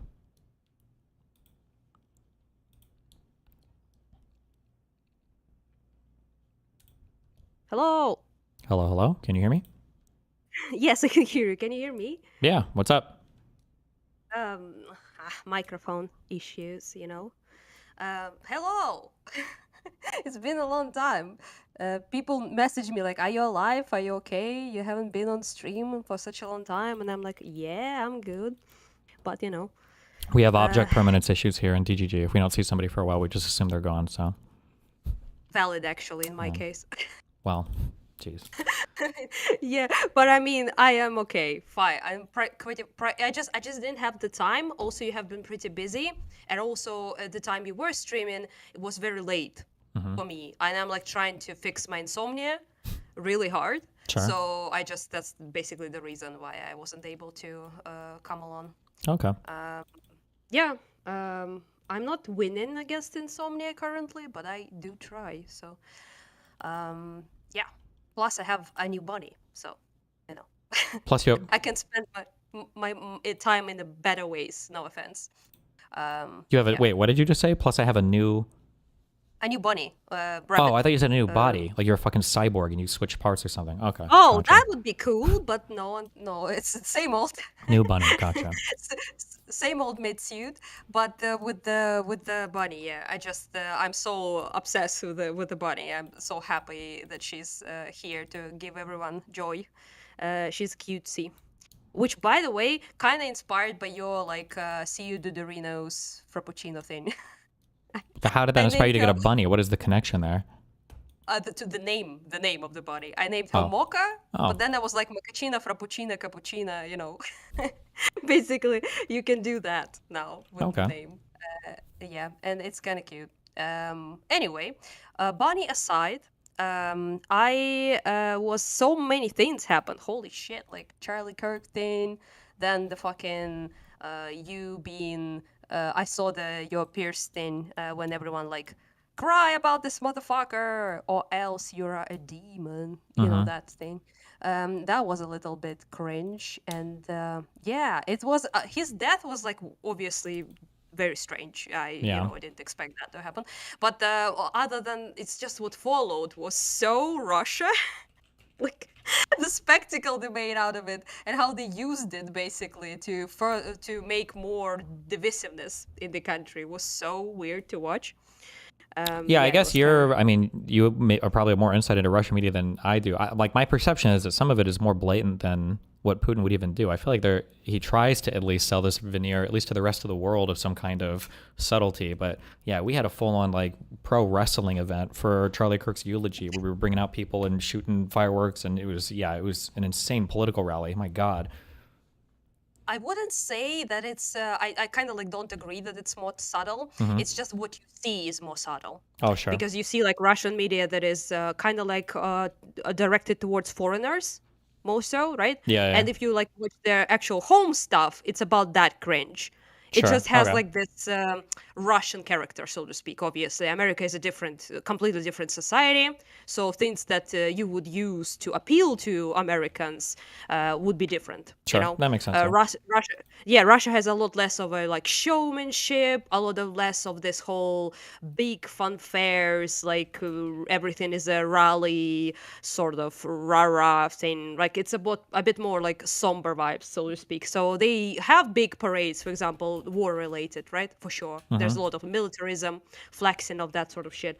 But it's like this, it's basically you have like this American, very like show everything is a kind of like a reality TV aspect, but it's like now politics, and it's like now used to basically further very, very obviously fascist shit. Mhm. So that's kind of funny. That's your own spin, I guess. Yeah. Same techniques, but a different vibe, if you will. Yeah, our whole media stuff has just gotten it's crazy to think that we're just like a year in right now to whatever this administration is. I don't know. I feel like it has to taper off. Like it can't be like this for 4 years, I would imagine. But I don't know. I don't know. It's been a bit wild, to put it mildly. I mean, yeah, it's just kind of funny because in Russia they kind of also do theatrics. It's like kind of the fascist thing, really, to do theatrics, but they do it in this very, I don't know, like tragic play theater performance with bits of exorcism here and there, Mhm. I'm talking about like demons or like, I don't know, devil or some shit like that. And here it's so flashy and it's so like reality TV. It's actually insane. I watched that his wife, blonde lady with a fuck ton of like, Erica? makeup and jewelry. Yeah, she went out on the to talk about Erica, yeah. Yeah. And she was like, this and that, and then it was like this. I don't know. I showed it to my friends and we all laughed at it. We found it so funny when she was like, and I and this man. Oh, when she With a- like looks on up the to post, heaven and "This is like man." talking or whatever. Yes, yes. Yeah, that's And not a it's real just- thing. Nobody and really I- does that. That's not a real. That's like a crazy. Oh Yeah. my god, Jesus dude! I Christ. was cringed so much, and especially since I had 2 friends who lost their husbands, like in the war. Mhm. At the same time with me there, and I'm showing them this, and they're like, and she's like, I forgive him. And it's like, the man who killed my husband. And you're like, oh my god, is this actual reality right now? It seems like Yeah, she's acting like she's doing like Shakespeare, like some soliloquy or some cringe shit. Yeah. It was, I don't know, people, I was so moved, some people said. Even like guys like Kimmel who were like, I think like borderline fired for some time because of his refusal to grieve about Charlie Kirk. But he was like, I was so moved. And I'm like, by what? By like, it's a fucking performance, my guy. Yeah, I was like, yeah, I was just a bit shooketh. Yeah, pretty fucking cringe. My country's just kind of a Yeah. fucking joke right now. But I mean, you probably know that better than anyone, so. I just talked with so many people that were actually grieving, right? And, that the people they loved were just killed. I was one of those people multiple times as myself, but I also talked with a lot of people and never saw anything like that, okay? Never saw even remotely a reaction like she had. So maybe it's just us, we are known as stoic and kind of emotionless. So maybe I just don't understand this level of, of pathos. Yeah. I mean, it's all like, it's Flair. political showmanship. Like if it was somebody else who died on the Democratic side, no one gives a fuck. So, I mean, just, Didn't that happen? Like, didn't that actually happen? Like the people, like Democrat people, were like shot or something or killed before that. Yeah, a couple local lawmakers and stuff. Yeah, no one. Because it's all people care as much as people tell you to care about it. And for the Republicans, it's they tell you to care about their deaths a lot. Yeah. Yeah. Also, the fucking thing, about it, messaged you personally about this. How much it fucking annoys me. The fucking murder of that Ukrainian girl on the bus. What a stupid. It's like I kept saying last year, I don't know if I told you this, I said this a lot. I'm sure you've heard me say this a lot. Like, I wish that this could happen so Republicans could just see how hypocritical they are, because I bet they would take this position. And like all of those things have happened like a million times worse. And it's just like so stupid. Like, and it's also like the audacity. Like, there's more than me, but like, there's a certain level of depravity to even dare to say like a Ukrainian woman was murdered. Yes, and it's like, are you actually serious? Like, what a fucking retarded thing to say, to even pretend to, sell it. Like, it's so cringe. Yeah. Yes, like entire Ukrainian Twitter, like journalists, just media people, all of them had like a fucking meltdown about it. Yeah. Because everyone was so annoyed that they just keep bringing this up. Like, you don't care. You just use that. Like, you called us fucking beggars, whores, and rats. And said we're stealing your taxpayer money and we should go fuck ourselves, and if we get erased, it's good, like Russia owns us, some shit like that. We heard all of it for like so long from people that then started posting Virgin Maiden of Ukraine was brutally murdered by this black man. Yeah. And you're like, are you for real right now? Yeah, I mean, it's quite pretty offensive. dumb. Although at least we are even to me. using, finally, okay, not that I am happy that we're depriving you guys of money, but we're using it on the things that matter here in the United States, which is buying Argentinian currency because Trump is personal friends with the leader down there. So thank God, we save money for that. As well. I posted that as well. Like, what happened to America First? Yeah, like, I we're have not no giving idea. pennies to anyone. We're like the Marjorie Taylor Greene thing that when she was like, no penny to Ukraine. You remember that shit? Like, we are like America First and all the fucking other crazy bitches like Candace Owens. And now they're like, giving billions to Argentina. Okay, no problem. As long as the Führer wishes so, doesn't matter. It's just kind of weird. Pretty cringe. Pretty cringe indeed, yes. But I don't want to be like mean about this because I'm not happy. You have to like interact with all of that, and what is happening obviously to the United States is not joyful for anyone here and in Europe in general, I think. But it is kind of like cathartic in a way to watch you lose your mind a little bit. Like, I don't want to sound like bad about it because I don't think you deserve that, but it just hear you being like so annoyed when you like basically saying Trump, like the actual leader of the country, needs to denounce the fucking violence and don't fuel it, right? And that's like my base fucking line demand. And people are like, are you crazy? Like, why can't you just deny the evil murder of Charlie Kirk by a radical leftist dude? Yeah. With no like That's actual not. basis. It's not even like I don't even like the fact that you even call it a baseline is so dumb. It's like saying like, what do you look for in a partner? And it's like, well, I want them to be like empathetic. I would like to be able to go out and do things fun with them. And it's like, what? Do you not care if they never take a shower? And it's like, why didn't think I had to fucking say that? I guess, yeah. Like, what the fuck? Sure. Like, that's like a thing where it's like, what should the president do? Like, denounce violence? Is that a thing that needs to be said? Like, it's not even baseline. This is just like an assumed behavior that any cognizant world leader or state leader or governor, whatever, would like, it's crazy that that's such an unbelievably controversial statement that even my own community and other liberals are like, you can't say that Trump has to do it first. We're fucking, and it's crazy. And the thing that I hate the most too about fucking Americans is, not to be mean to even my audience, like Americans have brainwashed themselves into thinking that like we're the most oppressed country in the fucking world and life is so fucking hard here, when in reality, it's not really at all. So when we get pissed off by the Trump stuff, like at the end of the day, this is like a job for me. And, as much as I do believe in it, you can argue that these are kind of luxury beliefs because at the end of the day, none of this really has a massive negative impact on me. Whereas for other countries on the planet, the stuff that America does has a severe and massive negative impact on them. Like if you are, obviously right in Ukraine, like you don't have the luxury of saying like, okay, you know what? I'm just going to ignore the Trump shit.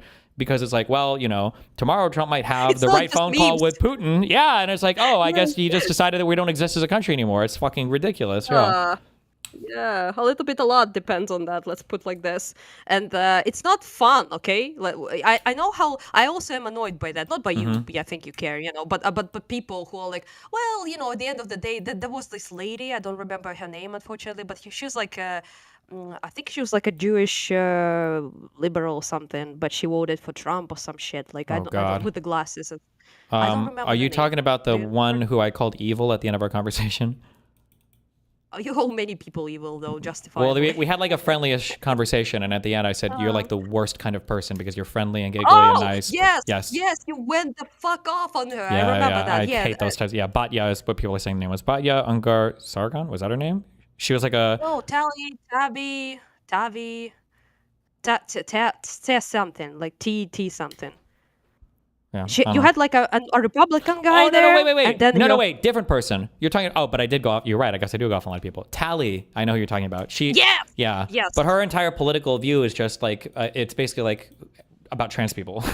That's all she I cares guess she's like I think it's like this curse some lesbians have, unfortunately, in the West. I don't know what's it about, but they're like, just vote for anything that is not for trans people. Basically, yeah.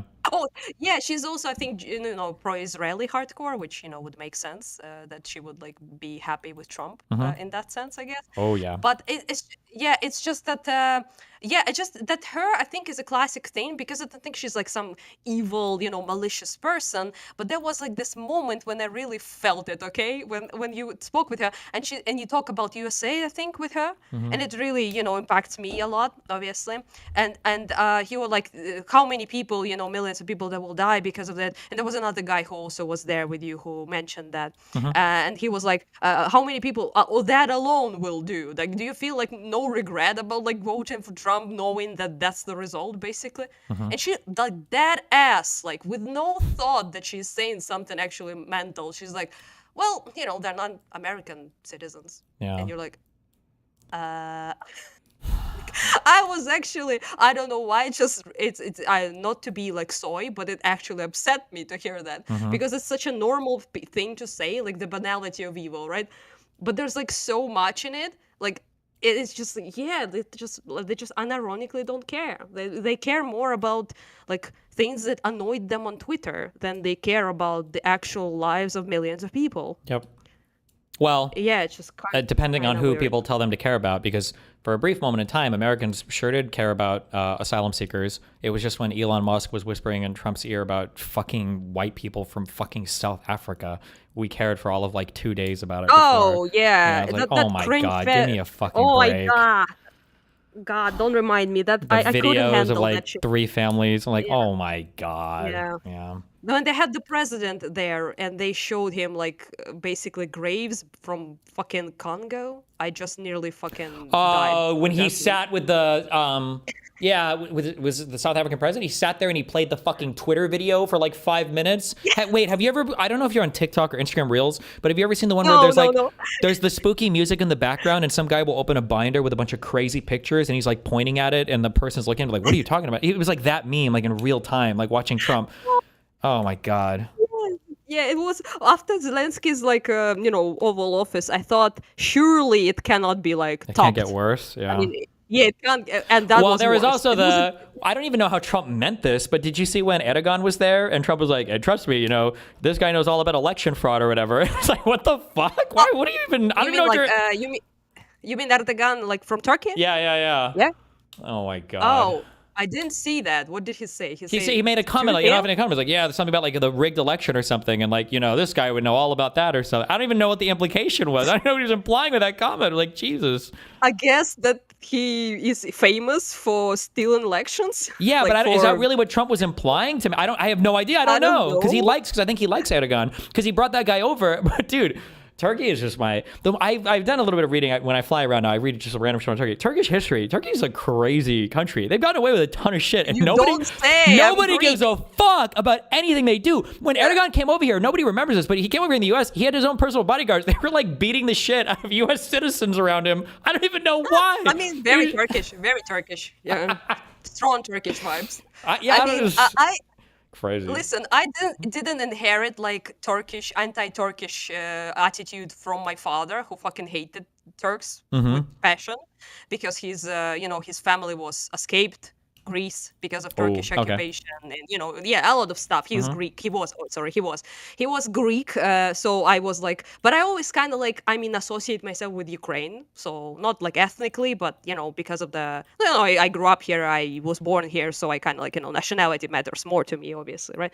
But I just So I wasn't like, I don't know, like with this like hate the Turks when I was a kid thing. But fuck, when I actually visited Turkey for a while, I was like, wow, peeps are crazy. They're like, yeah, we fuck those Armenians. Hell fucking yeah. Fuck them Greeks too. Yeah. And it's like bold and like very loud.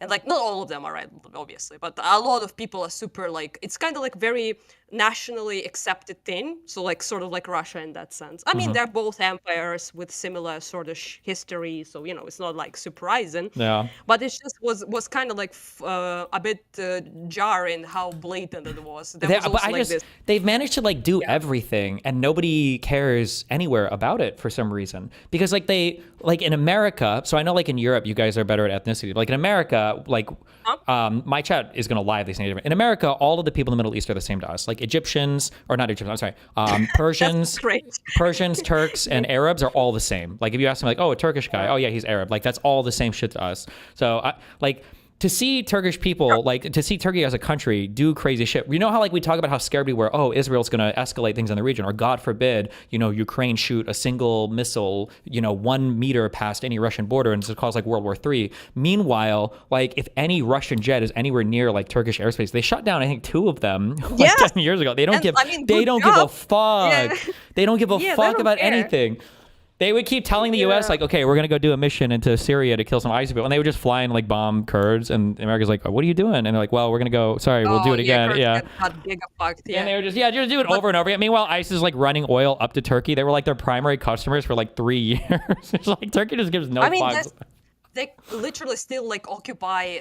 I think you call it Cyprus in English, I believe. Oh, the island, the country. Yeah, I don't even know what's going on with that. Also Yeah. nobody gives a fuck either. So it's just kind of a lot of things. I mean, people care here for sure. Like in America, nobody knows. Yeah, that's true. But in European Union, there was a lot of tension with Turkey.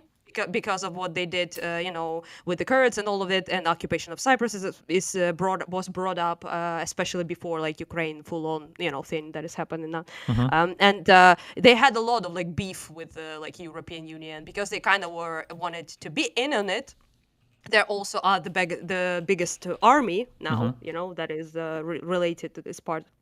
In NATO and all of that, so they are kind of like wanted to like jam in, I guess, into European sphere, and they still do, I think. So yeah, but they also kind of share a lot of interest in Ukraine, so we kind of try to make them our allies, sort of. Yeah, because I think they were selling a lot of like drone tech and weapons. I think early on. I don't know how much of those. Yeah. Those helped really. That was like Turkish stuff, but also they kind of made a lot of weaponry that is independent, in the sense that they don't use, for example, American stuff there. Sure. So they're not really controlled that much. For example, Britain didn't allow us to use their long-range missiles they gave us because America didn't allow it, and USA had like some details in it, some parts of the missiles that allowed them to make that decision. So Turkey is a little bit more independent that way, and but also Turkey has a lot of interest here because of Crimea.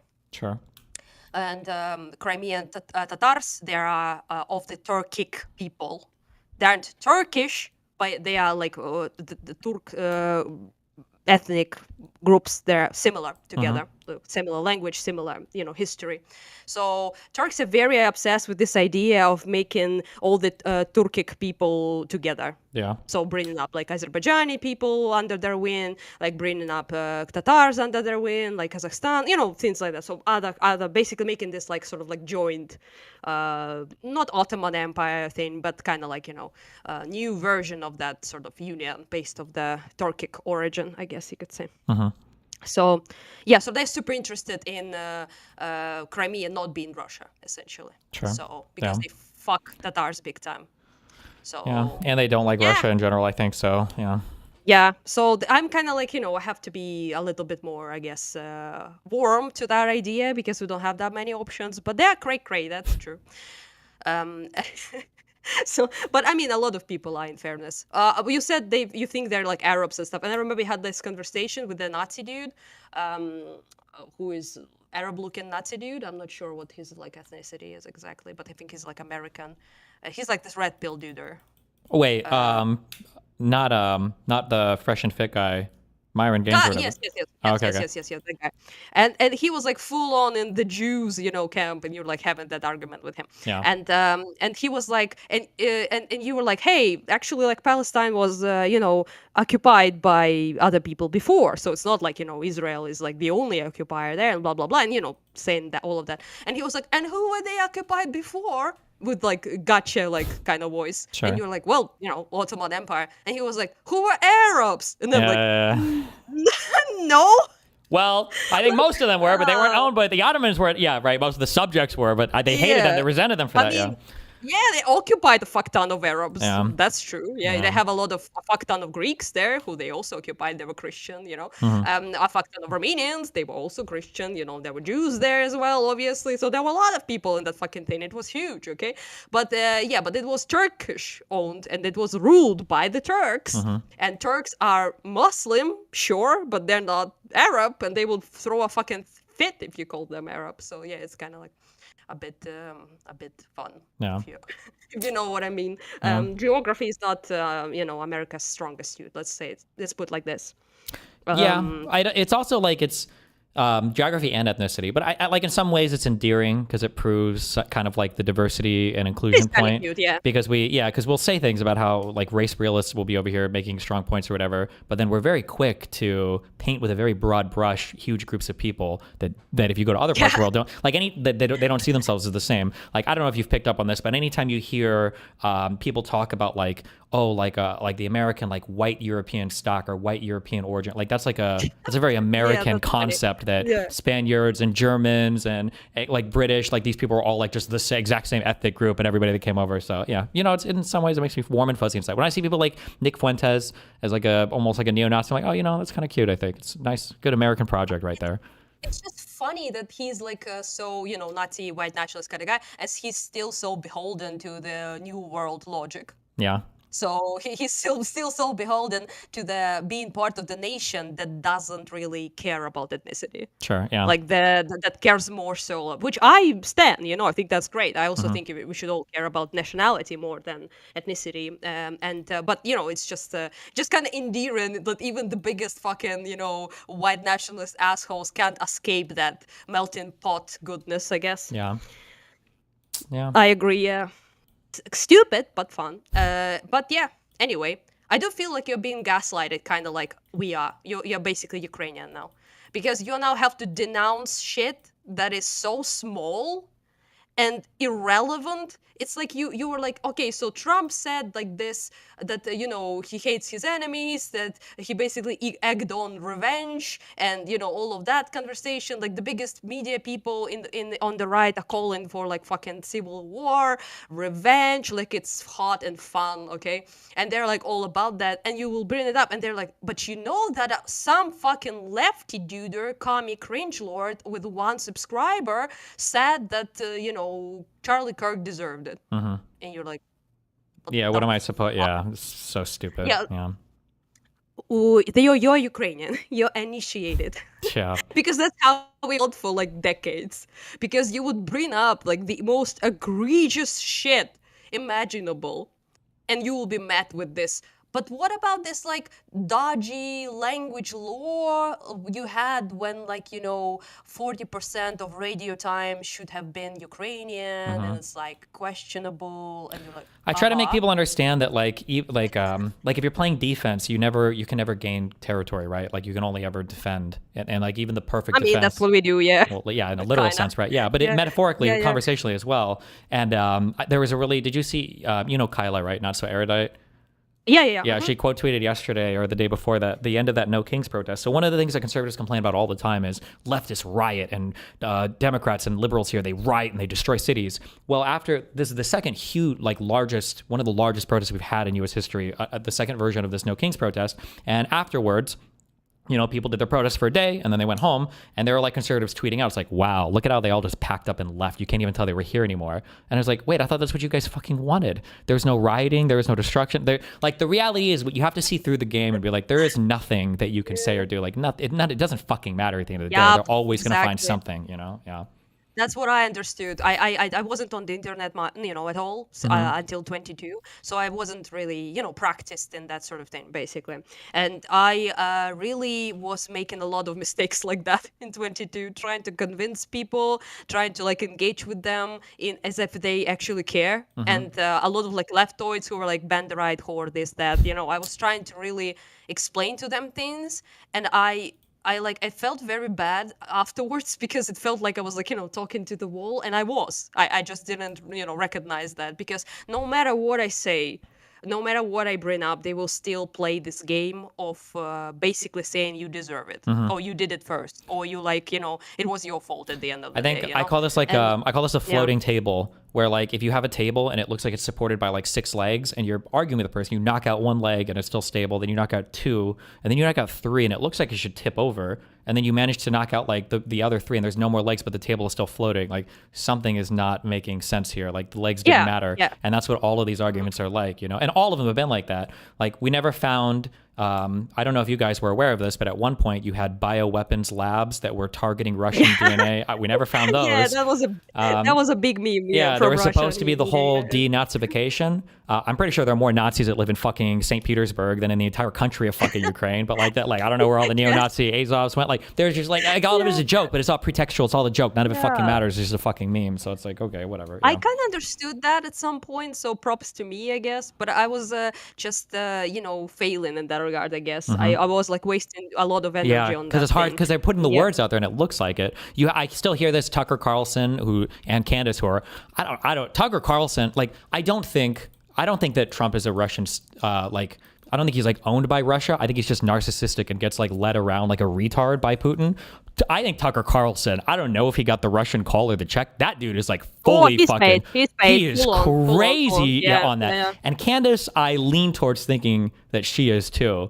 But it's just funny listening to like you know, like Zelensky, this unelected leader. He was elected. Okay, you might not like the wartime rules, but he was elected. Number 1, number 2. I like it. We just like forget that was his name? I can never pronounce it. Prajovsky or whatever. The guy in the meme who was like, yeah, Putin. We don't have any fucking weapons or food. What the fuck? I like how people just forget that like that guy like half cooed like and then died in a plane crash, and it's like, but that like that's a real country with real like it's just all of it is such a joke. It's a joke. None of it is real. Like these people, they say things that they don't mean. It's all just to further some stupid fucking story. Yeah, it's so dumb. It's so annoying. You just unfortunately you're like now faced, which I feel bad for you. You're now faced with that stuff. Yeah. So we were faced with that for a very long time, but it's like a Russian model of doing politics. So basically, you just throw so much shit, so much like bullshit and lies that you kind of like destroy the very concept of truth. Like nobody believes anything, and they actually pretend that they like, I know they're full on. Like you talk with people and they're like, oh, you can't believe any media, blah blah blah. Of course, they still believe the media they think is, you know, truthful. So it's not true, but it's kind of the same vibe. That if you like ask Russians, that's what they will say. That they will say you can't like believe any media. There's a lot of like nihilism. A lot of this like sort of apathy, I guess, right? Yeah. And it's an American version of that. So you're all more hyped and you know have a lot of energy about it, I guess, way more than an average Russian person would. But it's the same thing, really. You don't engage with like actual real people in that sense. They are basically agents in a way. Like, I mean, and in our media system, it's like more than ever. That model of like seeing, you know, like fucking when Charlie Kirk died, you've got the vice president now co-hosting his fucking podcast. What the fuck? That's what I mean when I say maybe in Russia, maybe it is this blatant, but we don't see it like via like RT News or whatever. But like in the United States, like why is the vice president co-hosting this podcaster dude's podcast? What the fuck am I even watching right now? It's just like crazy how over the top blatant it is. Like Benny Johnson, these like fake botted people getting, you know, seats in the White House to do like podcast like episodes and shit. I don't know what the fuck I'm looking at. Yeah, it's just that's a very unique to America thing, I would say, because like maybe not just in America, but in Russia you kind of have this like you have the agents obviously everywhere, people who do like propaganda, people who always spread the narratives that are needed to be spread, but they never treat it as something this big. Basically, nothing should be in competition with Putin, essentially, you know. Sure. So he needs to be like above everyone else. Yeah. And in Trump, it still is that because you want him to be the king, basically, kind of figure, right? But you also can like elevate a ton of people to like insane level of like basically Charlie Kirk is now like martyr kind of shit. Kind of, yeah. So Putin would But not want that. It's all at the power of the cult leader of Trump, because some people, the crazy thing that I just, it's so hard for me to know what people know or what's a game. Did you watch, we haven't talked in a while. Did you watch Ted Cruz talk to Tucker Carlson? I think I did, yeah. It seemed like, I don't know if his staffers or him genuinely didn't understand what Tucker Carlson was. Like, they thought that he was going to be like the ordinary kind of like neoconservative or like MAGA conservative. I remember that conversation. Yeah, and Ted Cruz got obliterated because he couldn't answer any questions and he was dancing around everything. And it was a horrible conversation from Ted Cruz's perspective. And I'm like, what, were you not prepared for this at all? And then watching Elon Musk spin off of Trump's orbit, Elon Musk actually thought that he mattered politically for a second. And I'm like, bro, you only matter because Trump is your friend. You know that as soon as you leave his orbit, nobody's going to give a fuck about you. And he spun out and he was all like, I'm going to make my own freedom political party. And like he instantly lost. You're the autistic fat computer ketamine guy. No one likes you or cares about you. Your kid has a weird fucking name and you fuck weird people with turkey basters full of your cum because you don't even have a working dick. Like, you're the weirdest guy on the planet. Yeah, how do you think you're leading a political party? Yeah. But these people like delude themselves into thinking they matter. And it's like, Jesus. Yeah. Everything over here is like fucking insane. Jesus. Yeah, I mean, it's like, you know, it's like this, there's a lot of like interesting things about it. I wrote a tweet about it that I think, you know, feels kind of correct on that to me, is that like Charlie Kirk was like elevated to such a like big, and he had like a lot of influence, like a lot of actual electoral, like, you know, influence. Many people say that he like actually helped a lot of like, to basically like, propagandize to younger people to be like Trumpists and all of that, you know, use like, for example, shit like TikTok, which is super good for propaganda, whether Russian on, I don't know, commie propaganda or like Trump stuff, you know, fascist stuff, whatever, right? And people say like, oh, that was, and you know, and he was like elevated by many people like this, like very, very, and then Trump is like, you see that, you obviously saw that video when he's like, oh, your close friend, like Charlie Kirk died, and Trump is like, yeah, but check like, out this new have you seen construction this project. cool ballroom? Yeah, oh my God. Like a ballroom, and I'm like, nothing like a tyrant's gratitude. I don't know if you know this phrase, but that's like it, literally. So he like no longer useful, basically. He's fucking dead. So there's no point for Trump to really, you know, concentrate on that guy because he can't do much for him now.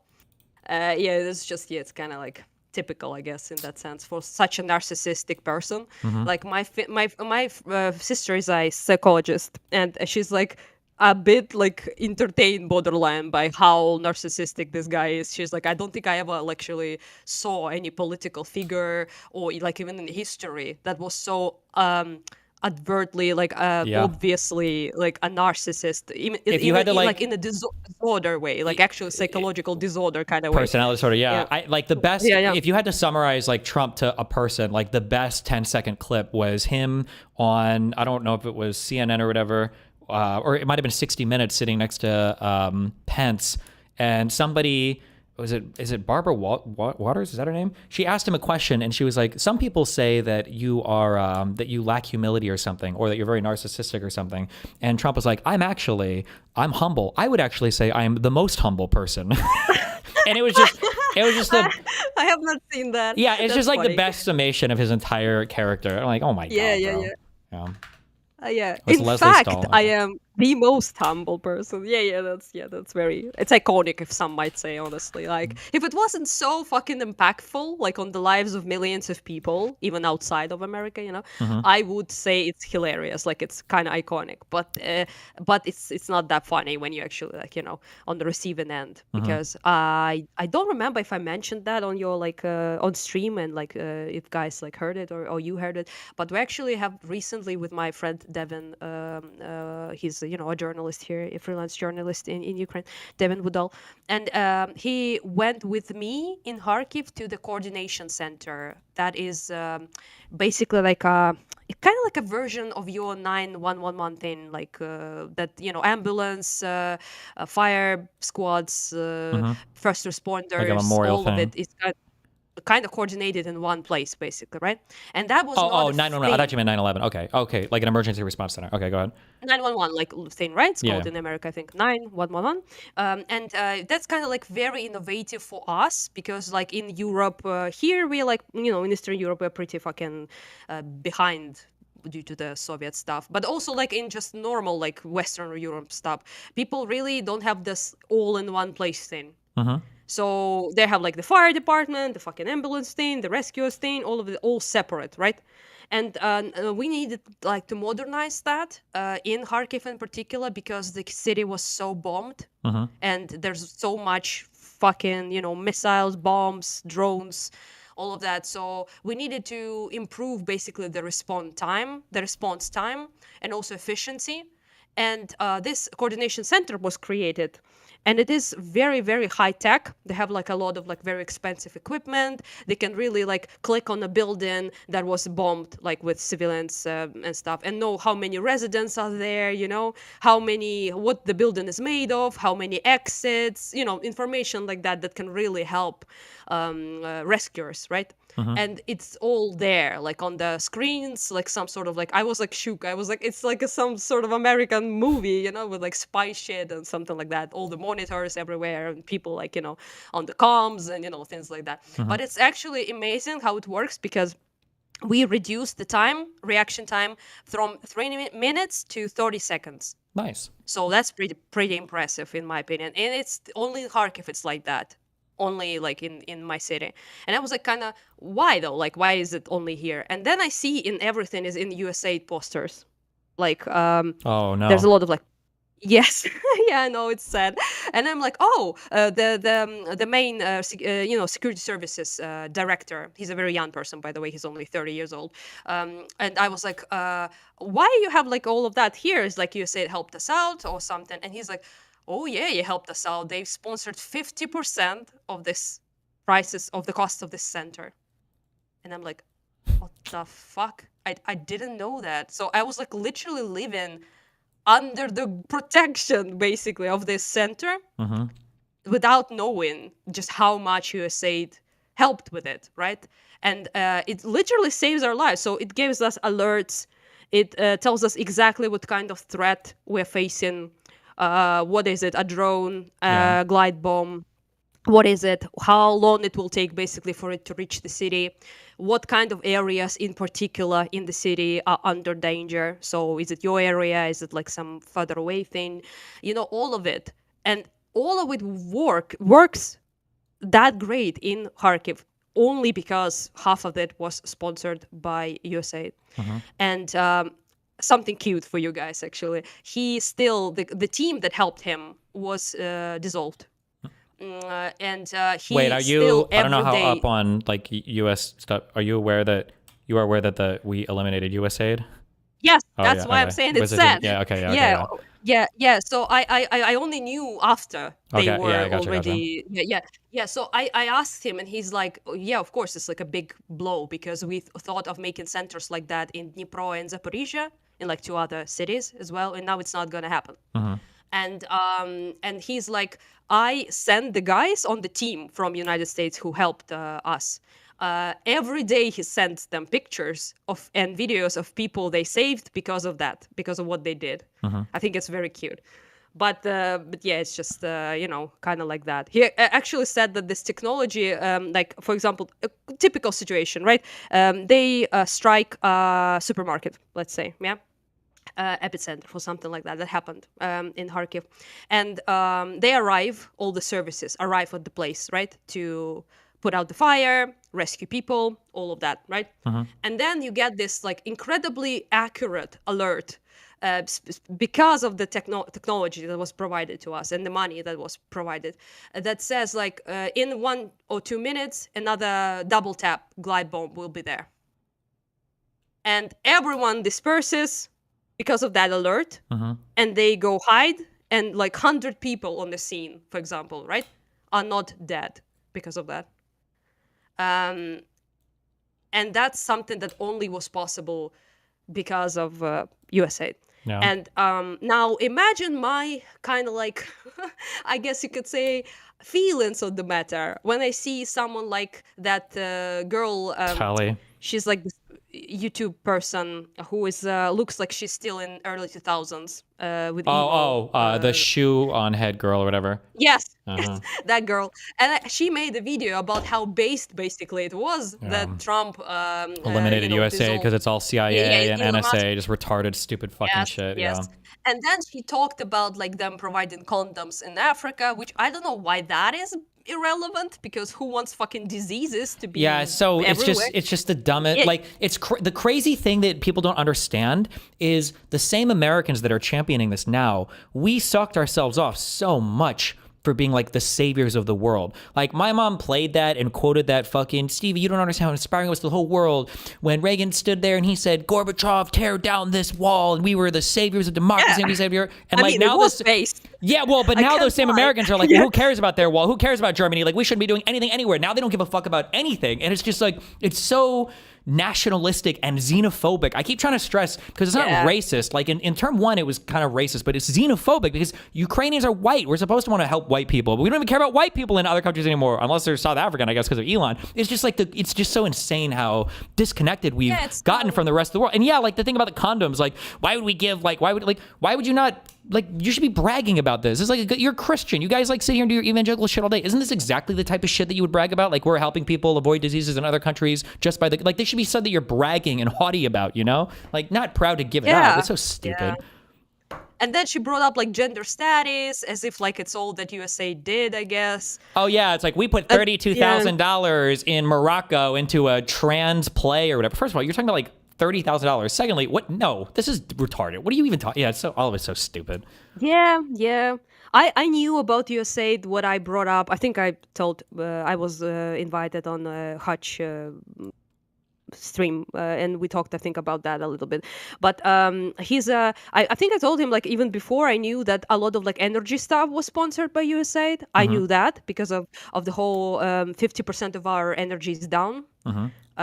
Because of the bombing, and I, for example, am now insanely cold right now because there's no heating, and it's very cold. It's like it's not that cold outside yet, but in my apartment it's like 10 degrees. I don't know how much it is in Eagles, metrics, but it's cold. That's cold. It's yeah, that's pretty cold for like an apartment thing. So I'm like in the basically I'm in outside where I'm wearing it inside the apartment, like the colds and stuff like that.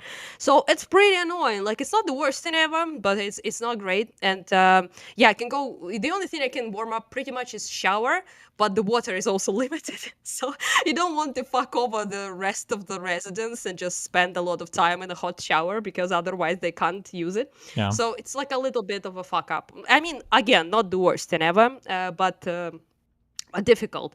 And they really help, like USA, with generators to basically continue. Like people like ask me sometimes, like how our stuff is working without, and it's mostly generators. So like people use for the shops, for like the cafes, for like drugstores and things like that. It all of it is kind of like open because it works from the outside generators basically when there's outages.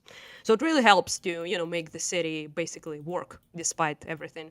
And I knew that they helped with that, but I didn't know anything really about the coordination center. We were gonna make a little bit of a film about it, about the whole security rescue services in Ukraine and how they work, and we will obviously talk about the. He didn't need any urgent. Okay, when we asked him, he went off about how great USAID is and how they helped for like 10 minutes basically. And of course they did, because they know the price of that, quite literally. Yeah. Yeah, it's just yeah. We also have like a very cool drone given out to us by Switzerland that helped. We use it like basically to watch over the city to immediately clock where where the things are happening. And yeah, but it really helped, especially with double taps, because they used to kill basically all our firemen, ambulance people, because they would just wait for them to arrive and then hit. And it was getting a bit unsustainable, because there's only so many trained, fire people and medical personnel. And Yeah, I was gonna say not to be like not to value some lives over the others, but like an attack that kills people is really bad, but then an attack that kills or injures your emergency services afterwards is like I don't like to say worse, but you know what I mean, right? It's like because you only have so many of these people that do this, and then for future attacks, like you're hardcore losing your ability to heal people, and these are already like some of the most like however many of these people have been drafted into the war effort. Like you have limited supply, limited training. Like it's not really. Nobody like drafts them because they need to be in their place. No matter what people say, okay, about Zelensky dragging every single man alive to the front line, that's not true. And you don't get drafted if you're like a medical person or like unless you enlist yourself. You can do that, obviously, but it's not. They're very valuable, and there's nothing wrong, by the way, in saying their lives matter more. Sure. They do, like objectively. In times like this, you don't do this whole all lives matter thing. Like, no offense to anyone, but you're just stupid. You don't do that. You like obviously value some lives more. And and that's but also it was difficult for them, because we're also gonna post that soon enough of the film stuff about it. It talks about it, but I have like a lot of close friends in the DSNS, which is how we call the services, rescue services, and I have a very close friend who is like a fireman in Kharkiv. Turgut, his name is. He's an Azerbaijani dude, and he really struggled with that, with the not getting there in time because of the double taps. So they would like get a call, right, and it's their job, it's their duty, right, to save people. And they would get a call like, Turgut, you can't go there, another bomb is flying. And it's like he said that he struggled like morally so much with it, because on one end he doesn't want to risk his team, obviously, their lives matter, but also it felt so incredibly wrong because he knows that seconds matter, never mind minutes, right? Yeah. So buildings fall apart, whole floors fall, people get trapped, they burn alive, they get squashed by like parts of the building fall in. And the longer you wait, the less chance there is to save people. And it just was like, I talked with a couple of them on camera as well, but in person they all said like it made them like borderline fucking want to off themselves, because they couldn't really, the oath they gave, they couldn't, fulfill it. Yeah. Because it was dangerous for them to do so. And it's a difficult time for sure. I'm just kind of curious. I don't know if we were talking about this before. You haven't left Ukraine. Why do you stay? What's the main thing that keeps you there? Obviously, at this point, you've got some following on Twitter. I'm sure you could move to someplace in Europe or the United States or whatever. Why? Like, what is the thing that keeps you there the most? I had the cringe up my spine when you moving to the US. No, I don't want to leave because, I think you can guess why. Because, it's my job. I help people. I do volunteer work. I go to the front. And I can't do that from some cozy place in Poland, and that thing. And I want to still help out people as much as I can. I now have much more resources than an average person to help with my fundraisers, thanks to you mostly, and to your community. Shout out to DGGers who got money for just another car a couple of days ago. I posted about it. And, it's just that other people help a lot, of course, other communities also, but DGG always is the main one for sure. And that's just something I want to do. And I sometimes I'm a bit down about all of it. Sometimes it feels like you feel like all mopey, that like it doesn't change much. Sometimes you feel like that, but then you meet the people you gave supplies to, and they're so fucking grateful and happy, and you made their lives better, and you know, like, oh yeah, I actually do matter for those particular people. It does matter. It matters a lot. So you know, that's the reason, really. Plus, a lot of like my friends couldn't leave, obviously, because they are men.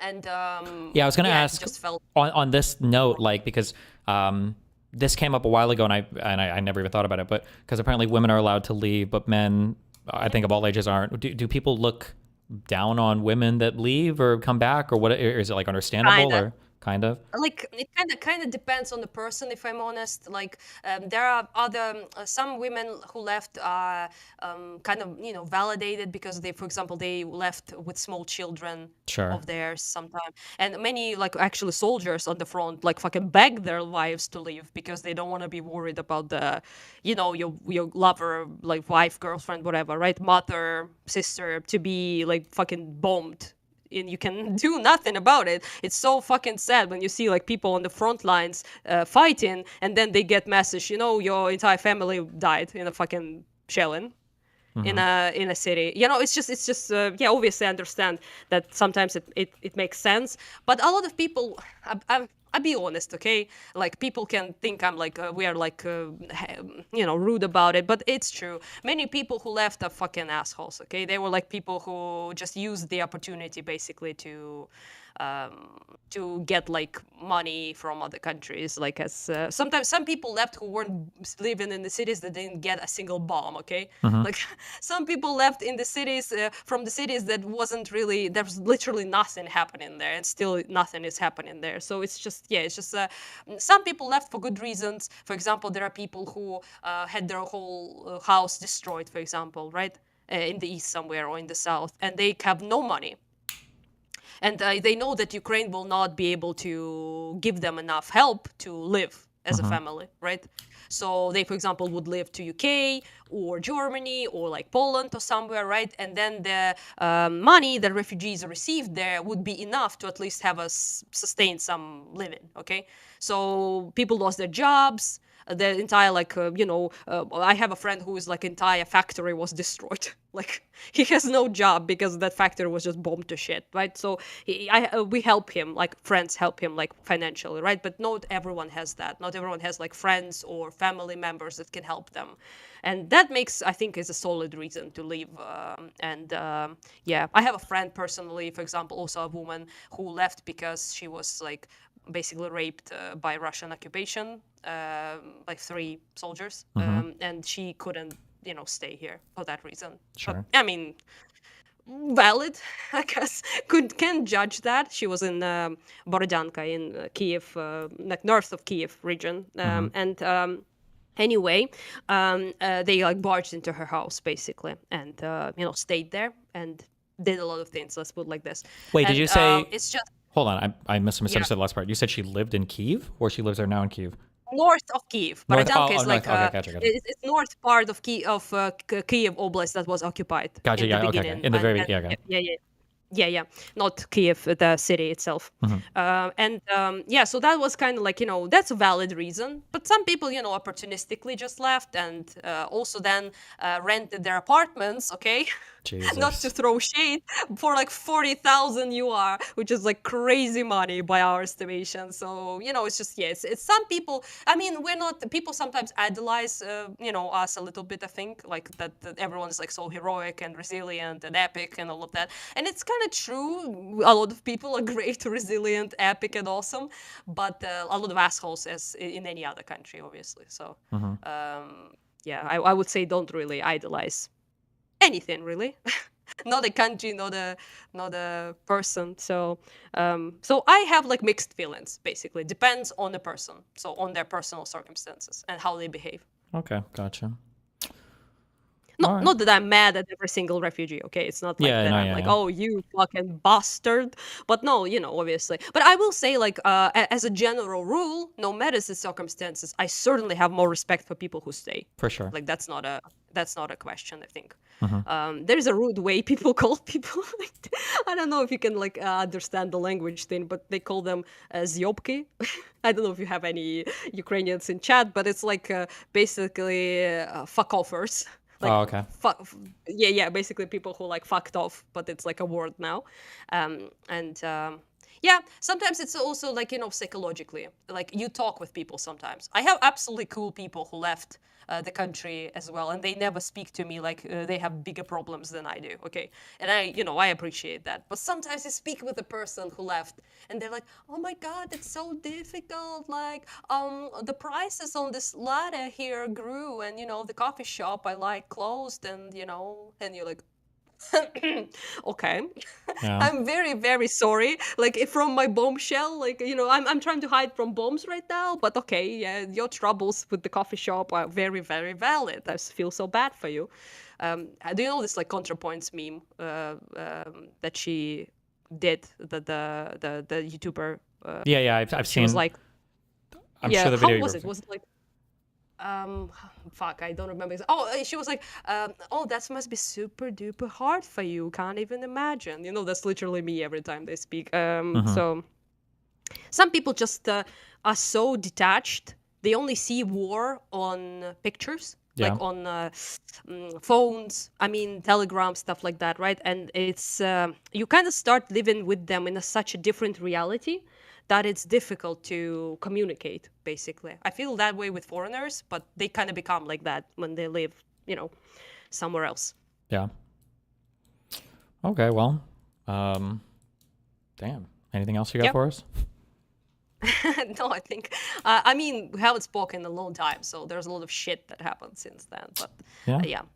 but one last thing I want to Yeah. ask: have you seriously thought that Trump is going to give us tomahawks? I didn't believe that at all. That he will give us the missiles, tomahawk. I think they call them in Yeah, English. tomahawks. Yeah. I can't predict anything. It just depends on who he talks to last, who pisses him off. I don't know what Putin is fucking saying to this guy because he's like because the thing is like the problem We is have that 2 chats together, I think. What? Like long, cute chats, like long phone calls. Nobody knows like what Yeah, the fuck is it's- talked about. That. It's Yeah. hard because in some ways, like Trump is beholden to the population's opinions about him. Like he's very narcissistic in that way, but he can also manufacture the opinions about him. So like to anybody that's not an absolute knuckle dragging fucking retard, like Trump is obviously being walked around on a shot collar Hassan dog leash by Putin on everything. Like I think the amount of attacks have gone up since Putin's been in since Trump's been in office. Like nothing has slowed down. yes, that's Everything's true, gotten yeah. worse. Like he's just been so aggressive. He has no respect. He has zero respect for Donald Trump as a man, as a political leader. Like that's so obvious.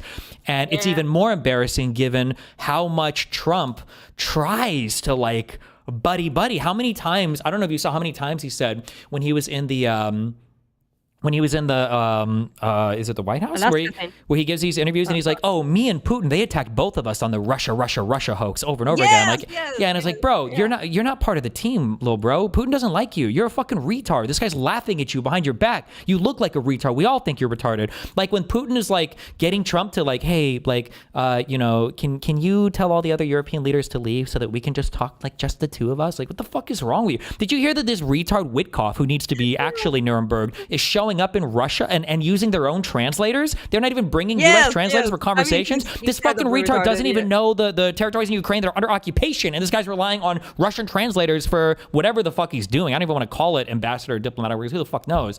But yeah, it's just all of it is such a joke. But as long as Trump doesn't feel that pressure because the U.S. population is actually fucking retarded, then I guess he just doesn't feel the pressure for anything. So yeah, it's insane. I guess with Vitkov it was kind of funny though, because like, I mean, it's no secret that he's a bit of a retard and he doesn't know what he was doing with Russia, obviously. But I like how Trump is doing the classic хороший царь, плохие бояре. It's like good tsar, bad boyars. It's like a classic. Give me a third means, translation. Like, sorry, the good king is good. His served people are bad. Basically, sure. right? That's something Russian saying. So the Tsar is always good, Mhm. But if something goes wrong, it's Boyari who is at fault. Of And course. Boyars are the service people, people who serve the king. So he literally is doing this trope. And all the time, because I never saw him take responsibility for a single thing. No accountability, anything. And now Never. even Vitkov he throws under the bus. He's like, well, this guy, like, I thought he will like fix Russia, Ukraine in like, 10 minutes time, but it turns out he didn't know what he was doing. And you're like, bro, like you appointed a guy on this role. It's like your decision as a leader of the country, and also as the president of the most fucking powerful country on earth. Like what? And people in the comments are like, oh yeah, Vitkov failed, and you're like, no, you failed, like you, Trump, you at the you are the one, you are the head of a snake. Yeah, so there's it's like just, people yes. have this like he marketed himself as a businessman, and the first thing you learn as soon as you're made like a fucking team lead in a fast food restaurant is that the buck stops with you. Like if you're like even in my little restaurant days, like if I'm supervising a shift and the manager comes in the morning and my restaurant is dirty, like if the manager shouts at me, there's no world where I could tell the manager, oh well, my employee slacked off. Like it's my shift. Yeah, What do you mean? point the finger at your employee. How cringe! Yeah, like, you're the everyone leader. knows You're the that, one like, that was elected to yeah, figure these people. You employed these people. You're the one that chose these people to do this. Like it's on you, bro. Yeah, you can't keep blaming the deep state when you are the deep state. You are the president. This is your second run at it. Like Where how can is you the keep blaming deep everyone state? else? Yeah, what the fuck? Like, Steven, seriously, where is the deep state? I don't Like, know. I've been all the praying for them to leftoid- save us constantly. Our military-industrial complex. Apparently, all of these things are Where just is not it? doing any work. Yeah, what the fuck? I'm waiting, okay? All the leftoids were like screeching at me in 22 that it's all the deep state and, all that and like all the military industrial complex, I guess. But fuck all happened. So, yeah. Hassan thing is funny though. I will say, like, I didn't know what was happening until you messaged that thing to me about the dog collar. stuff? Yeah, and I was like, what the fuck? Like, I didn't understand what you even talk about because you talked about the collar. I guess you assumed that I maybe saw that shit. But I was like, what the hell is happening? And I'm like checking out and I'm like, fuck. Oh my Jesus. God. That's so in character though. I Yeah. kind of like, I kind of vibe with that. Not that the fact that he abused the dog, that's bad, obviously. But you 100% saw that clip, obviously. But I was laughing so hard when he tried to say place in like, as if it's like Oh, yeah. part of the... It's the Fuck, peaceful or the actual place where cringe. or yeah, it was so cringe. Oh my god. I was like, oh my God, he thinks he's slick. He thinks he's like actually, slick. A real fucking smooth criminal over here, like Yeah. trying to get her to get in the place because he's so annoyed that she's like a walking, breathing, actual living thing. Mhm. And he's like, you fucking dog. Just stay in your place, okay? You're a decoration. What the fuck? And he can't like zip her now, I guess. So Now she's just walking all imagine over how the annoying place. that is. Yeah. Yeah, she's actually being a dog now, and he's like, "What the fuck? I can't deal with that shit." So yeah, that was a bit funny. But poor dog though. Yeah, I mean, I wouldn't want to be her. Okay, wouldn't want to live in the house with that guy. But yeah, anyway. It wouldn't surprise me kinda if it's funny though gone how- within like 3 to 6 months, but we'll see. You mean the dog? Yeah. Are you serious? Like, Well, because he gone can't in keep the one dog, way? he can't keep her in place anymore, right? So I don't know if he'll, I don't know if he wants the responsibility of having this dog like wandering the house or whatever. Okay, this got dark. Well, I mean, I'm not saying he's gonna kill the dog. He might just give the dog away to somebody or something, you know? That's how I thought he meant. Oh, I was like, he's going to, sneakily assassinate it and then say, oh, how tragic, died in an accident or something like that. Yeah. And I was like, well, that's taking it a bit. I think he tried that yesterday or the day before because he went to that No Kings protest with his like police vest on, and he brought Kaya with a bulletproof vest and everything else. Oh, was that's super so cringe. cringe. Yeah. What the fuck happened there? Like, was he on the front line in Donbass or something? Like, why did he need a Kevlar? Because he gets shot at by the cops so much, yeah. Oh man, that dude. Like, it's I don't know. I wish he kind of like embraced how quintessentially like American he is. That would be actually cool because he like represents all the fucking stereotypes in one person. Of He the does. rich He really fuckboy does. Guy. Yeah. And it's just so cringe that he went with the socialist thing. Ugh. I wish he like kind of picked another niche that just suited him better. Alas, you know. Oh, alas. Yeah. Well, save the dog, I guess. Like Yeah, save fucking Kaya. Good luck. actual open air prison over there. Like that's sad. I don't know. But the memes are hilarious though. I saw like so many lightning bolt things with the dog, like with anime stuff and that stuff. I love animals, okay, but that's funny. Yeah. Yeah, and yeah. Other than that, I think let's just kind of try not to die of cringe, I guess, and see what will happen next Yeah. in Good the luck. funky world. Yeah. Yeah. Thank you, and yeah, bye-bye to everyone. I proved that I'm alive, so it's all good, I guess. Good job. We'll talk to Yep. you in the future, yeah? Perhaps. Bye-bye. Be careful. Bye. Thanks for chatting. Spooky.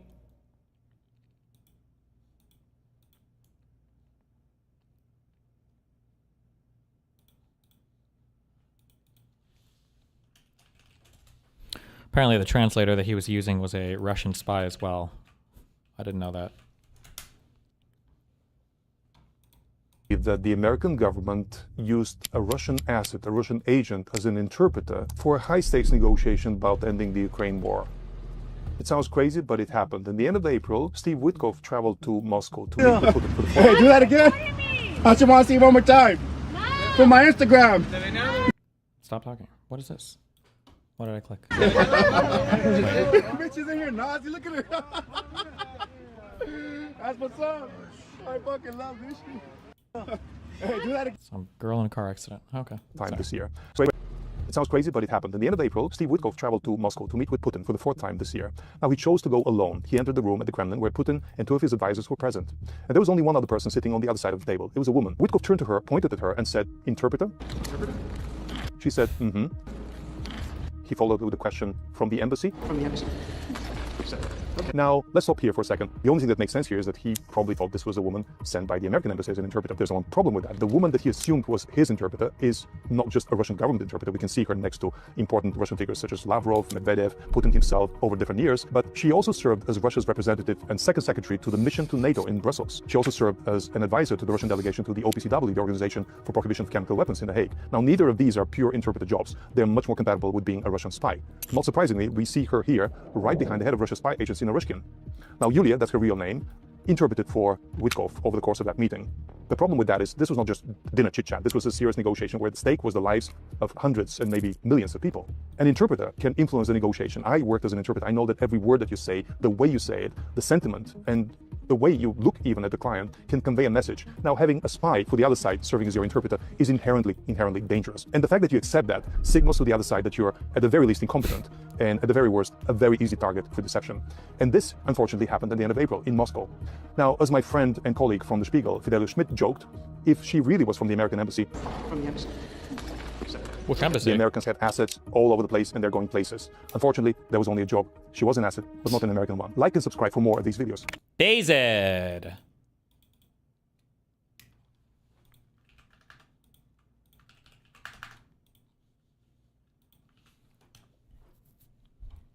You've got to get permits. You've got to get police out there. You've got to get the signs. You've got to get the messaging out. To have millions of people out there, that is not a cheap endeavor. And I will also say that there is a company called Crowds on Demand that has a CEO, and you can pay them to go out and protest for you. You know, up to $500 a day you can make as a paid protester. This is the reality that we're in. So the question mark is, where did the money come from? You've got to get permits. Why do you keep asking that question and have nothing to show for it? It's almost like it's all bullshit. Soros, where are all of these paid protesters at? Where the fuck are they? You understand that this has been like a pervasive claim from the weirdo Republicans literally forever. When I ran into that one random fuck,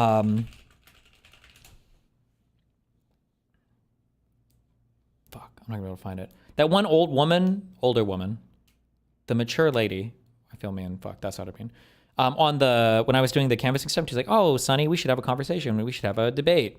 That was what she was asking us, like, who paid for you guys to be here? Did anybody pay for you to be here? Did anybody pay for you? Because they have this idea that every single protest, that every single person on the street or door knocker is like some paid opposition that's being funded by like fucking George Soros or something. It's so crazy. Yeah, they've been accusing us of this for 10 years. Where are all of the undercover protesting busts? This is so funny. You're not known to be a humble man, but I wonder. I think I am actually humble. I think I'm much more humble than you would understand. You're not known to be a humble man, but I wonder. I think I am actually humble. I think I'm much more humble than you would understand.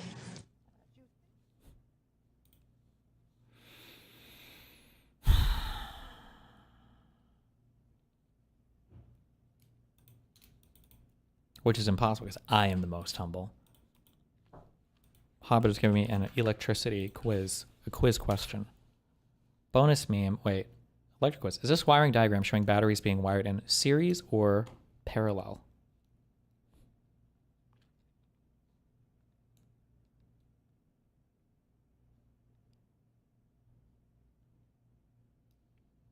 These are definitely series, right?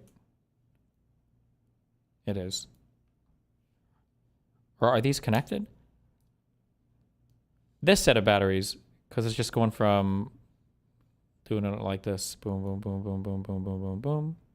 Boom, boom, boom, boom, boom, boom, boom, boom, boom. Boom, boom, boom, boom, boom, boom.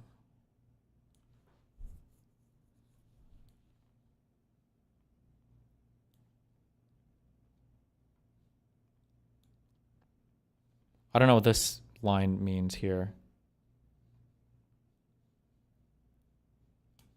This thing. Bonus meme. Do you wire in series to increase or decrease amps or volts? Same question for parallel. If you wire in series, I think you increase voltage. If you wire in parallel, I think you decrease. Something decreases. Because if you wire, I remember for when I did my car stereo, this is the only time I've ever used any of this information in my life. That and licking the batteries outside my door. If you have an amplifier and you wire your stuff in parallel, it cuts the resistance of your amplifier in half, which allows you to drive more wattage or power, but it has to be rated for a certain amount of ohms so you don't blow it up. So if you wire things in parallel, I think that drops the resistance, right? Voltage equals current divided by resistance. So whatever that means, that's my guess. Whatever I said. I think everything I said there was right. I think.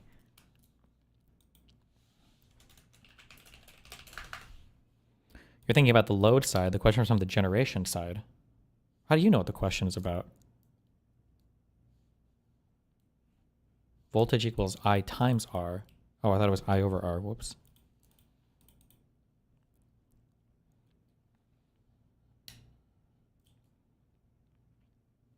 The amp doesn't have a resistance. It has a max resistance speaker it can support, right? Amplifiers are usually rated for how low, I don't know why, but they're rated for how low the impedance can go, I think. I don't know why this, intuitively I would imagine you're just rated for wattage, but I don't think it was just wattage. I think it was rated for impedance, because if you wired things in certain ways, you can drop the impedance to drive a whole lot more power from the amp.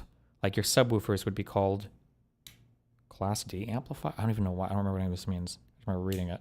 But like they could handle, I want to say like 2 ohms versus 4 ohms, but there's no way that the resistance was that low, right? I must be thinking of a different unit or something.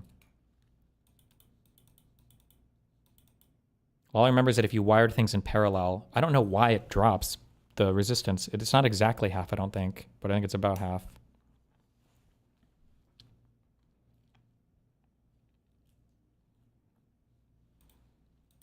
Was this the debate you were referring to?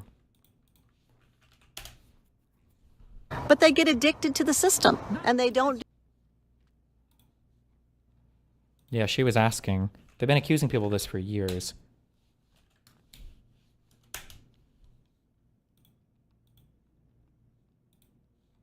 Sometimes you got to sing the blues? Yeah, but the stakes are very high right now. But yeah, They sometimes are. you win and sometimes you lose. Yeah, of course. Okay. So how did you travel all the way from California? Who paid your fare and all of that to get here? I paid myself. You bought your own ticket here? You came to Georgia because of the runoff? Yep. Okay, so you felt like this runoff was that important that you needed to be present? Yeah. Like she thinks, yeah, she thought that some like other org was paying. Like how much money would that cost? There'd be so many paper trails, you know? I have a 1 ohm stable. Oh, maybe it was literally 124. Like I feel like a good amp, like your clean amps that you would drive your front and rear speakers with would be like 4 ohm amps. But if you had really good powerful ones for your subwoofer, it'd be like 1 or 2 ohm amps. And then your speakers would be rated differently as well. I don't know if that's real or not. These are the numbers that I remember.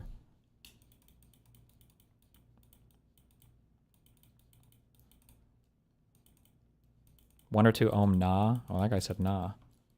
Why can't we just look it up? Car subwoofer amplifier.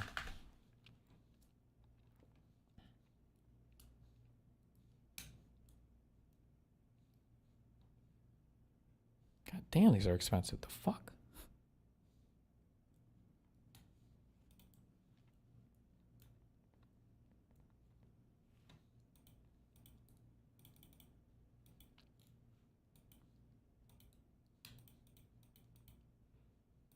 Oh, they are Class D mono amp. And then if it's a good amp, hopefully it's rated for 2 ohms. So you can make it go boom, boom, boom more. I don't know. Okay, I don't care that much. We're done.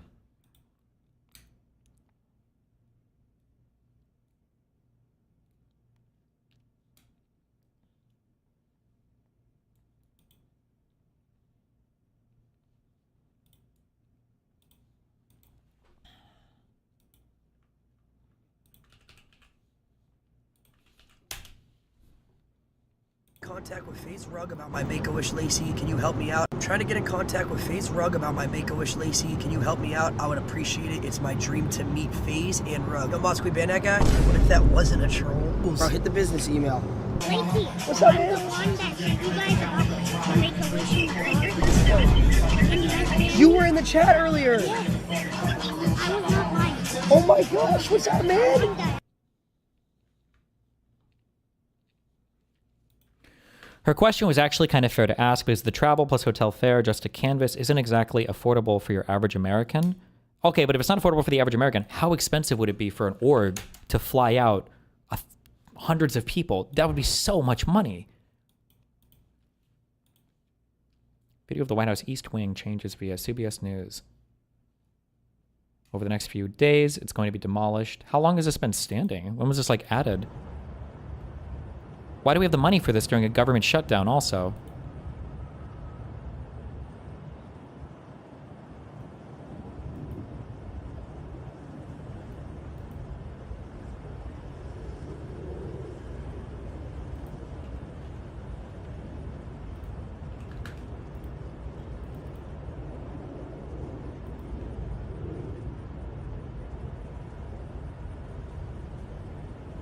True! Governments across the United States remove statues of Confederate leaders. Conservatives, this is an outrage. These are historically significant. Trump demolishes the East Wing of the White House. Crickets.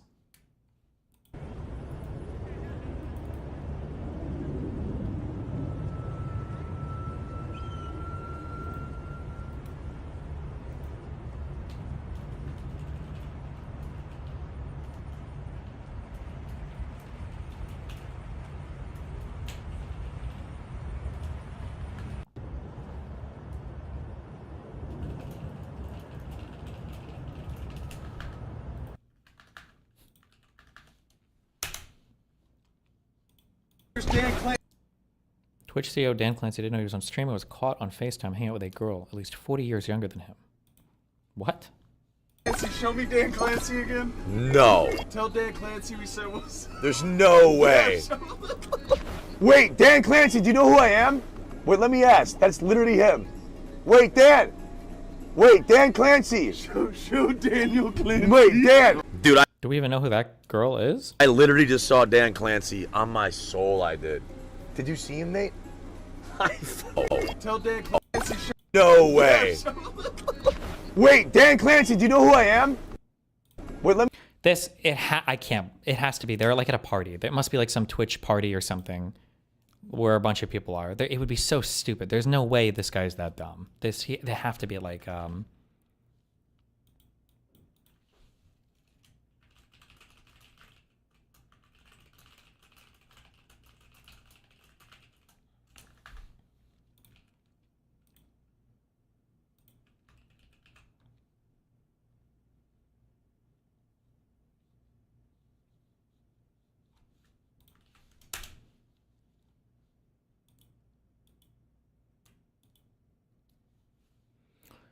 Games Cage explains why they deleted their picture with XQC from TwitchCon. Hey y'all, deleting the pic I took with XQC. Enough people have expressed their concerns, issues with the guy. That it's not a hill I'm willing to die on for having up. Who? Okay, good one.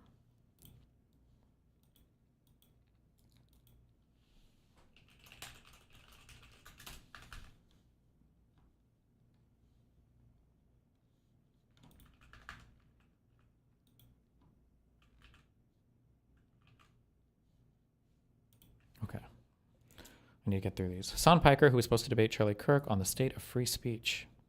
What? This picture is like... Oh yeah, it says here, like 7, 8 years old. The fuck?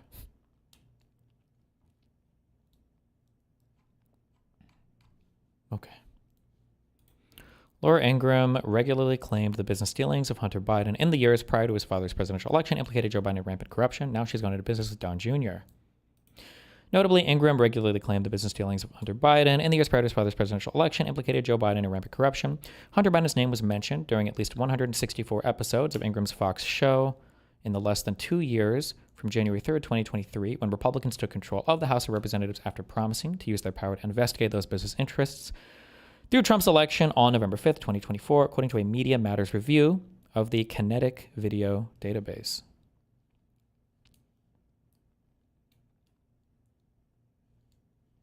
Okay. Nothing is surprising.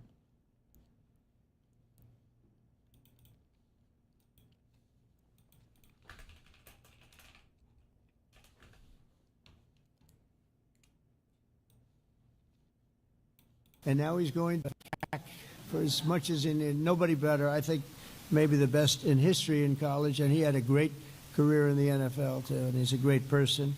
And now he's going to be the ambassador. Come on, name the country, Herschel. He's going to be in the tough job.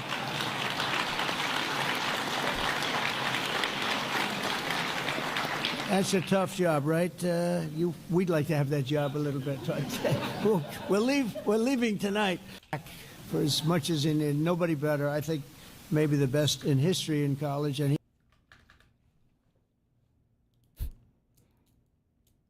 What are you cooking, Oda? The fuck is this?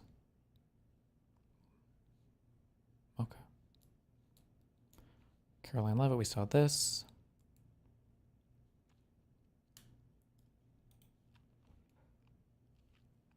These are all the races for the House of Representatives last year that were somewhat close. In most places, the winner came from the party that also won the district in the presidential election. Except for these 16 candidates, they're Democrats who won in places that backed Trump, and Republicans who won in places that backed Harris. What do they all have in common? They're all moderates.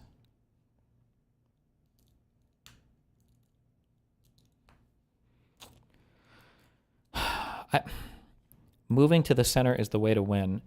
Like, I don't necessarily disagree. It just depends on what you call the center. Like, the Democratic Party messaging is further left than the Democratic Party, than even the politicians. We need to moderate and be moderate left. We don't have to go to the fucking cringe fuck center. That's so cringe. Oh my God.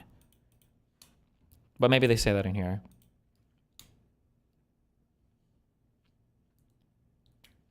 Some of the country's highest profile Democrats identify as Democratic Socialists. Like, that's cringe. We don't need that, okay? Candidates closer to the political center from both parties can you do fare better in most elections on the further to the left or right.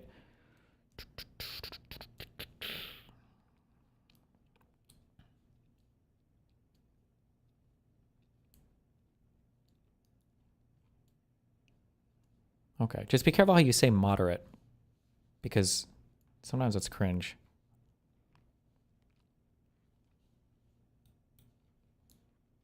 The end of an era. Join us tonight at 7 p.m. for my last Live and Learn. Wait, what?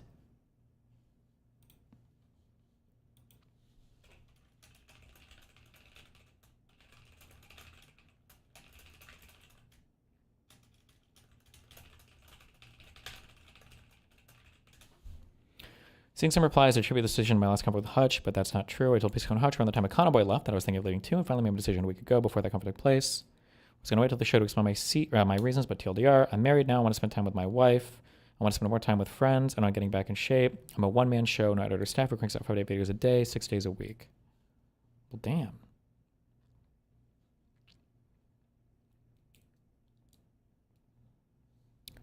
Apparently they had a heated debate, Jessiah versus Hutch, 3 days ago. Fuck. Somebody can link that if they want. I don't have time. No. We think there's a third family living in the house. Oh, it was about the vaccine thing. Protein powders and shakes contain high levels of lead. Yeah? It's called muscle building. Protein supplements are widely popular, but Sierra's tests of 20 products found more than 2/3 of them contain more lead in a single serving than experts say is safe to have in a day.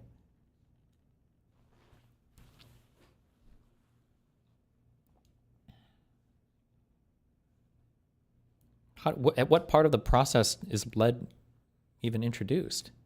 Jessiah was mad. It's 100% because of that debate. Wait, what? Link me the debate.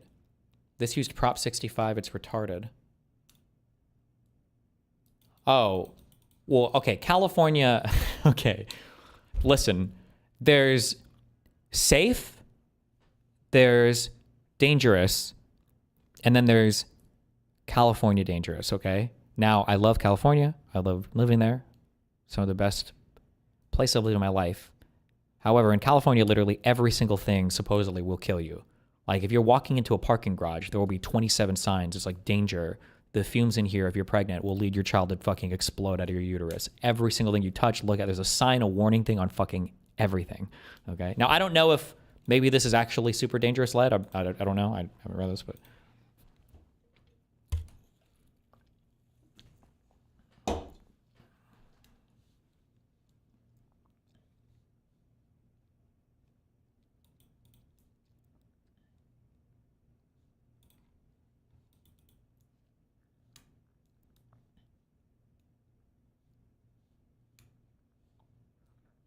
It's kind of the nature of concentrated plant protein.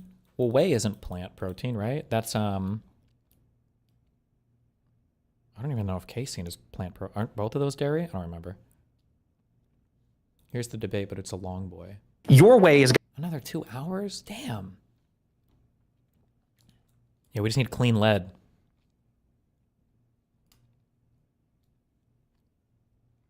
Listen, what brands... Serious mass. Okay, well, these people are... Just eat cookies. Who's buying this shit? Oh, shit. Oh, shit. Oh, okay, no. We're good.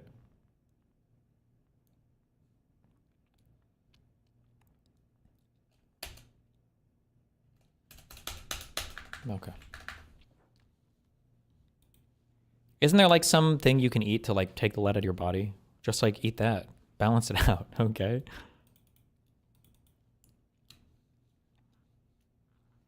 Do you only use the whey-based ones?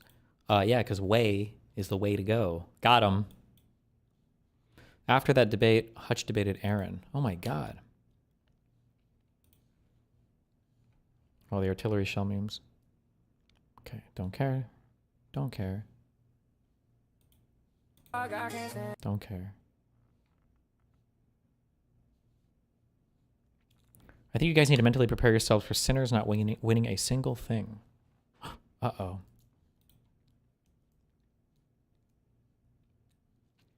Cringe question, but do you have any thoughts on the new AI soul/jazz covers of rap and pop songs? I think some of them sound really good, especially the Eminem ones, but is something being lost on a musical level? Maybe. Hold on. Sinners is god-awful. I don't know why anyone is even entertaining the thought of it being worthy of an award, let alone an Oscar. I find it hysterical that people are trying to convince one another that it's good in any way on X Brain Rot. I feel like he's over-dramatizing this statement. But I was a little disappointed in Sinners. I thought it was... I always give mad props to like original films. Like, good job for not making another sequel or whatever. But I don't think I'll remember much about that movie in a couple years.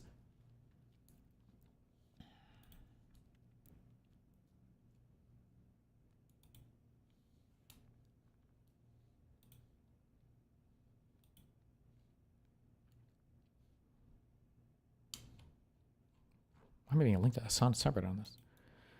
A woman sicked her dog at me this morning as I was walking my dog. When I asked what was going on, she regurgitated lies propagated by an ongoing propaganda campaign carried out by Canary Mission. I will be addressing what happened this morning with video on the Young Turks. I'll also go over the videos that they incessantly clip out of context to form a false narrative of my character. Wait, what?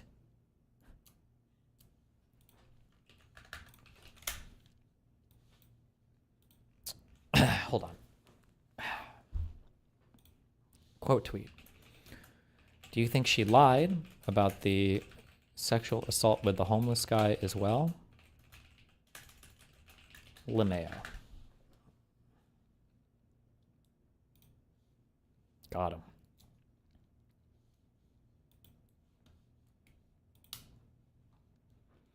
Justin, a Ninth Circuit panel rules 2-1 that Trump has authority to send the National Guard to Portland.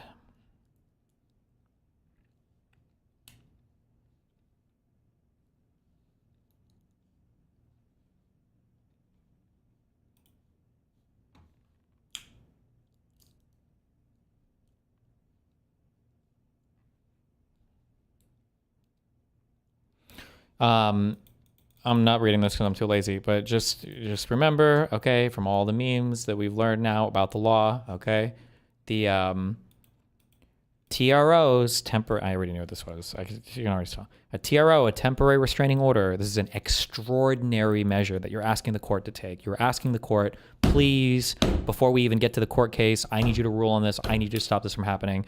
You have to show like a super strong likelihood of succeeding on the merits. You have to show that there's like it's not too burdensome on the other party compared to the relief you're asking. You have to show, I believe, for a TRO, I think you have to show irreparable harm. You have to, and then there's a fourth thing that is in the public interest or whatever. Just because a TRO was stayed, meaning the court stopped a temporary restraining order, doesn't mean that this is the final ruling of the court, right? This stuff takes time, so that it's not, so it sounds like they just, this appellate, the Ninth Circuit stayed the TRO that was issued by the lower court. So they just said, no, we're not going to enjoin the government. We're not going to have a temporary restraining order go at this time.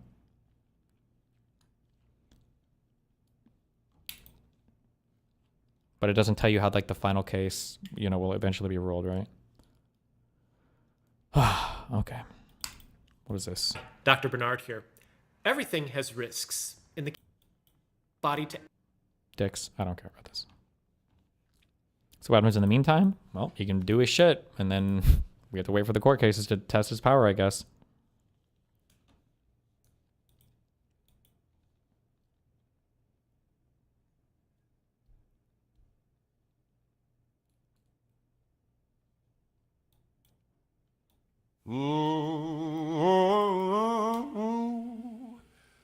Yes.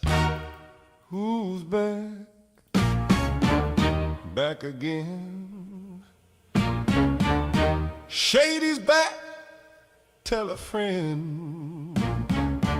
Guess who's back? Guess who's back? Guess who's back? Guess who's back? Guess who's back? Guess who's back? Guess who's back? Guess who's back? Guess who's back? Guess who's back? Okay. There's your AI for the day. I don't like these headlines. Ninth Circuit rules that National Guard can deploy to Portland. There hasn't been a ruling. I mean, this is a kind of ruling, but like they're just blocking a temporary restraining order, right? Okay. Final link, and then popular hair loss drug linked to higher suicide risk. Finasteride has long been a popular choice for millions of people seeking to achieve thicker hair. It was marketed as a cosmetic treatment for androgenetic alopecia, but beneath its appeal of luscious locks lies a darker story. Oh no. One that's now being brought to light by a sweeping new review from Meyer Brezis and colleagues at the Hebrew University of Jerusalem. What?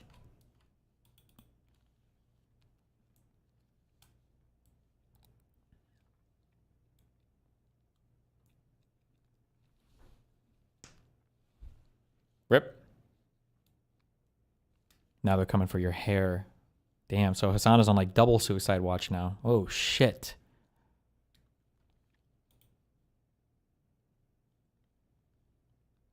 Do you think Hutch gives Ogre Boy too much attention? How would you deal with a weird ass anti-fan? Yeah, I don't know why he talks to that guy so much. I think the guy is super weird. But I also don't understand why Pisco would talk to Rob North so much.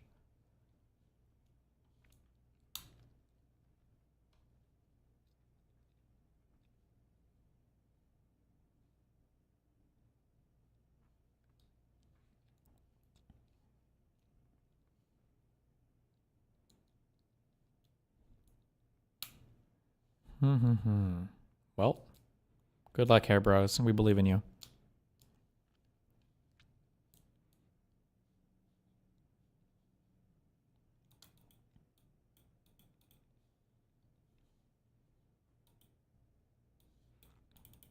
Demand for coffee in America. Inelastic. People will pony up before changing their habits when it comes to that cup of joe.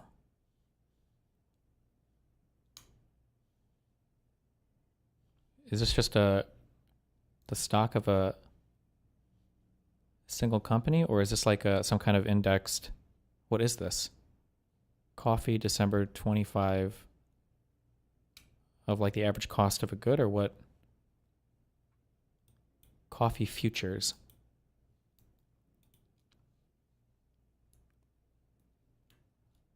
Is it? I have no idea how futures markets work.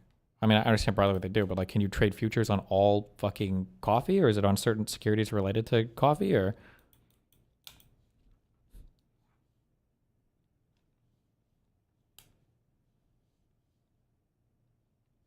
Okay.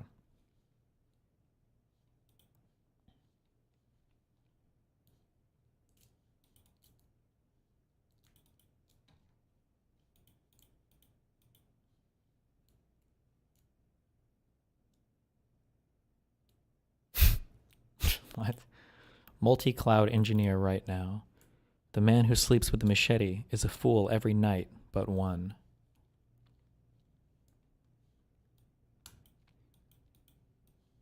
Okay, did we watch the Hutch Jessiah convo, or did we watch the 3.5 hour fuck, I don't remember what the other one we're gonna watch is that I've had up for 3 days and I haven't looked at it.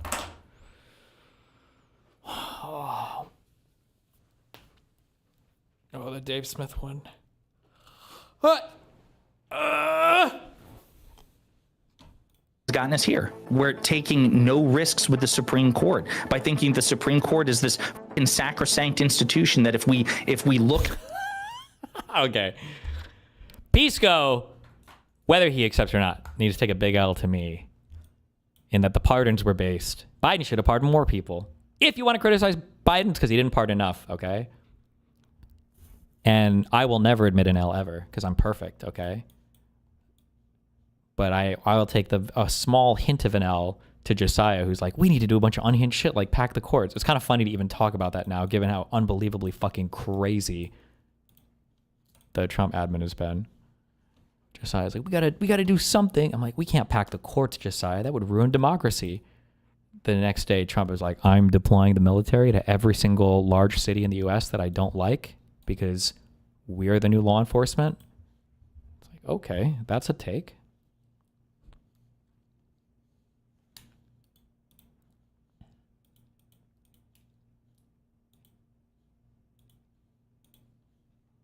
That is a take.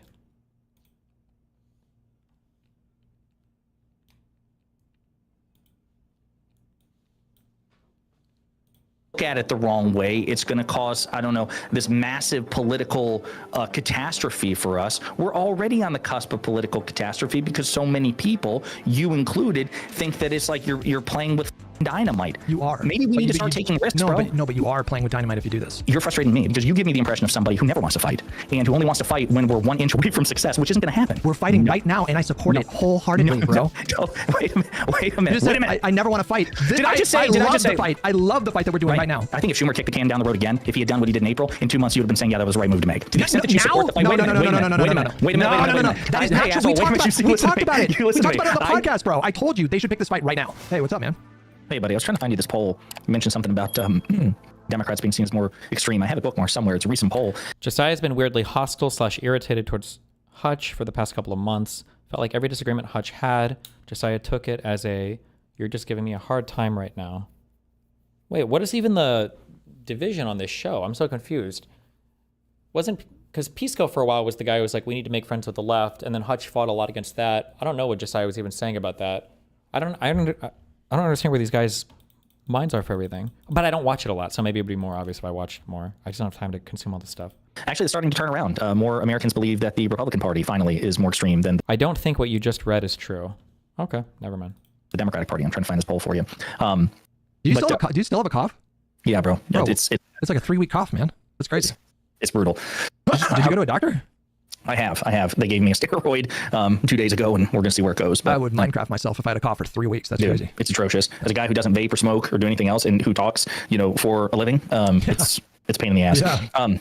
But real quick though, well, first of all, that wouldn't surprise me. By the way, that makes sense. Like usually when there's a party in power, the public approval moves away from the party in power, and so it just kind of makes sense that. Yeah, I'm trying to find a poll for you. I have a bookmark I somewhere. take you at your word. I don't know. Yeah. No, I know, but I know you like to have that sort of stuff in your back pocket. But no, listen, as far as I'm concerned, like I haven't heard Pisco weigh in on this yet, but this is a big deal. This is a big fucking deal because all the professional legal commentators that I follow, like Mark Elias, somebody mentioned Mark Elias on Twitter when I was freaking out about this. Like, hey, don't worry, we've got Mark Elias in our back pocket. And it's like Mark Elias is the one freaking out about this. He did a video with. Wait, freaking out about what? I missed what the topic is. To have that sort of stuff in your back pocket. But no, listen, I take you at your word. I don't know. Yeah. No, I know. Kind of makes sense that. Yeah, I'm when there's a party in power, the public approval or did moves they not away say from the it party yet? in power, and so it just kind of makes sense that. Yeah, I'm trying to find a poll for you. I have a bookmark I somewhere. take you at your word. I don't know. Yeah. No, I know, but I know you like to have that sort of stuff in your back pocket. But well, listen, as far as I'm concerned, like I haven't heard Pisco weigh in on this yet, but this is a big deal. This is a big fucking deal because all the professional legal commentators that I follow, like Mark Elias, somebody mentioned Mark Elias on Twitter when I was freaking out about this. Like, hey, don't worry, we've got Mark Elias in our back pocket. And it's like Mark Elias is the one freaking out about this. He did a video with Brian Tyler Cohen. He's like, it's probably not going to go our way. And the Supreme Court's probably going to gut the VRA. Now, not a guarantee that that's going to happen, but it seems more likely than not. So it's not just me being a chicken little here. It's actually the people who do not just political commentary, but professional. As a consistent live and learn viewer, I don't think Hutch and Jessiah and Hutch have any beef. Pisco's chat hates Hutch, though, and clearly has a lot of influence over Pisco, who brings up weak Dems every pod now, and that's what causes friction? Oh, okay, I don't know anything about that. I do know when I was watching more and kind of like going through that Pisco's community was starting to get commie fucked. I don't know how true that is anymore or whatever, but. Legal commentary and who wage these legal battles. No. I've been aware of like I know how bad this is. Yeah. Well, my point is, like, and this is why I was just curious because I couldn't quite remember where you were on this, but we are 100% agreement that it's no longer optional. This court has to change, right? Like you recognize that not only can they kill a democratic agenda, that's just a matter of fact, but they are now moving to potentially kill us from ever getting back into power. Like you agree that they are now the unavoidable obstacle in the long run, right? Yeah, of course. Yeah, of course. I just want to make sure we're on the same page there. So now that we agree on that, it's just simply a matter of what do we do about it with respect to campaign. Yeah, it's a matter of strategy. Yeah. Did you? I don't know if you heard what I was saying, but like I heard, and that's why I was jumping in while I was looking for this poll real quick. I'm not saying Democrats probably should. It's okay. Somebody says, Destiny, I'm an avid Pisco Twitch chatter, and we do not hate Hutch. We do get the odd leftist in there talking shit, but overall very pro Hutch. That guy said that. There you go. Start talking about it at some point, but my point is they should have been talking about it from the beginning. This kind of goes back to my long-standing frustration. Like when you say beginning, what do you mean? Like when? When they had power. This is something that, so when President Biden took office, he appointed a commission at the behest of a lot of people about Supreme Court reform, and it was one of the first commissions put out. They did their work, and he basically just said, we're going to disregard it. And then the Supreme Court came out with its immunity decision. And it finally got Biden to the point where even Biden, Mr. Institutionalist Biden, Mr. Just leave everything as it is Biden, was like, fuck, this is not what I expected. We need to have a constitutional amendment to get rid of presidential immunity, and we need to institute Supreme Court reform. We need to have term limits, things like that. So Biden was just wrong about Supreme Court reform. The progressives were right. He was dead wrong. And even he realized at the end, oh, fuck, this has gone much worse than I expected. Well, Democrats, no, he was wrong about this. Well, wait. My only defense for Biden here would be that, I'm trying to think. If we wanted Supreme Court reform, but we didn't have the ability to do it then, like if Supreme Court reform was an important thing, but we couldn't do it, I think Biden would be wrong to talk about it because Biden was getting legislation passed from both halves of Congress, right? He was bringing the Republicans in on legislation. If he would have started up on a we need to pack the courts talking point, no legislation would have gotten passed except for maybe the initial, like the American Recovery Plan or whatever, whatever the COVID shit was. Other than that, he wouldn't have gotten anything because Republicans would become obstinate on all legislation. So I don't think it would have been Biden's place to push this. But I mean, I absolutely understand Jessiah's frustrations because what the fuck? I want to push back because when Biden was talking about, I think you're referring to the fact that he came out against court packing when he ran in 2020. I think that came up on a debate stage. I think he opposed, if I remember correctly, any sort of substantive court reform. What I want to push back on is the idea that it is entirely possible that internally he felt like court packing was necessary, but he understood that running on it would be extremely risky. Because if he why did he come out with an amendment? Why did he come out? Well, he was in power at that point. That's the difference, right? Like, but he was in power for 4 years. Right, but I'm saying that like if you run, like if you're Joe Biden and you run on court packing in 2020 and then you lose, then what do you think Donald Trump and the Republicans are going to do in that spot? I'm talking about him after he got that. I'm talking about when he got elected. When he got elected, he proposed a presidential commission to look into Supreme Court reform. They came up with a bunch of options. The PDF is out there. It's really good, comprehensive, about term limits, about supermajority requirements, if they're going to strike down laws unconstitutional, about elected Supreme Court justices. They came up with a whole host of options that not only do many of our states, which of course are microcosms of the federal government because they have 3 branches of their own. It's like, hey, if states elect their Supreme Court justices, why can't we? Hey, if states, have term limits on their Supreme Court justices, why can't we? Hey, if there are mandatory retirement ages for their Supreme Court justices, why can't we? Et cetera and so forth. He was in power at the time. And for 3 years, he just kind of swept it under the rug. And then when he was in power, and it was after the Trump immunity decision, that was the game changer. And so he was like, we need a new constitutional amendment to get rid of, it was like the No Kings Amendment or something like that. We're going to get rid of presidential immunity. And we need to pass a law to expand, not to expand the court, but to put term limits, I think. And there was like another provision as well, in the binding code of conduct. I remember. The point is, Biden did that when he was in power. And I think it was before the election, if I remember correctly, because I think Kamala Harris ran on it as well, or suggested it as well. She didn't make it like a centerpiece point of her campaign. Right. But this is something that the Democrats should have been doing when they were in power. They shouldn't have waited until the last moments of the election to talk about it. I mean, I had Sheldon Whitehouse on after the election, and he said the same thing. He's like, we fucked up. The approval for the Supreme Court was incredibly low after the Dobbs decision, and then the scandal surrounding Clarence Thomas, his lack of disclosure, and then the Trump immunity decision. That was a triple threat. That was back to back to back. Their approval was at historic lows, and we were in power. We should have tried to invest political capital and saying, hey, listen, this court doesn't have your back. They're partisanly skewed towards the right. We tried to do X, they strike it down. We tried to do Y, they strike it down. All these things. So do you mean they should have actually tried to take a swing at it when Biden was president, or tried to start laying the foundation? Both. Well, let me push back on the first point. That was just not going to happen, right? He was never going to be able to have the votes to pack the court when he was president. I think that there's still an argument to be made that he should have tried anyway. I mean, did you agree? Did Biden take a swing at Build Back Better? Well, that's a bit different because he. But did he take a swing at it? No, he did. But in that case, he knew that he was going to be able to negotiate something, and so he did get something from that negotiation. Like, what could he have possibly gotten from that Congress? I'm just trying to. What plausible route do you think he had to packing the court during his presidency? I'm not saying that he could have succeeded. I'm saying that much like with Build Back Better, he didn't get Build Back Better accomplished. He got a lot of it folded into the Inflation Reduction Act, but still, it wasn't like 80%. It wasn't even. I don't even know if it was 50%. It was just a substantial portion of the Build Back Better bill was folded into the IRA. So this idea that they only take votes on shit that they know is going to pass is just simply not true. Biden did have failed votes. It wasn't like but that's like normal. That's like normal negotiation with Congress, though. I'm sure he knew he wasn't going to get his entire Build Back Better agenda, but you negotiate, and so that's what he did, and then he got a lot of those provisions codified into law. Like, what are you negotiating with packing the court? It's not just about packing the court. It's about binding code of conduct. It's about potential term limits. It's about all sorts of things. All those things require getting rid of the filibuster, and that was for it to pass. That was never on the table. Well, Build Back Better was never on the table either. No, but I don't. These are not the same thing. I know they're not the same thing, but my point is this idea that we can't take a swing at it because we won't get what we wanted is absurd. By that logic, they shouldn't have done. But if you take a swing at it and you know you're going to lose, then you're really risking serious escalation. When Republicans, he knew he was going to lose on Build Back Better too. No, but you're not listening. The Build Back Better, he took a swing on that because he knew he was going to be able to negotiate something and get let's say well, because that's how negotiations work. He was confident. This is where my frustration is, and this is why I want to have this conversation with you. I blame your attitude, the prevalence of your attitude, on where we are right now with the court. Because by your logic, Hutch, when do we ever make a move on the court? When?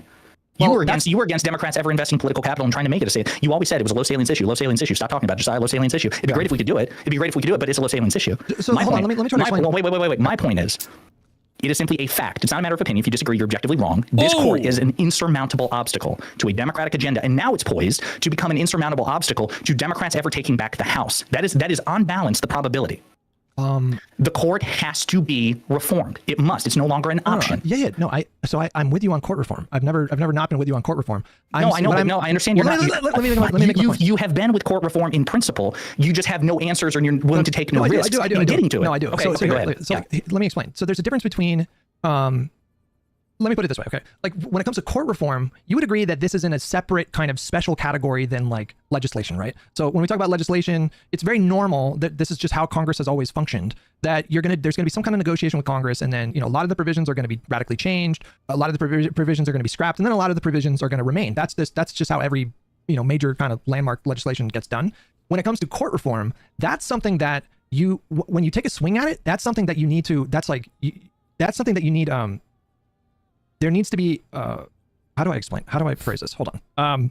While you're doing that, your chat, so many people in your chat are so fucking stupid. Susie Baca, this is how radicals lose the centrists. Okay, and they're talking about court packing. The Republicans packed the court. You stupid fucks. Okay, wait. They packed the court. Susie, They packed the court by stealing Obama's nominee, and then they packed the court again by changing their own fucking rule in 2020. They packed the court. And this idea that, oh my God, if we defy precedent, they already have a Republican supermajority. It's very likely that at the end of Trump's presidency, they will have a MAGA supermajority. Okay, we can't do anything because Republicans will then try to act in bad faith. They're going to act in bad faith anyway. Stupid fucks. So this is a conversation. You can't wield power aggressively because you can't defend yourself. Because, like, what if, like, your abuser hit you back harder? You speak. Based. Also, listen, I still don't know where I stand on court packing, but I will make this commitment right now, okay? If anybody retires from the Supreme Court, I will back any unhinged suggestion that Jessiah makes regarding court packing. Trump has, how many people has Trump put on this court? Is it 3? It was Amy Coney Barrett. It was Kavanaugh. And it was it Gorsuch as well? Was it 2 or 3? It was 3. If Alito or Thomas retires, 4 Supreme Court picks from 1 president? Nah. Shit. Hell no.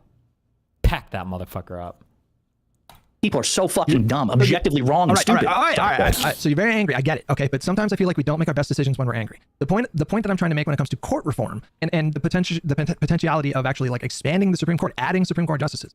Would you agree that that's one thing that's one goal that Democrats need to that the moment that they go for that? I'm obviously not talking about all of Hutch's chat. I just want to put that out there, just the stupid ones. The moment that they go for that, they need to pick their spot for doing something like that. Because if you swing too early, in the case of Biden should have, gone around the country and talked about the importance of expanding the Supreme Court. The risk of that is so substantial because look what happened. Biden is inaugurated 4 years later. Republicans have another trifecta. And what is to stop them in that moment from saying, well, we already know what they're going to do the next time they get power. So we're just going to pack the court with 20 Supreme Court justices. So at this point, I think I might have even used this argument before. I'm almost positive I have. And I would agree with this argument before. At this point, I would never use this argument again. Republicans will do whatever they want. The idea that they're waiting for the Democrats to do something first and then they're going to do no. If they wanted to pack the court, they would just pack the court. They're not going to wait for the Democrats to whatever Who will let us, basically gerrymander our districts. They already have a 6-3 conservative supermajority. Why would they do that? And even if they did do that, how would it fundamentally change anything? You're just dismissing the possibility that they would add like 6 more justices if they knew that Democrats were going to do that the next time they're in power. Why would they add? They already don't care about the courts, and they already have a Congress that has given all of its power up to the executive. Well, they don't. Why the fuck would they even? Trump's probably too retarded to even know what the fuck the Supreme Court does. He just doesn't care. If Trump wanted to pack the court right now, the counter question for Jessiah that he should say is, oh, okay, so if they wanted to pack the court right now, who in Republican leadership is going to say we shouldn't do that? Is Mike Johnson going to come out and say, no, Trump, that's not okay? Is who's the Senate guy, Thune? Is he going to come out and be like, no, Trump, we shouldn't pack the court? Is it going to be Bondi or anybody else? Like, power? Why would they do that when they already have a supermajority? It's not like it's a 50-50. Why would they do that? What do you mean? It's not even a 5-4. No, what you're saying makes no sense. Why would they do that? Why do you think they would do that? Hutch, what have they done? Wait, I want you to answer that question. No. Steel man my argument. Why would they add 6 more justices? I don't think there's a good steel man for your argument because stop. Hutch, he has not. How would it fundamentally? Is there a constitutional? The Supreme Court they have not let Trump do everything he wants to do. You understand that, right? Like they have actually blocked him several times. They would add more justices. I don't know about several times. Certainly not this term. I think the Kilmar-Abrego-Garcia won, and I think they've temporarily said that Lisa Cook can remain on the Federal Reserve. But other than that, anytime this has gone to the Supreme Court via the shadow docket, no, he's on a fucking winning streak. If you add 10 more, Trump appointees to the Supreme Court. You're right. It would go from 95% victory rate to like 100% victory rate. But what's your point about what does that have to do about future packing of the court? What's your point? Because they could pack the court so they could stack it with what's to stop them from adding 20 conservative justices that were hand selected by the Heritage Foundation? Could that somehow prevent us from adding 40 the next time we're in power? But here's what I'm saying. If you think that gerrymandering is bad right now, when you have like a 20-seat majority, you can effectively like block Democrats from ever getting power ever again. Hutch, let me ask you something. Let's use a different example. Let's use a different example. Have Democrats talked about abolishing the filibuster? Some Democrats have, but it hasn't been like a plank of the party. But has that been something that's been talked about, threatened about carve-outs for the filibuster, about weakening the filibuster, either abolishing it wholesale or making more exceptions for the filibuster? Not at the leadership level. No, I'm pretty sure Biden also wanted nuclear carve-outs for the filibuster for Kyrsten and Sinema, and they just refused to go along with it. These were pretty limp threats. I mean, there was never really any threat. Has the leadership of the Democratic Party called for making exceptions to the filibuster to pass through their agenda? Even Biden did it. Do you agree with that? I take your word on that one. If Biden said for the John Lewis Voting Rights Act, I think he did it for that, but nothing else. Yes. But, I mean, yeah, but there was never any threat of that. So here's my point. Why have Republicans not totally abolished the filibuster yet? Because both parties, like both parties in the Senate, the filibuster still has broad support. I have a different interpretation. You tell me if you think this is plausible. I think it's because, for the most part, this was also the case in Trump term 1. I think it's because, for the most part, they're able to get their agenda through either with the filibuster or by making little piecemeal carve-outs along the way. They fucked with the filibuster in this term to get, I think it was the Big Beautiful Bill passed, if I remember correctly, that there was a provision of the Big Beautiful Bill that was getting caught up in the filibuster, and so they changed the rules. But they haven't abolished it wholesale. My thought process is, I'm not convinced that if Democrats start campaigning on expanding the court, that Republicans will expand the court, because I think, just as they do with the filibuster, their thought process is, well, it's already working to our advantage anyway. The only thing we have to do is just win the election and keep them out of power. If they decide to pack the court, again, it'd go from a 6-3 conservative supermajority to a 23-seat supermajority, then they might get more of their agenda accomplished, but it wouldn't prevent Democrats from packing the court if and when they got back into power. It would just permanently lock Democrats out of power, is my point. How so? Because they would like, if you imagine a court that was like, 20 Donald Trump Supreme Court justices, they would allow the most extreme kind of like gerrymandering that you could possibly imagine. Like they would implement they would get rid of the filibuster as well, by the way. They would also pass like whatever legislation they can get with a simple majority. And so, they can do that. They can do that anytime. No, but they would 100%. But like if Democrats right now started, if it was like a party-wide strategy, Schumer and Pelosi and Jeffries and all the major, like, we are going to get rid of the filibuster, and they would get rid of it immediately right now. And then it's like, okay, well, are we repealing and replacing Obamacare at this point? Like, are we, doing a federal abortion ban? Like, the dam would open immediately. And right now, the Democrats, I think, are at it, especially if this VRA decision comes from the Supreme Court and it makes it like that much more difficult for Democrats to take power. It's like, you have to like, I think there's something to be said about just being smart about when you take your shot at something. And like right now, Democrats just have no leverage to like make these kinds of threats. And the threat of Republicans getting ahead of it and then putting in even more institutional hurdles for the Democratic Party that will make their job of taking power eventually that much more difficult. I just feel like we're in no position to do that right now. Why did Biden and Kamala even mention it? I don't think they made it nearly as much of a priority. But why did they endorse Supreme Court reform while Biden was in office in his final year and before the election? Why did both of them do that? Well, they endorsed Supreme Court reforms, but they didn't endorse packing the court. So that's the red line. You're saying when it comes to packing the court, that's the one the others, term limits, binding codes of conduct, things of that nature, that's something we can afford to take a shot at while we're in power during the campaign. It's literally expanding the court. Yeah, because once you start expanding the court, that's Pandora's box just burst wide open. So you don't support expanding the court? No, I do in principle, but I think the difference between you and me is I think you need to be very strategic about like when you make that push. Because when you make the push, better be the time that you actually get it done. You can't make that push and then fail, because the Republicans will do it 1,000%. The second they get back in power. You understand what I'm saying? Like, that needs to be a shot that you don't miss. You cannot miss that shot.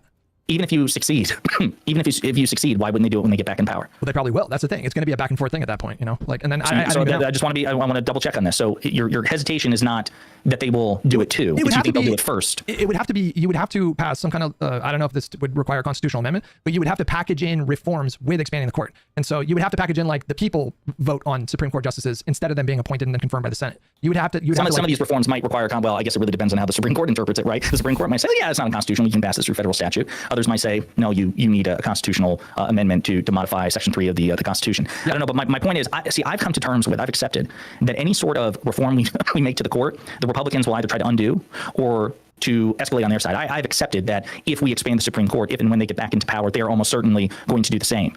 But I currently view the president as untenable to begin with, because it's not like we have a balanced court. It's not like we're taking things that's balanced more or less and, making a risky gamble to unbalance it only for it to whipsaw back even more extreme. It's already tilted in their favor pretty massively. And again, I just feel like this reminds me of so many conversations I have with like Cinemarxism, by the way. Like, is a conversation I had like 2 months ago about he was making the argument that AOC and Bernie should just do a clean break from the party because things are already maximally bad. And so, if they did a clean break and then that led to more Republican wins, well, what difference does it make? Because things are already as bad as they're going to get right now, which I just found that to be so unbelievably myopic, like a complete lack of imagination. Like, you really can't imagine things getting worse. I think you're doing kind of the same thing right now. Like, you really can't imagine things getting worse with like 6 more Supreme Court justices that are conservatives. Like, you really can't. I just don't know. I suppose I can imagine again going from, and again, I don't know what the success rate is at the moment. I haven't looked it up, but all I know is he's on a winning streak so far with the Supreme Court.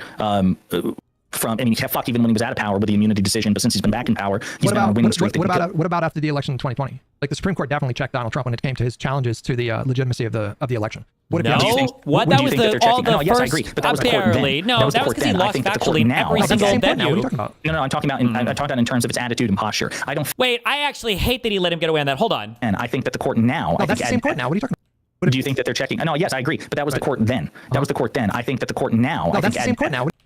Even when he was out of power with the immunity decision, but since he's been back in power, he's been on a winning streak. What about after the election in 2020? Like the Supreme Court definitely checked Donald Trump when it came to his challenges to the legitimacy of the election. They barely checked it, but what they really protected was like that Texas didn't have standing to challenge. But that was like a crazy case. Texas wanted to fight over how other states ran their elections, but they did give him a really important provision related to his behavior in 2020, which is that they changed the fucking Constitution to let the fucking insurrectionist run in the next election. They deleted part of the 14th Amendment to give Trump a free pass to run again. That was a huge cover for what happened in 2020. Jessiah shouldn't have let him get away with that one. That was huge cover. What if you have? Do you think that they're checking? No, yes, I agree. But that was the court then. That was the court then. I think that the court now. No, that's the same court now. What are you talking about? No, I'm talking about in terms of its attitude and posture. I don't think the Supreme Court in 2025 is the same court as it was in 2020. You're saying you think the same court would, like, if Donald Trump were to challenge 2028, you think they would just go along with it? Oh, I don't know about that specific apples to apples comparison. But my point is, like, that's a pretty big deal, right? Like, I do agree that that's a big deal. But my point is, that's the risk I'm talking about. That's the risk I'm talking about. You're saying just take the swing and fuck it. They're just going to add Supreme Court justices, whatever. Well, what if they add so many justices that are so deranged that they literally steal the election in 2028? I'm just trying to figure out what you think the alternative is. Wait, because I feel like that's a huge risk, right? Here's my point. Here's my point. We need to pause on that. We need to pause on that for a minute. No, here's my point. Wait, stop. No. Here's my point. You asked me a question. Here's your way has gotten us here. We're on the cusp of losing, very likely. I don't even know what that means. We're taking no risks with the Supreme Court by thinking the Supreme Court is this fucking sacrosanct institution that if we look at it the wrong way, it's going to cause, I don't know, this massive political catastrophe for us. We're already on the cusp of political catastrophe because so many people, you included, think that it's like you're playing with fucking dynamite. You are. Maybe we need to start taking risks, bro. But you are playing with dynamite if you do this. You say that my way led us here, but I think that's a really flawed way of looking at it because I think your way very plausibly could have led to 10 more conservatives on the Supreme Court.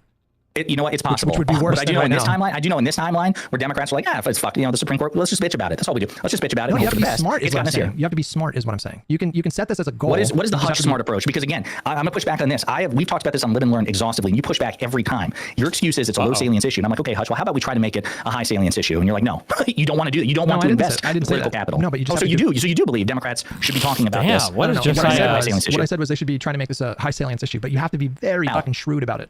I'm all for shrewdness. The baton is yours. You walk me through the shrewdness. I'm not. I don't have a Machiavellian mind. Like, I don't know if I can give you the sort of strategy that you're looking for. Just give me broad strokes, because I don't know how you do it. You would have to lay the foundation. You would have to have a mandate from the public. That's what it comes down to. You would have to have a situation where, like 60, 70, 75% of the public would agree to something like that. Like, you would have to have that much political cover. If you do it right now, when the Democrats, can I ask you something? Maybe this is the heart of the confusion. What do you mean by high salience versus low salience? As in something maybe I'm confused. As in, if I say something is high salience to voters, it's something that motivates them to vote. It's like one of the things that they, that motivates them to actually engage in electoral politics. So you're not just talking about in terms of its priority. You're talking about high salience in terms of where it ranks on the priority, and also separately how much support the issue has, regardless of where it is on the priority. Yeah, that's exactly what I'm saying. Okay. Do you think that Democrats are capable of moving the needle on either of those things, or just one, or neither? Both, one, neither? Either of what things? Can Democrats see when I took it to mean all this time that when you meant high salience, it wasn't just a matter of how much of a priority it was in terms of a motivator to vote, but in terms of its lack of you felt that it was insufficiently supported. Not just that it wasn't a high priority, but that there wasn't enough in terms of a majority to support court reform. Yeah, that was what I took your objections to be, that it was two pronged. It wasn't just a matter of the priority. It was you felt it was insufficiently supported. My point was always that Democrats could invest political capital, or try to invest political capital in increasing both of these things. Try to help encourage popular support for these reforms. Yeah, and try to make it a higher priority. Yeah, I just don't know if it. I don't know if it can come from leadership. So, like, if you have Democratic officials that are out there making the case and like laying the foundation, like the Pete Buttigieg, like incredible surrogate he is. If you had people out there like making that case, then that's fine. But if it's coming from like Obama, and if it's coming from like Jeffries and Schumer and like the head of the DNC, that in this moment to do that right now is insanely risky, given the fact that the Republicans are in power right now, and they have the power right now to get rid of the filibuster and to pass legislation to expand the court. They can do that tomorrow, and they will 1000% do that if all of a sudden Democratic Party leadership comes out tomorrow in an organized salvo across all media channels trying to like whip support for this. And so I don't think that is an option that we have right now. To me, it's unacceptable that we would push Republicans to do that. I think that would be catastrophic. Like, as bad as things are right now, I think it would be so much worse if they, number one, just got. I just like when Republicans want to do something, they'll just say that like the Democrats have already done it. Like that, like what Jessiah should really just ask Hutch is there anything that the Republicans want to do right now that they're not doing? What do they want to do right now that they're not doing because they're waiting for the Democrats to do it first? Like what are we waiting? What are the Republicans waiting for? What do we think they're waiting for? Rid of the filibuster in general, because once they get rid of the filibuster to pack the court, then now they can just the filibuster's gone. They're just going to use that to pass legislation. And do they get rid of the ACA? Do they do an abortion ban? Do they like ban porn or whatever? Like all kinds of crazy Project 2025 shit that they have the majorities that they could do it with right now. They're doing all those things, right? Unacceptable. They've already trimmed back Medicaid for attacking the ACA. They've already had 7 states now have basically made it so you need to upload pictures of the underside of your fucking taint in order to jerk off to fucking Pornhub shit. Republicans are already active in all of these Kinds of areas. crazy Project 2025 shit that they have the majorities that they could do. They've got like how much of Project 2025 have they done? Like half of it at this point. Like do it with right now. Like that's to me is a completely unacceptable risk that I just don't think that you're entertaining. You call it like fecklessness, you call it like a lack of fight, a lack of teeth, but I think your strategy is just like you're just pure aggression. I don't think you're thinking about like the risk. Okay, I don't know if these guys will identify what's happening, but this is the difference I think between conservative. This is like my new insight over the past 6 months, right? We've been building towards this. Okay, this is the difference I think between conservatives and Democrats. Okay, and I fell into this trap a lot. I might even still do it without even thinking about it. Conservatives will say, I want to do X, okay? A conservative will say, I want to go to Chuck E. Cheese's, okay? But the car is almost out of gas. And then liberals will say, I want to go to Chuck E. Cheese's.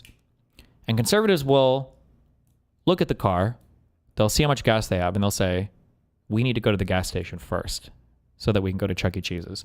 And liberals will look at the car and they'll say, we don't have enough gas in the tank. We can't go to Chuck E. Cheese's. We'll have to wait until there's gas in the future. And I think that's the difference.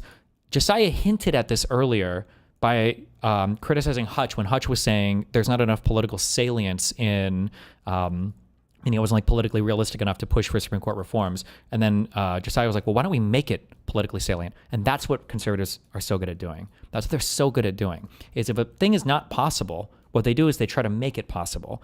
Whereas liberals sometimes are too constrained by what might be politically possible instead of working to make something politically possible, Conservatives are constantly expanding the boundaries and the borders of their imagination. Which is very funny because all at the same time, conservatives have brainwashed the world, or at least all the retarded tech bros, into thinking that it's the opposite. I made that tweet a while ago, and it was a good tweet because it was very true. How many times have you seen that stupid fucking comic where people are saying, where people are doing that thing where they're like, liberal, conservative, moved to the left comic. What am I thinking of? This stupid fucking...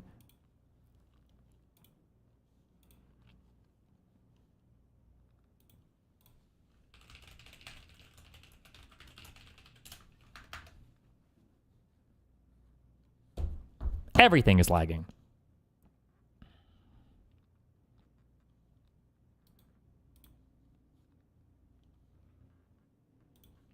Oh my God, the left has gotten so far to the left. Guys, what's happened?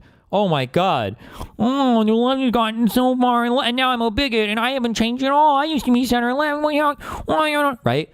This is the meme. It gets posted 1 million times, and it's like, can we think for think for 2 seconds? When we say that the left has ran further left and the right is the same, who's changed more?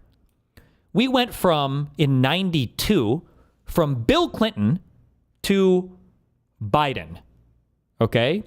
We went from Clinton, who was like a cosmopolitan fucking liberal, to Obama, who was like a slightly progressive cosmopolitan liberal, to Biden, who was literally Obama's vice president. That's the last 30 years of the Democratic Party.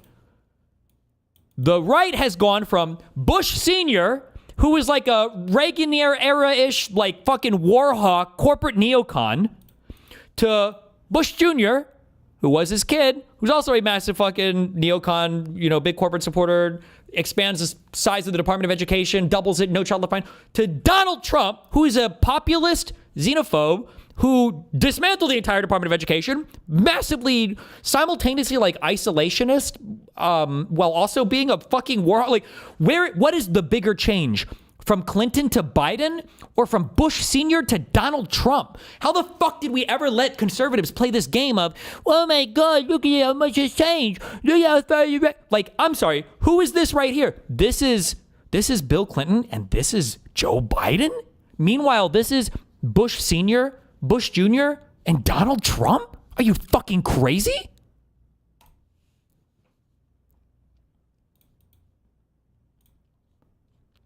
It's just I don't know how they gaslight everybody on this. It's crazy. I think you just feel this urgency and this anger and this rage, and you want to just fucking once into the breach, you just want to charge out of your trench and just run right at them, right? Yeah, I appreciate the candor on that. I think that, but I think what you've identified is that unless that the salience or the approval just organically on its own magically arrives at a number you're comfortable with, which seems to be a majority, then why would you? We just don't do anything. But if you're looking at polls, right? If you're looking at a poll that says that only 30% of the country supports Democrats back in the court, that's a tough issue, right? Yeah, the way I look at it is political capital. Take a long time you accrue political capital to invest. And I think that this is an incredibly important issue, whether the public realizes it or not, an existential one to this party, that Democratic leaders need to lead and to try to shape public opinion and to rally the base and make a persuasive case for why this court needs to be reformed and why it needs to be expanded. That's where we disagree. That's the heart of the frustration, which is, I know in theory, if you had your druthers, you would also want the court expanded. You are unprepared to do anything about it. And you think that I'm willing to give everything. No, it is. It is because, then I'll ask you again, what is it that Democrats can do? Because I'll answer it again. I already answered the question though. Okay, what is it? You would need to lay the foundation and somehow help to bring about a climate where you would have a mandate to do that. So you would have to sway public opinion. You told me earlier first. that we would need to wait for a mandate to do it. Now you're saying we can create the mandate. You're giving us permission to do that. No, I never said that Democrats need to have a completely passive role when it comes to a mandate forming, but you would have to do it really intelligently. And that I think necessarily includes having it not come from leadership. We can't be signaling to Republicans right now that we're just going to full-throatedly pursue this thing the next time we have power. That cannot come from leadership right now, because that will cause the Republicans to just preemptively do stuff right now while they have power. Can I ask you something? I think you said this earlier while I was bouncing around and trying to find this poll for you before I jumped in. Didn't you say that, what was the polling on gerrymandering in California? What was it? Not now, but what was it? Well, California, the voters here have always been, we've always been in favor of more fair kind of redistricting stuff. It was, I don't know what the polls were, but they were Would you expect that at one point it probably shifted? Yeah, so probably it didn't have popular support until recently. Right, but the California electorate is 2/3 Democratic Party, and once you get the Democratic Party leadership getting out there and whipping support, I think it had a majority support, but I think the support went way up after they went out and did a messaging thing. I understand where you're going with this, but what is what is the risk in California that would be analogous to the kind of risk that at the federal level? I don't know about a specific risk to California. I think the risk which would ultimately affect California is if you don't gerrymander, as Newsom is making the case, then you're basically just stepping aside and allowing Republicans to run roughshod as they redistrict and gerrymander Democrats out of control. Well, for the situation to be analogous, it would have to be a Republican administration in the governor's mansion in California, with the Democrats, pushing an issue. Here's the issue with you and Josiah's argument. Public opinion hasn't yet gotten over the brainwashing of TDS yet. They are progressively getting there, but if we pull the trigger too early, we would just lose the narrative war yet again. I disagree. I think you go out, but you need strong people to do this, because you need people that can go out and endure a bunch of you retards constantly second guessing them, and other liberal retards, constantly shitting on them, saying, oh, this is bad. Oh, you're being too mean. Oh, and you just got to go out there and you got to fucking do it. And eventually the thing will prove itself. Right? There was a political leader in semi-recent history that did basically this thing in the Western world. Does anybody know who I'm talking about? They had an idea, they took it, and basically everybody was against them initially. Oh, this is this is not a great idea. I don't think this works. Even their own party was shitting on them a ton. Right? Good job. Yes, it was Donald Trump. I don't think people remember because everybody's mind wiped. Everybody forgets what happened every couple years. Donald Trump was hated by everyone. Everybody hated Donald Trump, especially the Republicans fucking hated Donald Trump. Oh my God, they hated Donald Trump. But you know what? He believed in his thing. Now, I don't think that Donald Trump had some keen political insight. He's just a retard who happened to stumble into a group of people that didn't realize how retarded they were. But, he yeah, he was like, oh, fuck it, I'm just gonna keep doing the same shit over and over again. And it worked because, you know, he believed in it and it was a good strategy, even if he didn't know why. And then here we are with Donald Trump, glorious leader. Do you think the Dems can make a cult leader like Trump? I'm not saying we need a cult leader. I'm just saying you have to find a good strategy. And then if you really do think it's a good strategy, you need to believe in it and you need to go out and you need to fight for it. Understanding that in the beginning, it will be unpopular, that people are going to say it's a bad idea, that people are going to say, you know, you're hurting our electoral chances. It's not good. The electorate's not ready. People are going to be making, you know, claims like this. Doesn't matter. You just go out and you fight on it. And if it truly is a good strategy, then it'll reveal itself in some number of months. Fight and fight hard. That's like 30% approval, but that's just not, it's just not analogous. There's just well, not that's why I was curious what the polling was prior to Newsom making this an issue. I think they've been able to boost support by like 10 or 15 points or something like that. But again, this is just not the situation. I don't think you can say, well, see, the thing is happening in California. Let's just do that at the federal level. It's just a totally different dynamic at the federal level. Like Democrats are out of power right now. The party itself is being perceived as like weak and ineffective. It's not popular right now. And so I don't know, like I think there's a bit of a situation right now where I don't want to live in this reality. I wish this wasn't the case, but I kind of suspect that in order for kind of like big change to occur in this country, there might have to be a touching of the stove kind of moment. You know, like it might need to be the case that Donald Trump and the Republican Party breaks so much shit in this country that it, you know, radically transforms the electorate. Like if But the issue, the reason why stoves are such an insanely good way to learn is because you have a negative stimulus. You have a punishment that's applied to somebody instantaneously when they do the bad thing. It is impossible to not learn a lesson when you touch a hot stove. But right now, who the fuck knows what's causing anything, right? There's not even a guarantee that we're going to come out of this shutdown with people feeling like it was the Republicans' fault, right? The country still, like us massively winning is like 55% in the polls. That's like a massive win for us. That's what our massive wins are, is 55%. Those are the huge wins that we're looking at, 55%, you know? So the idea that Americans are going to see things break and even think it's, you know, benefiting them or hurting them, or that it's good or bad, or that it comes from Republicans, we don't even know. Donald Trump, for example, like truly like broke the economy. You know, 100% tariffs on China is fucking insane. The consequences of that is going to be so that it's going to exceed any kind of economic headwinds that have emerged so far. These 100%, they're our third largest trading partner. China is huge. We do so much trade with them, and we're going to do 100% tariff starting November 1st. That will be felt in a very painfully all over the country. So like if he plunges us into like a recession, a true recession, and we see unemployment jump up to like 10, 11%, and you know, like if the situation is that bad, then you have in that moment, then you can pounce.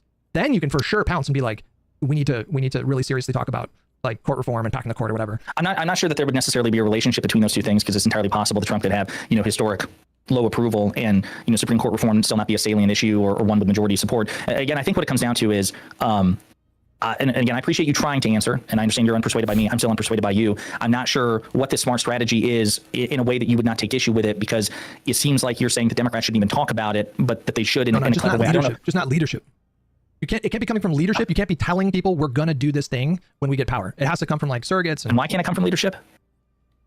Hold on. You know the answer to this question.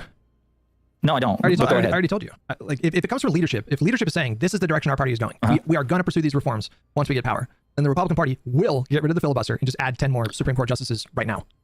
So you think that the Republicans would hold their powder dry on preemptively packing the court further still, only in as long as the Democratic leadership doesn't weigh in on this? Finally, thank you. Josiah got there. Do you really think that's what they're waiting for? Seriously? That's not. They just, if they're not doing it, it's because they just don't have the mind for it, or they're not thinking about it. Like the only argument here, the only salient argument that Hutch can make here is like, well, maybe they're so fucking retarded, they just haven't thought of it, and if we start talking about it, they'll think about it. That's the only real argument you can make. But in terms of them trying to wait for strategy or whatever, they don't give a fuck. Trump has done, again, and I don't even necessarily blame Hutch for being mind-fucked here, but we've all gotten mind-fucked into just thinking about how insane the current administration is. Like, Hutch is like a person who is shivering in their closet upstairs because they heard that somebody broke into the shed in the back, and they're like, maybe we should just, like, if we don't make any noise, we don't do anything crazy in here, they'll just steal some shit from the shed and they'll leave, right? Which is, like, probably true, you know? Maybe call 911, you're fine, right? If that was the case, but that's not the case. Where we're at right now is we're a family of 4 in the basement, and the murderer has raped and killed 2 of our family members, and then he's looking at us next, and we're like, well, maybe if we just don't say anything, maybe he'll get bored and leave. That's where we're at right now. And if you don't recognize that we're in the second situation and not the first situation, then I feel like it's hard to see what are the actual actions you're supposed to take.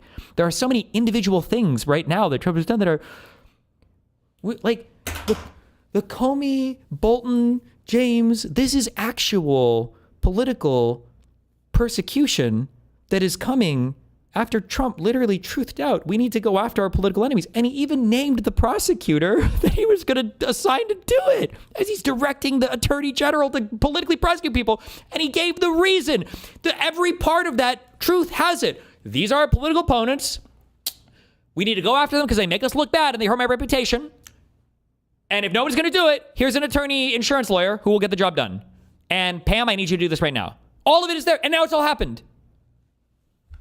Wait, I don't know what we're waiting for. Yeah. I don't know why that would be the case. Hutch is so ignorant as to how far. I don't think Hutch is ignorant. Don't shit on Hutch. I'm not trying to shit on Hutch. I'm just saying, because I understand Hutch's mind, especially because people like me and him are insulated from a lot of what's going on socially. But like, it's really crazy. Okay.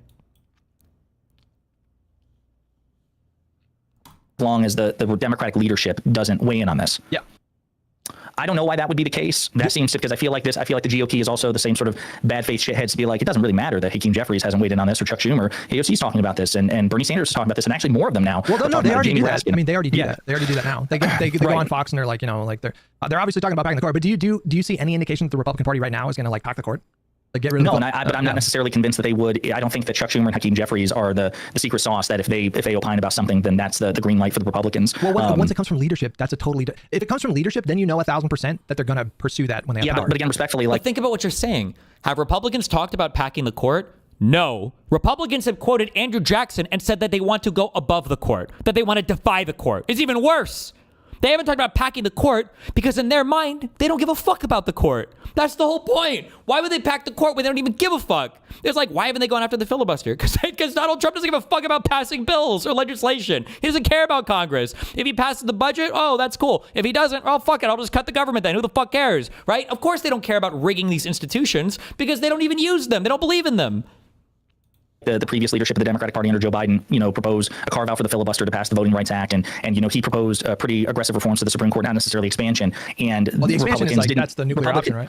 Well, but Republicans didn't immediately run with it on the next. I don't think it's fair to say, given how bad faith these people are, and they'll say one thing and then they'll pick it up when it's convenient. I don't think that the Republicans are committed to principle of a 9-seat Supreme Court or of a filibuster, and I don't think that they need an excuse necessarily from Democrats to do what they feel they need to do. I think that let me put it to you like this. When Republicans do a thing, a bad thing, or they change an order, do they just simply defer to what they feel the leadership of the Democratic Party has said, or will they point to Bernie Sanders and AOC and others? Because I've seen examples of where. What do you mean a bad thing? When they change a law or an institution or a norm, or a rule change or whatever, when they make some sort of procedural alteration to benefit themselves, do they just point to leadership, or do they also just point to really anything that they find convenient? No, of course they frequently point to fringe Democrats to try to paint the whole party as extremists. Yes. Yeah. So that's the way. This is fuck. I wish people would understand this more. What was Jesiah's position on my refusing to disavow violence first thing? Like, they're not.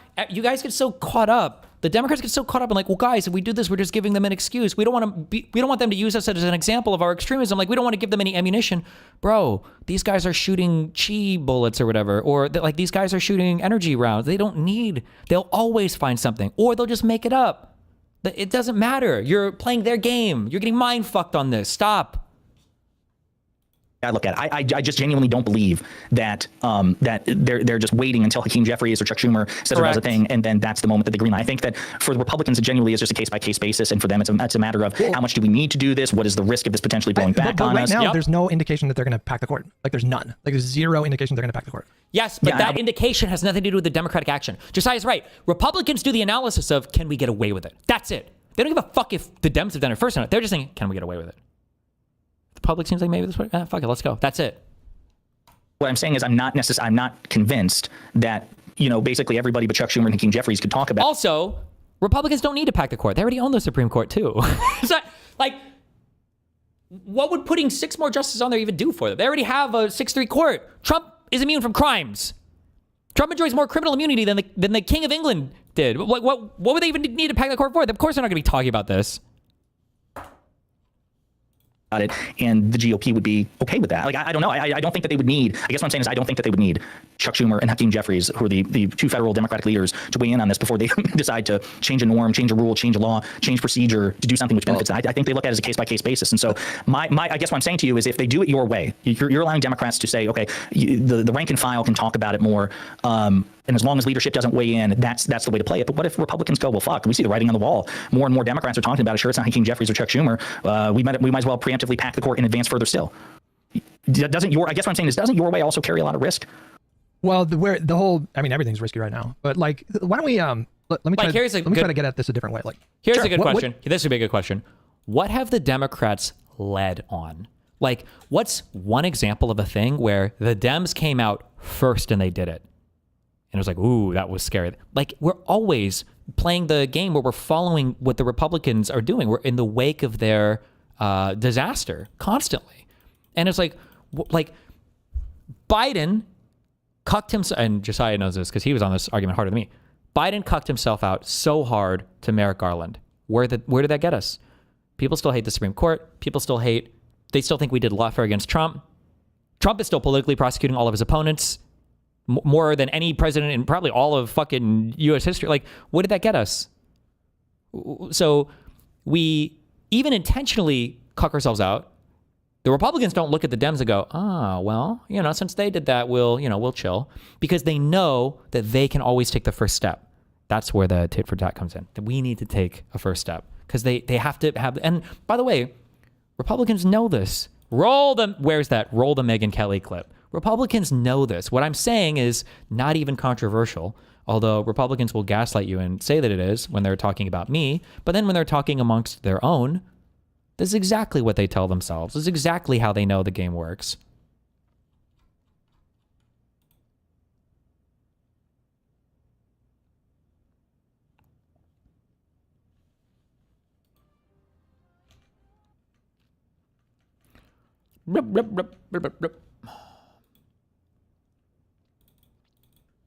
The occupation. Shut up.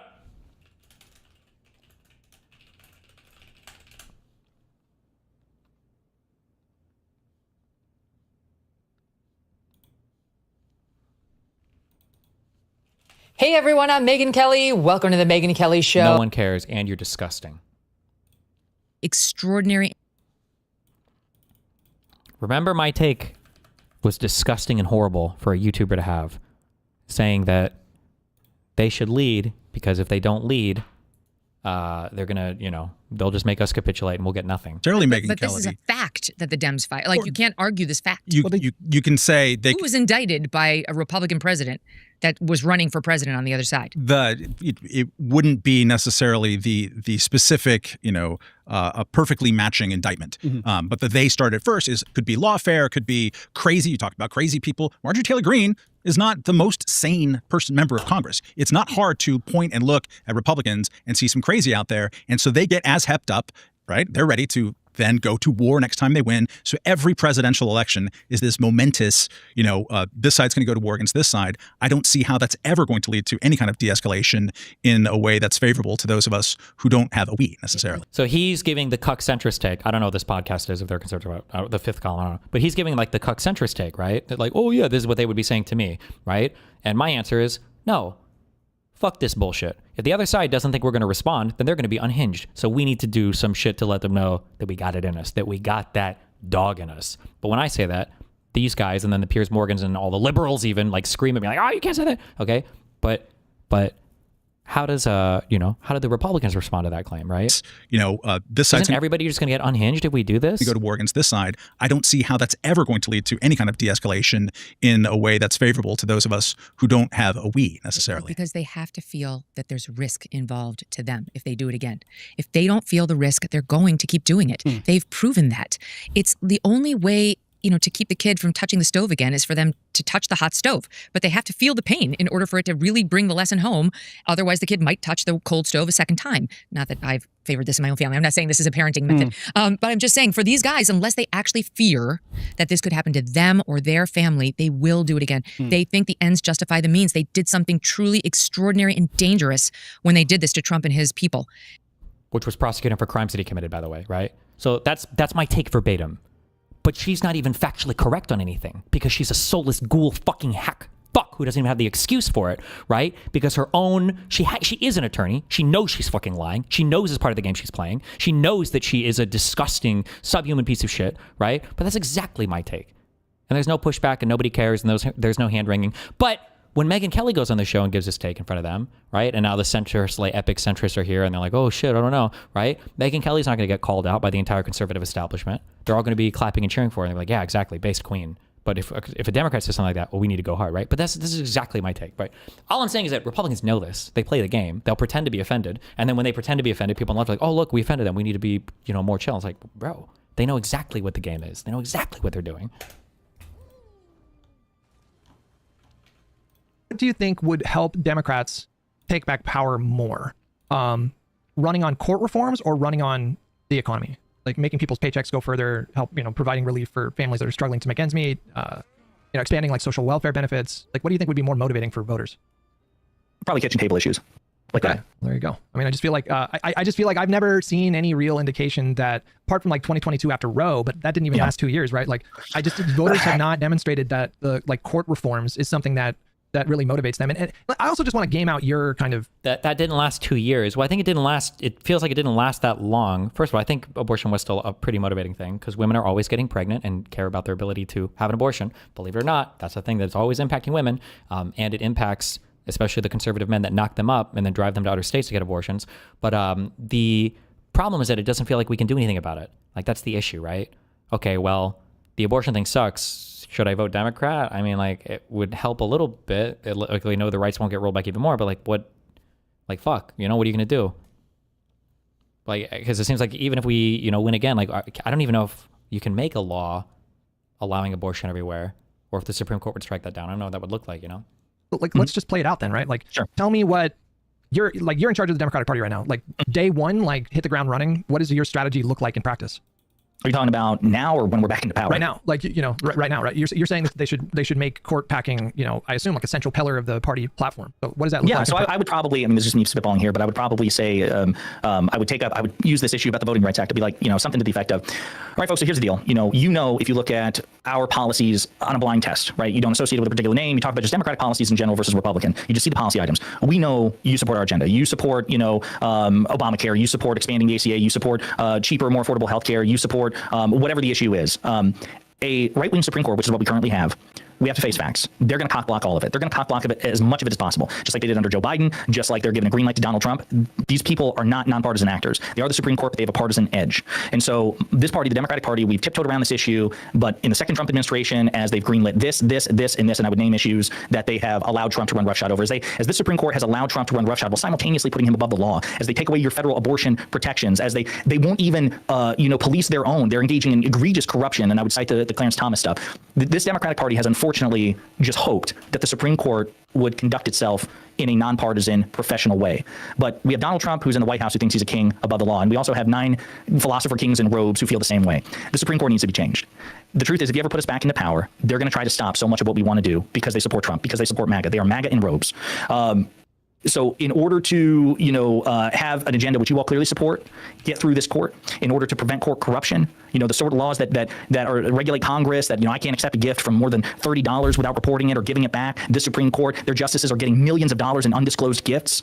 They're the least democratic branch, the least accountable, and they're keeping it that way. And they're acting again as 9 God kings above the law. This court needs to be reformed, and it is practical. And here's how it affects you in a real way. So, Donald Trump has tried to get them to repeal and replace Obamacare. They took down, I can't remember what it was, the mandate or whatever. They made a carve out for Obamacare. They're allowing Trump to, initiate to continue his tariffs, which are raising your taxes for all intents and purposes. You're paying more because of Donald Trump's tariffs, which the Supreme Court is permitting.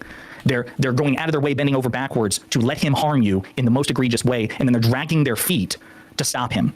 This Supreme Court needs to be reformed. We need to expand the court, rebalance it, and we need to have binding codes of conduct to prevent corruption. You all hate corruption, right? I don't know. That would be how I would try to tie it to the very tangible defeats, the very tangible losses that they've suffered under Trump. This court's permitted. And you think you can, with this kind of messaging, a full 3 years removed from the next presidential election, you think you can shift public opinion like 30 points in the next 3 years? I'm not sure. I don't know if it would be politically good or not. It's my fantasy. I think that part of the government shutdown ending should be tied to forcing Donald Trump to completely divest from his 2 crypto scams. I feel like that's an easy ask. It's crazy that I even say I don't know if that's possible politically, but like, you should force Trump to go up and defend, and every single liberal media network and everything, every time a Republican comes on, should be like, can you explain why do you think the president of the United States and his family should be allowed to accept anonymous donations that are untraceable from anybody else around the world? And make them defend that point. And when they go, well, what about Hunter Biden? Then kick them. Having a professional kicker, okay? Bring in, is it Cristiano Ronaldo? Bring a kicker and kick him in the balls, okay?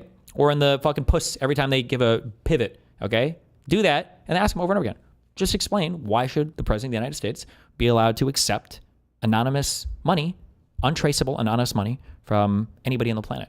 Why should he be allowed to do that? Explain that why and make them defend that point. Otherwise, get rid of it. That should be an easy ask, okay? We don't fund the government until you guys, no more Trump coin, no more Melania coin. That's the bare minimum that's not even the bare minimum. That's like a threshold issue of, are you a decent human being even? It's just crazy. You think you can shift public opinion like 30 points in the next 3 I'm not sure. In the next I'm not 3 sure. years? I'm saying I'm at the point, given the existential nature of this, I would much prefer we try that. I would much prefer we try to make it, that we actually invest political capital to make it a higher salience issue and try to rally the base and rally support instead of just, I guess, do what we've done before, which is assume that, maybe one day the American people just naturally, organically say, you know what, I don't like the way that this court is structured, and maybe I'll give the green light for it to go through.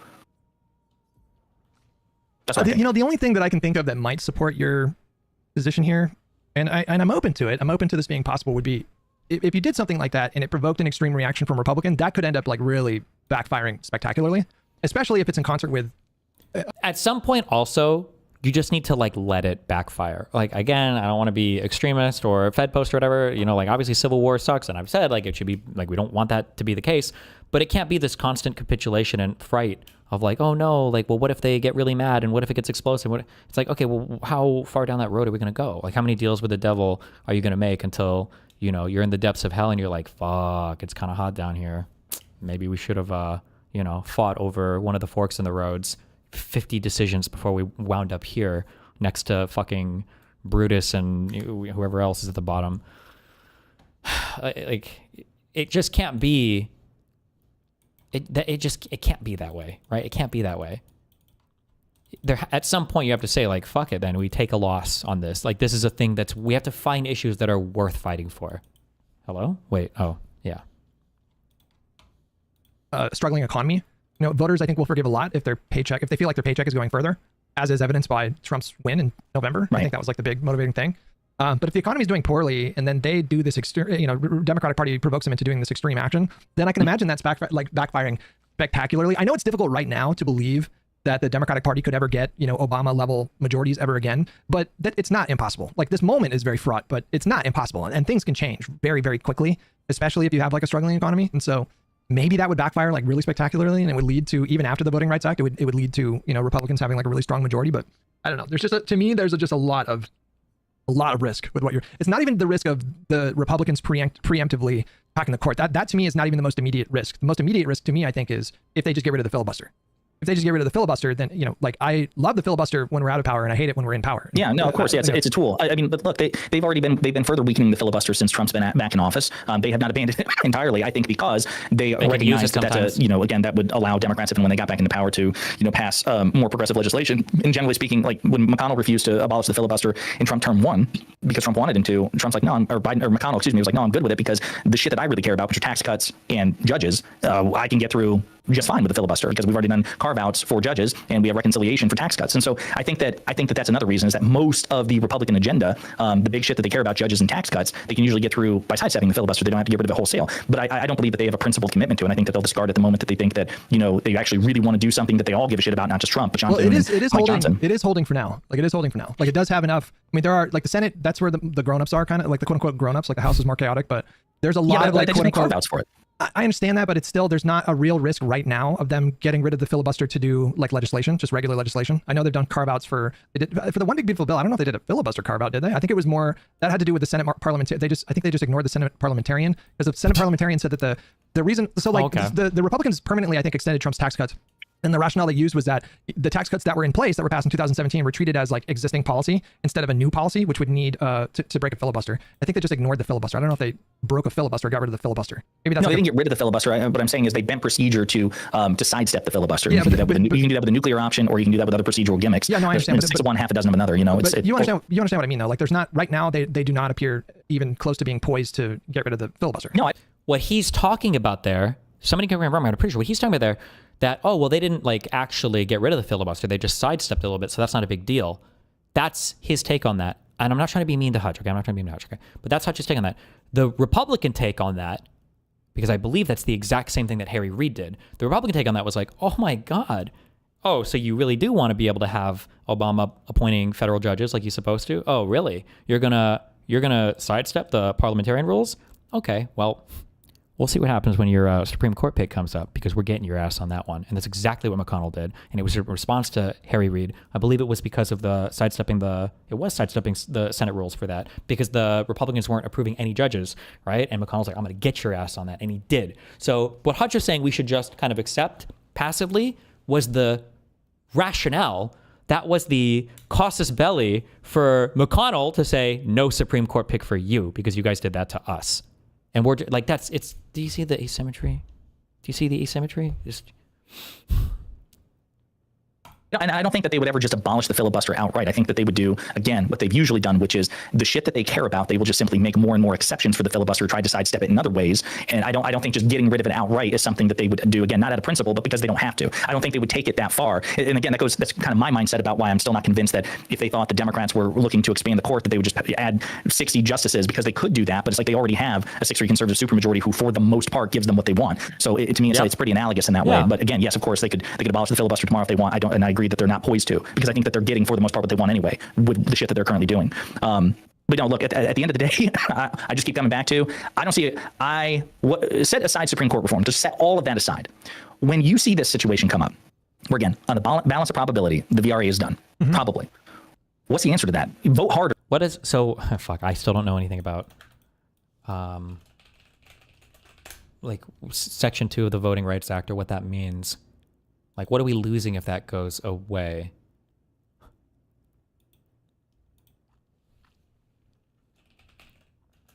Was that the thing that prevented North Carolina from getting rid of the surgical targeting or whatever of the polling places and all the ballot boxes to just make it so black people had a harder time voting? Was that what that prevented?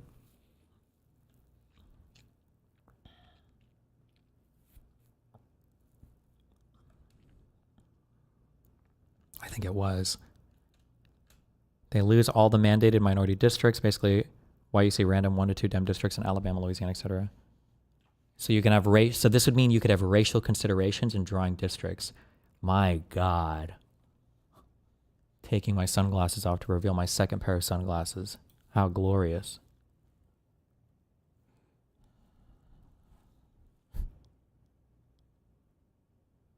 Or clearly isn't going to work. So like, I'm the reason that I'm ready to break glass in case of emergency is because I don't just see this as a major policy. It's not like Biden wanting to. You don't have the leverage. You don't have the leverage to break the glass right now. I think that's the point I'm making. What position are the Democratic? Like Hutch is right. We don't have the leverage, but this is the car example I gave before. Make it. We have some leverage right now, right? There is a government shutdown. Leverage that. If that doesn't work, I don't know. Get some governors to kick out all the federal enforcement in the state. Fuck it. Force a thing to happen. Have every single governor, not federalize, stateralize. I don't know what you say. Activate their National Guard and don't let Trump do it. I don't know. Stop paying tax. I don't know what the federal income tax collection is like from the state. I don't know. Find ways to fight on it. Make leverage. How do we have no leverage? We're the richest constituents. We produce most of the economic outcome. We generate all of the world value. Like, we're the ones that are subsidizing the rest of the country's productivity, ability to exist. How do we have no leverage? How is it that San Francisco and LA don't have leverage on St. Louis and and fucking Birmingham. What do you mean we don't have any leverage? I don't understand. In what world do we not have any leverage at all? It doesn't make any sense to me. Make it. The leverage. You don't have the leverage to break the glass right now. I think that's the point I'm making. What position are the Democratic Party to break the glass? What does that even mean right now? No, break the glass. Break the glass isn't pack the court or whatever. Break the glass is actually start making it, like investing enormous political capital to try to make it a popular, high salience issue. Yeah, I mean, but I think motivate voters. So I agree with that strategy, but the point I'm making is that I think that you need to just be so fucking careful about how, like, it cannot just be a strategy of just like, okay, day one blitzkrieg, we just go and we just blast out our plans and just like, it has to be something. It's so funny because what did he just describe? Wait, does anybody know what he just described? Can anybody think in U.S. history, what did he just describe? I think that you need to just be so fucking careful. Don't do this thing. About how, like, it cannot just be a strategy of just like, okay, day one blitzkrieg, we just go and we just blast out our plans and just like, it has to be something. How many EOs did Trump sign on day one? This motherfucker was an executive order Kinkos. This guy was printing them off like he didn't even know what any of these were. People are sign this. It was like if you've ever filled out papers for a mortgage before, it's like you step into the office and you're like, oh, there's like 400 things you have to sign. Like, Jesus. Birmingham is very liberal, my God. Yeah, I just don't know the name of any southern cities, okay? Fuck you. Jacksonville, how about that? All the cities I can think of are probably liberal. Thing that is like it's a plan that's like thought about in terms of like years and not necessarily like months. You're not going to change that opinion like really, really fast. And you have to be careful about the kind of rhetoric that you use and what kind of intentions that you signal, because you could provoke an extreme reaction from Republicans. Extreme reaction! I don't know what we don't want to provoke an extreme. This is the second family member who's been raped and murdered. And then you're sitting there with your one family member left. You're like, okay, we don't want to provoke the guy. Ooh. Democrats right now are in a very strong position to be the ones making the case for this kind of. And like, you know, Hitler's party only had 27% of the parliament or whatever, right? When they passed the Enabling Act. I need to go look at the exact, like, yeah, we're in a strong political position-ish right now. Do you know who else has technically, like, internationally, a really strong political position? One of the strongest political positions in the world is the Palestinians. But look at their material conditions. They're not that good. They're not that good. It doesn't really fucking matter, right? And so I don't know if the Democrats right now are in a very strong position to be the ones making the case for this kind of thing right now. Like maybe that situation is different in a year from now. Well, maybe I feel like I feel like we're Joker and Batman. We're destined to do this forever because, look, man, I understand we can't beautifully demark this with a bright line, but it's like provoke the Republicans into an extreme response. I mean, like I thought you said this. Maybe I had it confused with another Live and Learn co-host, but like, dude, they were fucking calling Barack Obama a communist and campaigning on this shit back in 2008, and he was as fucking neoliberal. Biden is the least neoliberal president in modern American history. That's just a political machine, though. I'm talking about we have to. When I'm talking about the Senate, right? Like when we're talking about the Senate. You know, first of all, it isn't a monolith, right? But when we're talking about the Senate, there are people that principally support the filibuster in the Senate. Like lots and lots of senators on both sides of the aisle that just principally support. No, conservatives have no principles. They don't. There probably our Democrats are. They do, and there are some principles that are worth defending. I don't know if the filibuster is one of them. Also, I'm a filibuster cuck, by the way, and an electoral college cuck, and a Supreme Court cuck. These are all things that Jessiah fought with me on the past on, and I'm a massive institutional cuck, okay? But right now, what the fuck? What? Conservatives are demons. What are the principles that these guys have? They don't care about, what do they not care about? They don't care about states' rights. We heard that a lot, right? What did they say over and over again? What kind of a country were we when on November 4th? What kind of country are we? We're a constitutional republic. We're not a fucking democracy. Okay, we're not a fucking democracy. We're a goddamn constitutional republic. And get it fucking straight. Oh, wait, who just won the election? We're the most democratic country. All right, democracy. They have no principles on anything. Okay, you can indict a ham sandwich. You're going to do fucking lawfare against this? Oh, you're going to do a rigged New York State jury? You really think a jury trials? Oh, indictments against Comey? Well, the grand jury is actually the most sacred judicial process that's ever existed in the history of the United States. These grand jury indictments are good as gold, right? They have no principles on anything. States' rights, no one gives a fuck, right? The no new wars, rename it to the Department of War. No one gives a fuck, right? Support our allies in Ukraine. Rubio spun around so fucking fast on this. He almost looked as retarded as he did in the 2016 primaries, all right? He's like, oh, I support Ukraine. Oh, never mind, right? Like, none of these guys have any principles for anything. Like, who's principally attached to anything in the Republican Party? Or rather, to have a principle means you're willing to stand up for it. Who's principally attached to anything who will stand up for that principle? Because Massey? I guess. People who are already on the way out. Has he announced that he's not running for election? Like, all the ones that are get immediately killed from the party. Cheney's gone. Kinzinger's gone. I imagine, is Massey going to try to, is he supposed to run again? Rand Paul is there as kind of like a, I don't know how he hangs on so much, but.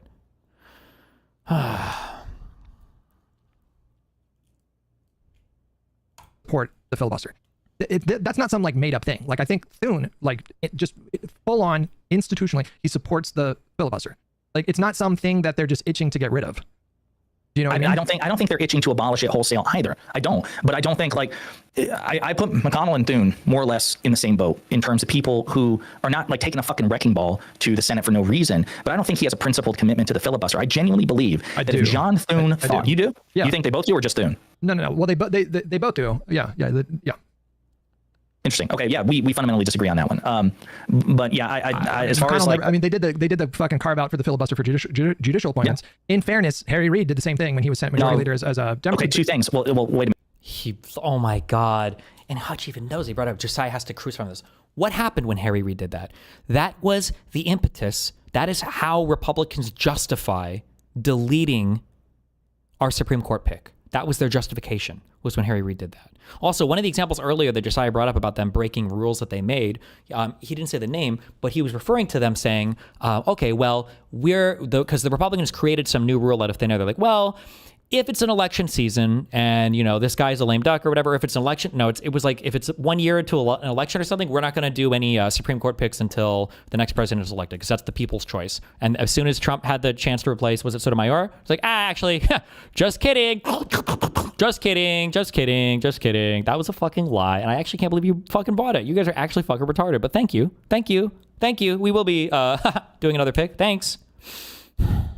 And two things. I don't think that Harry Reid had a principled commitment to the filibuster either. And number two, we can do this infinite regress. I do this with Wick all the time. Why did Harry Reid make a carve out for the filibuster? Because the Republicans were totally obstructing judicial everything, and so to an unprecedented degree, right? Yeah. Like not, yeah, No, right. So I mean, he didn't wake up one morning and say, "Well, fuck the filibuster." He begged McConnell, "Stop doing this, or I'm not going to let you just totally bring this presidency to a halt." Yeah. So he had his reasons for doing so, and McConnell. The reason that he did with the Supreme Court justice is because he wanted Gorsuch to pass, and Democrats weren't allowing that to happen. So plus he promised in advance, like, if you do this, I'm just going to retaliate.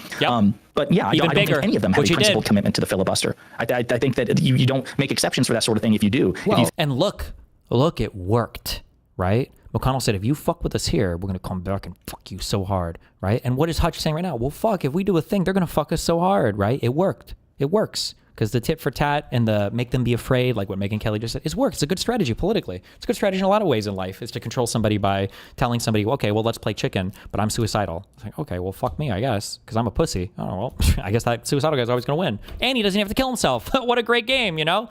Think that, listen, I believe in, super majorities or qualified majorities making decisions in a bipartisan way, then there would be no exceptions made. Well, why did McConnell blow up the filibuster for regular legislation when he was leader?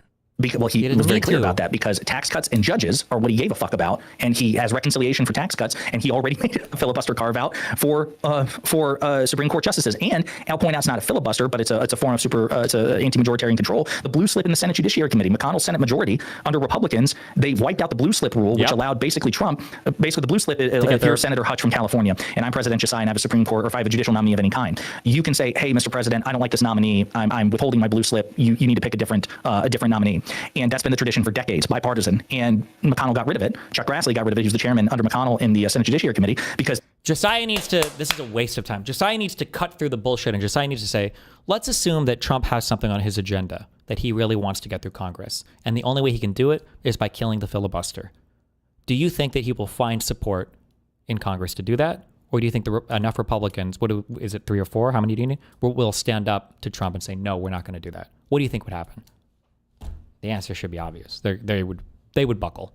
You'd have your Rand Paul is a senator, right? You'd have a couple maybe defectors in name, because at the end of the day, it won't matter to the vote.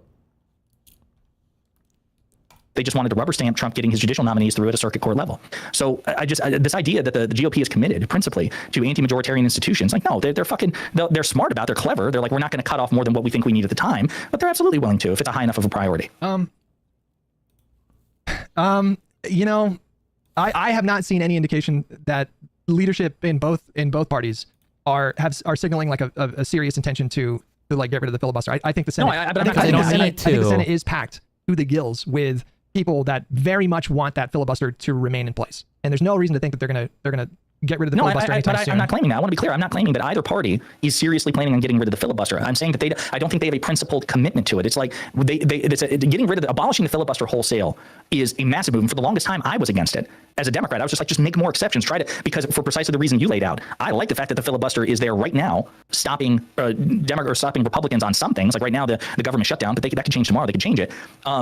So my position for most of the past like 6 years was don't just get rid of it wholesale, just make more and more exceptions. And then I kept hearing, well, then the GOP is going to make more and more exceptions. Fine, who cares? And then if we slowly whittle it away, so be it. At least it offers some sort of, like versatile tool on the table in the meantime, rather than just snapping your fingers and wiping it out. But I don't think it's a principal commitment to that. I think that they will get rid of what they think they need to get rid of in order to pass the shit they care about most. And the thing they care about most, tax cuts and judges, they don't need to get rid of the filibuster. And the thing they did need to get rid of the filibuster for, judges, they already did. Okay.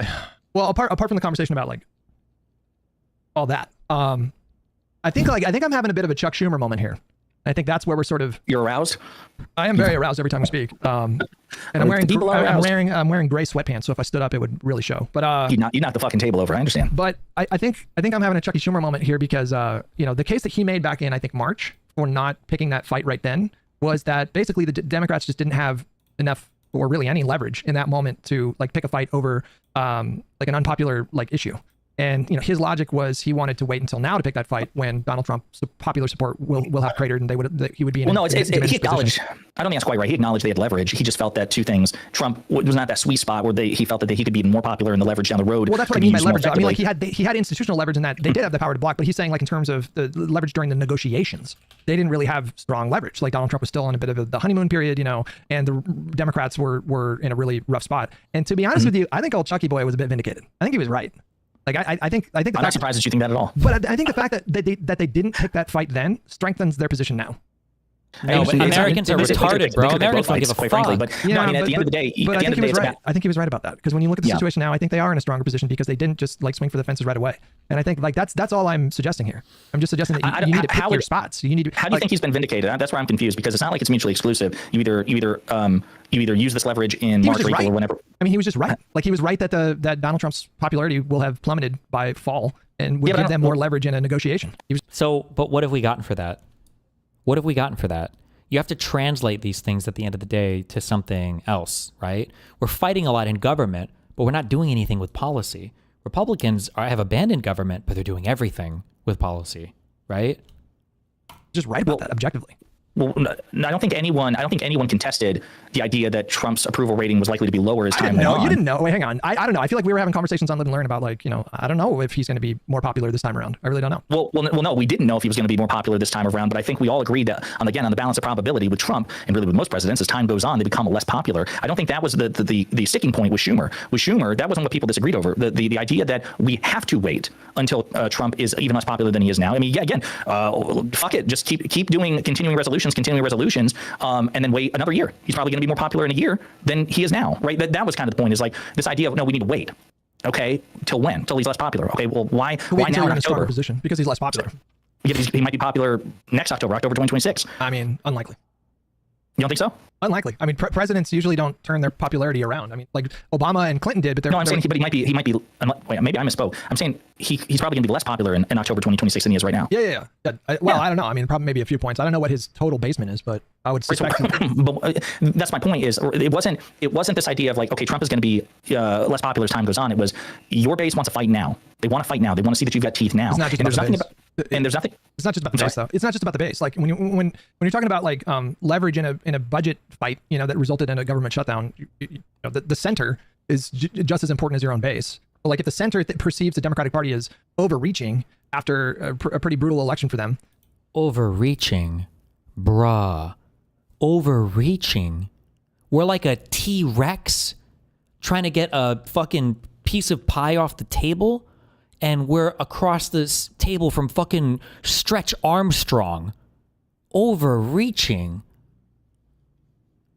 We're having videos played of Trump openly committing war crimes, blowing up random boats in the Atlantic, and we're memeing about it. Like, overreaching. What the fuck are we talking about? The Department of Homeland Security doesn't even know what habeas corpus is.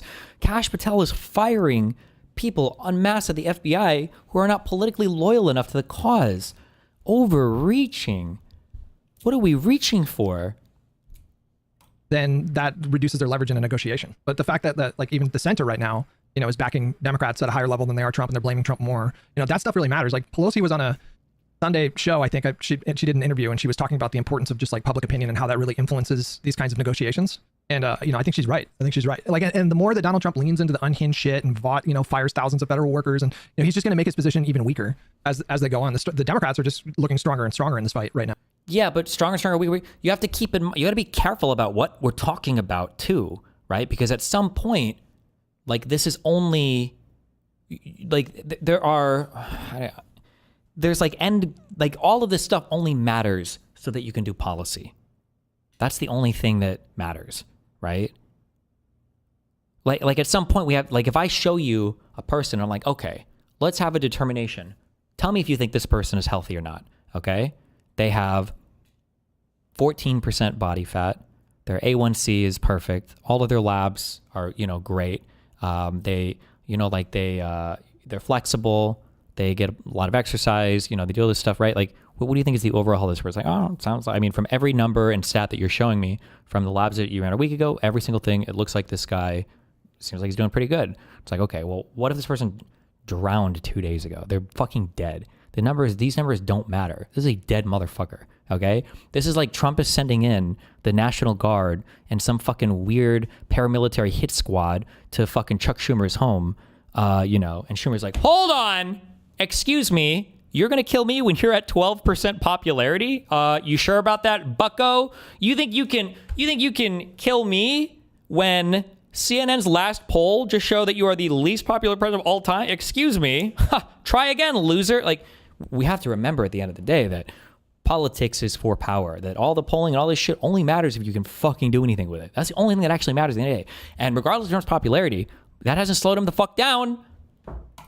And yeah, I understand all that. I agree with all of that. And I would probably agree with you that if it's like, okay, we only get to play this card once, do we play it while he's at the peak of his popularity or far from the nadir of his unpopularity, or do we wait until he's less popular? Then I would agree with you, but I don't think they're mutually exclusive. But it would have made this fight more difficult, I think. I think if you already put out this perception that you're overstepping and you're abusing procedure or whatever, if that's how that... I feel like, and this is these are just political intuitions, so I could be wrong, but my intuition is Hutch is exactly wrong here. That he's saying that this made our fight easier by doing nothing in the past. I feel like the reason why the Republicans are falling in popularity, but there's no popularity being gained by the Democrats, not that much, is because we've done nothing in the past. Sometimes it feels like it feels like we're doing every single thing we can to try to justify doing nothing, right? Like you wake up and it's like Monday morning and you're supposed to gym at 9 o'clock. And you wake up and it's 9:01. And it's like, fuck, I can't go to the gym today. I'll be late. And it's like, well, no, you can probably still go. Well, the pair of sweatpants I normally wear they're dirty. Well, you probably have another pair of pants. Well, I went downstairs and it's raining outside. So to cross the building parking lot, it's like, get an umbrella. Well, what if I go to the gym and there's a guy curling in the rack? Well, do something else first. Well, what if somebody has COVID in the gym? Like, it feels like sometimes like, okay, how many different ways are we going to try to justify doing nothing until we realize like, okay, well, shit's not happening for us. Nothing is happening magically or automatically. I don't know what we're waiting for. And that would have been the risk of doing it back then, of just like, really, you guys are going to do this right now in the first like month? I think it makes this moment a lot more tenuous. People would be like, oh, are they overstepping again, right? But because they didn't do that, because they chose to pick their fights and wait for the better opportunity, then they have an advantage right now. That advantage might not be here if Schumer would have picked that fight back then. Maybe not, but maybe not. Again, we don't know, but I just don't see this as vindication for Schumer precisely because we don't know what would have happened if he had played this card back in, again, March or April or whenever it was, and here, or one or the other. Like, we just don't know. Yeah. That's the point. And the other thing I'll say is, can't we just like extrapolate this logic to any sort of counterfactual? Like, Democrats are vindicated no matter what, because like, hey, it's bad now or it's successful now, and we don't know if it could have been worse or more successful if we played it differently. What fight did you want? What would you have wanted to pick a fight about last time? Can you just address that part first? About how do you make a determination that the Democrats made a mistake or that they weren't vindicated whenever they do anything? Well, I think the most important metric right now while they're out of power is public approval. Like it's like what the voters themselves think. That's how I would gauge that kind of thing. Because what else are you? I don't know how else you would gauge success. But we don't have an apples to apples comparison, right? Because he didn't do this back in April, so it's not like we can compare approval for the shutdown, disapproval for the shutdown in March versus now, right? We have nothing to compare to. Well, what did you want him to shut the government down for back in March? Doge cuts? Is that really what we're talking about? Again, like this question, you don't be mean to Hutch. I hate you guys, okay? But like this question, like, well, what could we have possibly shut the government down for in March? Doge cuts, LOL. First of all, Doge was fucking insane. Everything about Doge was disgusting and horrible and unethical and evil. What about the Eric Adams shit? The actual weaponization of the DOJ, that was already on board back in March, right? When did the Abrego Garcia stuff start? Hadn't that already been on the docket? Hadn't that already happened? What about the authorization of the Alien Enemies Act? Wasn't that already happening back in March? Had that been happening yet? I mean, like, there are so many crazy. What about Trump and Melania coin? When did that start? What about all the tariffs? When did those start? What about the declaring of the national emergency to the north and south because of fentanyl? When did that start? What about when did he do the executive order to rescind birthright citizenship? What was the date for that? We can't think of a single thing that might have been worth fighting on. Nothing.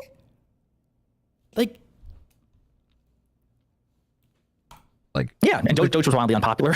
Excuse me, at the time. It could have been, but it was also, I think, what Jessiah is doing is a good example here. Okay, right? Like, let's say that I sit and do nothing, and my opponent makes a mistake, and he's less popular. Does that really vindicate your position of doing nothing? What if you would have done something, and they would have been unpopular, but you would have been way more popular, right? Maybe. Who's to say, right? Just because you're doing better doesn't necessarily vindicate your position. Maybe you'd be doing way better. Who knows?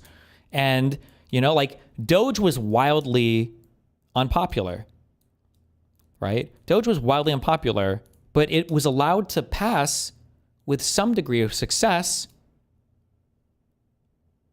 and it passed unnoticed. Like, did the voters hold Donald Trump responsible for the failures of Doge?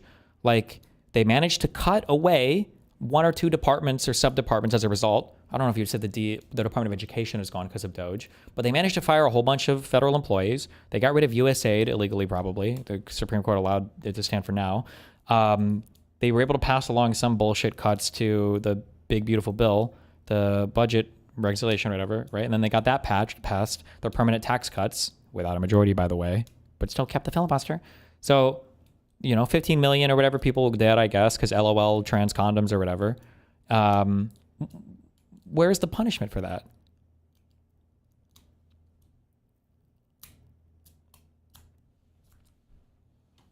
Popular. Excuse me, at the time. It could have been, but it was also, I think, now I'm getting my timeline confused. Wasn't there when was the one big beautiful bill passed? July or August. July, I think it was, or June. Might have been June. I can't remember. I'm pretty sure that the highlight was the Doge cuts at the time of the first thing. Like, yeah, why not? Why would that have been a bad thing to do a shutdown over? Again, the risk would be that the perception would be that you're blowing your wad way too early. Like, you're picking a fight way too early. On Doge? That this creepy weirdo fucking ketamine addicted loser was sending in his 23-year-old retarded tech dipshits to go and is pilfer a real word? To go and sneak through all these government systems and the retarded fucking emails. Like, even federal employees knew that those emails were fucking cringing to me. Send me an email with 5 things that you're working on. Give me a fucking break, you loser fuck. Oh my God. The only way we should support the fucking Elon Musk space program is if he's the first motherfucker that goes to Mars, because get this guy the fuck out of here. Yeah, and so no, again, I take your point. I think that was always overreach. A potential. It's perceived overreach. That is a thing in politics where parties are punished for perceived overreach. I mean, it happened when Clinton was president, when they tried to impeach him over the blowjob thing. That actually kind of backfired on them in the moment. Excuse me, it was lying. It was. What do they think backfired? Did the impeachment of Clinton backfire on conservatives ever? How did it? Happened when Clinton was president, when they tried to impeach him over the blowjob thing. That actually kind of backfired on them in the moment. Excuse me, it was lying. It was perjuring himself. It was not over the blowjob. Right. How dare you? Yeah. But no, I mean, again, I take your point. I think that was always a risk. We just felt that the risk was worth it. But again, set all that aside. At what point then can we disagree or say that Democrats are not vindicated in anything they do? Because do you understand what I'm asking? Yeah. If the public blamed Democrats more for the shutdown, and if they supported, Donald Trump and Republicans more, and they perceived if the Democrats were perceived as overreaching, then that would be a failure, and it would weaken their position in future fights as well. No. Maybe we're talking past each other. Maybe I'm just not getting it.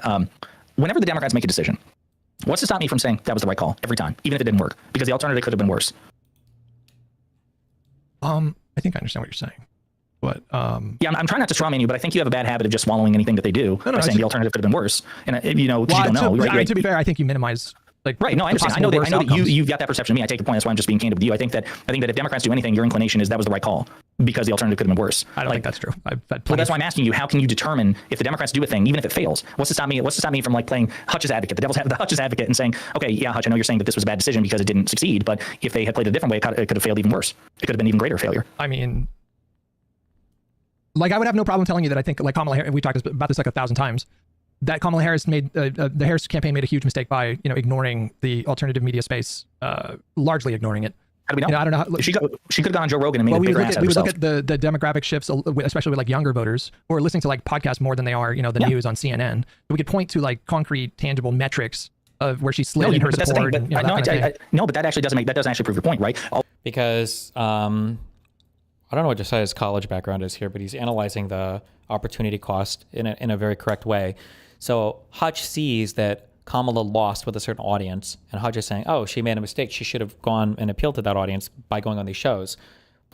So I can count that as a loss. But what Josiah is saying is you could theoretically justify any path depending on how you frame it, because who's to say that Kamala maybe could have went on that podcast on Joe Rogan, or could have tried to do this, which they did try to do away. But Kamala could have gone on any one of these podcasts and done worse, or the question would have been really hard, or the reception would have been really bad. Who's to say? Why were we automatically assuming that was a mistake? Couldn't we automatically assume that it was a success? That, wow, Kamala could have gotten destroyed even harder if she would have went on those shows. Who's to say, right? How do we know? What we have to have some other guiding rod to figure out like what the correct choice would have been, What you're providing is evidence that she failed. You're providing evidence that she failed to secure, support from key demographics. What if I said her going on Joe Rogan actually would have made it worse because she would have further alienated people? Because you would have to get into more details about like the possibilities for it becoming worse, right? And it would have you would have to make like a compelling argument. Right now, we're just talking about like hypotheticals. And the argument that I'm telling you, like the reason why I think this is because Donald Trump and the Republicans had more support from the public back then. That's just a measurable thing. I agree. And since then, Donald Trump's support, particularly when we're talking about like independence, has just fallen off of a fucking cliff. It's dropped like 30 or 40 points. That is actually a huge difference. And that alone gives Democrats so much more leverage to choose now for this fight. And they're also choosing. What fight though? What do we have leverage for? What do we have leverage for? What are we going to fight on now? Like, just imagine even the framing of this. Like, now that we've allowed Trump to run roughshod over the entire country and everything, now that we've allowed them to do all these legal things, all these horrible things, lead to all these people's deaths, all this economic harm, all this reputational hurt in the entirety of the United States, all of this, now these destroy all these things. Now we can fight on what? On bringing Medicaid back to pre-One Big Beautiful Bill levels? That's our victory? Is that we managed to claw back the little piece of Medicaid? What the fuck? What are we fighting for? A fight that is like really popular for that. Like healthcare is like one of their stronger positions, like one of their stronger issues, protecting healthcare or whatever. So I would just say 2 points to that, just again, trying to game this out. Again, yeah, I totally agree with you that in terms of Trump's approval rating, the Republicans' approval rating is worse now than it was back in April and March. Yeah. So again, if knowing that to be true, and I agree that was always likely to be the case on probability that Trump was likely to be more popular or more unpopular as time went on, knowing that is likely to be the case, if we only had one shot and we could see the time horizon for what it is, I think that's a pretty credible argument. But why not do it both? Why not do it in March and then do it again in October? I keep trying to explain why though. Like I feel like we're we're looping because you actually have no evidence to disprove the idea that would have been a bad idea. You have no evidence to support that. We could have done both. Would you agree? You're claiming. Would you agree? Or why couldn't we have just waited until October of next year? Let me just put it this way. Do you agree that if the Democrats would have swung for the fences back in March, and I don't even know what they would realistically hope to accomplish with negotiations at that point, do you agree with the idea that if they would have swung for the fences and then that was perceived as overreach, that it would make the current fight, which is over something that you and I agree is worth fighting for, the Medicaid cuts are substantial and they will result I think they were both, just to be clear, I think both fights were worth picking. I think the Doge cuts, like trying to force Trump to heel on Doge, I absolutely think that was a fight worth picking, just to be clear. I'm just not sure that they had any realistic win conditions for picking a fight back then. But do you agree with the idea that if they would pick that fight back then and it was perceived as overreach, do you agree that right now they would be in a weaker position? I would agree with that, yeah. Okay. Well, maybe. But if they, imagine if Democrats would have staked out a stronger position on Doge, would have fought it and said it was shit and garbage, And now it's passed and it is shit and it's garbage. It's almost like, did you lose the ability to say that you were right about that? Or did you lose the ability to bring that up as a big talking point or a win? I don't know. Republicans still cry about fucking immigration, even though Trump, now they say all of immigration was solved, but they used that issue forever. They used Hillary's emails forever. It seems like a Republican pick an issue and fight about it forever. They're like, when are Republicans thinking about, well, if we overplay our hand here, then we might fuck up our whatever in the future, you know? Like, when are they ever making this consideration? They're not. Because what they're doing is they're fighting and fighting and fighting and fighting and fighting.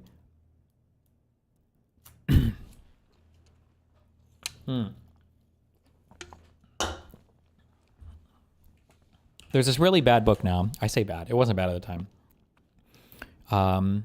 Poker has changed a lot, especially in the past 2 decades. It's gotten a lot more mathematical. There's I'm saying it's solved, but it's just it's a very math heavy, very strategy heavy. It's just a lot of shit going on. But it used to be a little bit more feels based, a little bit more, this is my table image. You know, I'm a big shot, fucking big baller, fuck you. There was a poker player called Doyle Brunson, and he wrote a book called Super System. And Brunson's strategy to playing poker was, if I could summarize it in 2 big pieces. One is that this motherfucker is in every pot almost, okay? He's always raising, always coming in hot, okay? He's a very aggressive table image, makes other people scared, and he's always putting other people in difficult spots to make decisions. He's always betting every hand almost. He's constantly masking the strength of hands through bets, aggressive plays. And what happens is through all of this playing, right, he picks up a lot of small pots. He has a lot of chips. He's always winning small pots, and every now and then, when a big hand comes up, he has the ability to decide whether or not he wants to go big and win the big guy, okay? And it's hard to tell the strength of his hand because of how aggressive he plays all the time. But I would say the second rule is he would always say, don't ever go broke in an unraised pot, right? So if you're heads up or it's one-on-one, nobody's raised, and some guy's I'm fucking all in over here, right? You don't call that. What? There's no money here. Why the fuck would you even risk it? That's retarded, right? But because Brunson is fighting, so also everything I'm telling you, this is old, okay? Because none of this works in poker now. You'll get annihilated by all the fucking math nerd PhD people that are fucking hand ranging and everything. Okay, it doesn't work anymore. But this is the strategy back in the day. Okay, and it worked. It worked because he's winning so many small pots that he's always winning, that he can afford to take a little bit more risk on these bigger pots. And it's hard to, because it's hard to know what he has. Is he just being aggressive? Does he have some shit? And then he can win big money on big pots because it's harder for other people to gauge him. But this strategy of him of always fighting so much on every hand and always picking up all these small wins means that if he picks a big fight, or if somebody else is oh, fuck it, you can have that, he can just walk away from it. He's still up. He's still good. He doesn't have to go all in here, right? But when he does want to go all in, when he does want to pick a big fight, if he wins those, my God, this motherfucker's got everything. The Republicans are never thinking we need to save our political capital so that we can expend it later on in this fight. The Republicans lie and fight on everything. No Epstein files for you. We're not going to sit this person. Fucking 90% of Trump's cabinet picks didn't even say that Biden won the 2020 fucking election. What the fuck? We're firing everybody that disagrees with us. We've got literally Project 2025 Bad Dragon dildos that everybody's required to sit on before cabinet meetings. Donald Trump, you'd be happy to come by the Department of Labor because we painted a giant fucking picture of your ass right on the fucking window for everybody to jerk off to every morning before we say our daily Trump prayer. Small fights everywhere. We're talking about trans people while we're renaming the Gulf of America fuck me, I'm gonna kill myself. I can't believe I just fucking said that. While we're renaming the Gulf of Mexico to the Gulf of America, we're talking about bombing Panama and Greenland. And then, what the fuck? They're fighting everywhere. This constant fear of we got to consider politically, what can we afford to do? Republicans oh, fuck it, we can do fucking everything, I guess. And if they win somewhere, who the fuck cares? Or if they lose somewhere, who the fuck cares? Because they got 30 other fights going on. You just defended the status quo, but they're trying to get you in 30 other ways. I'm sorry, people have to understand this, I think.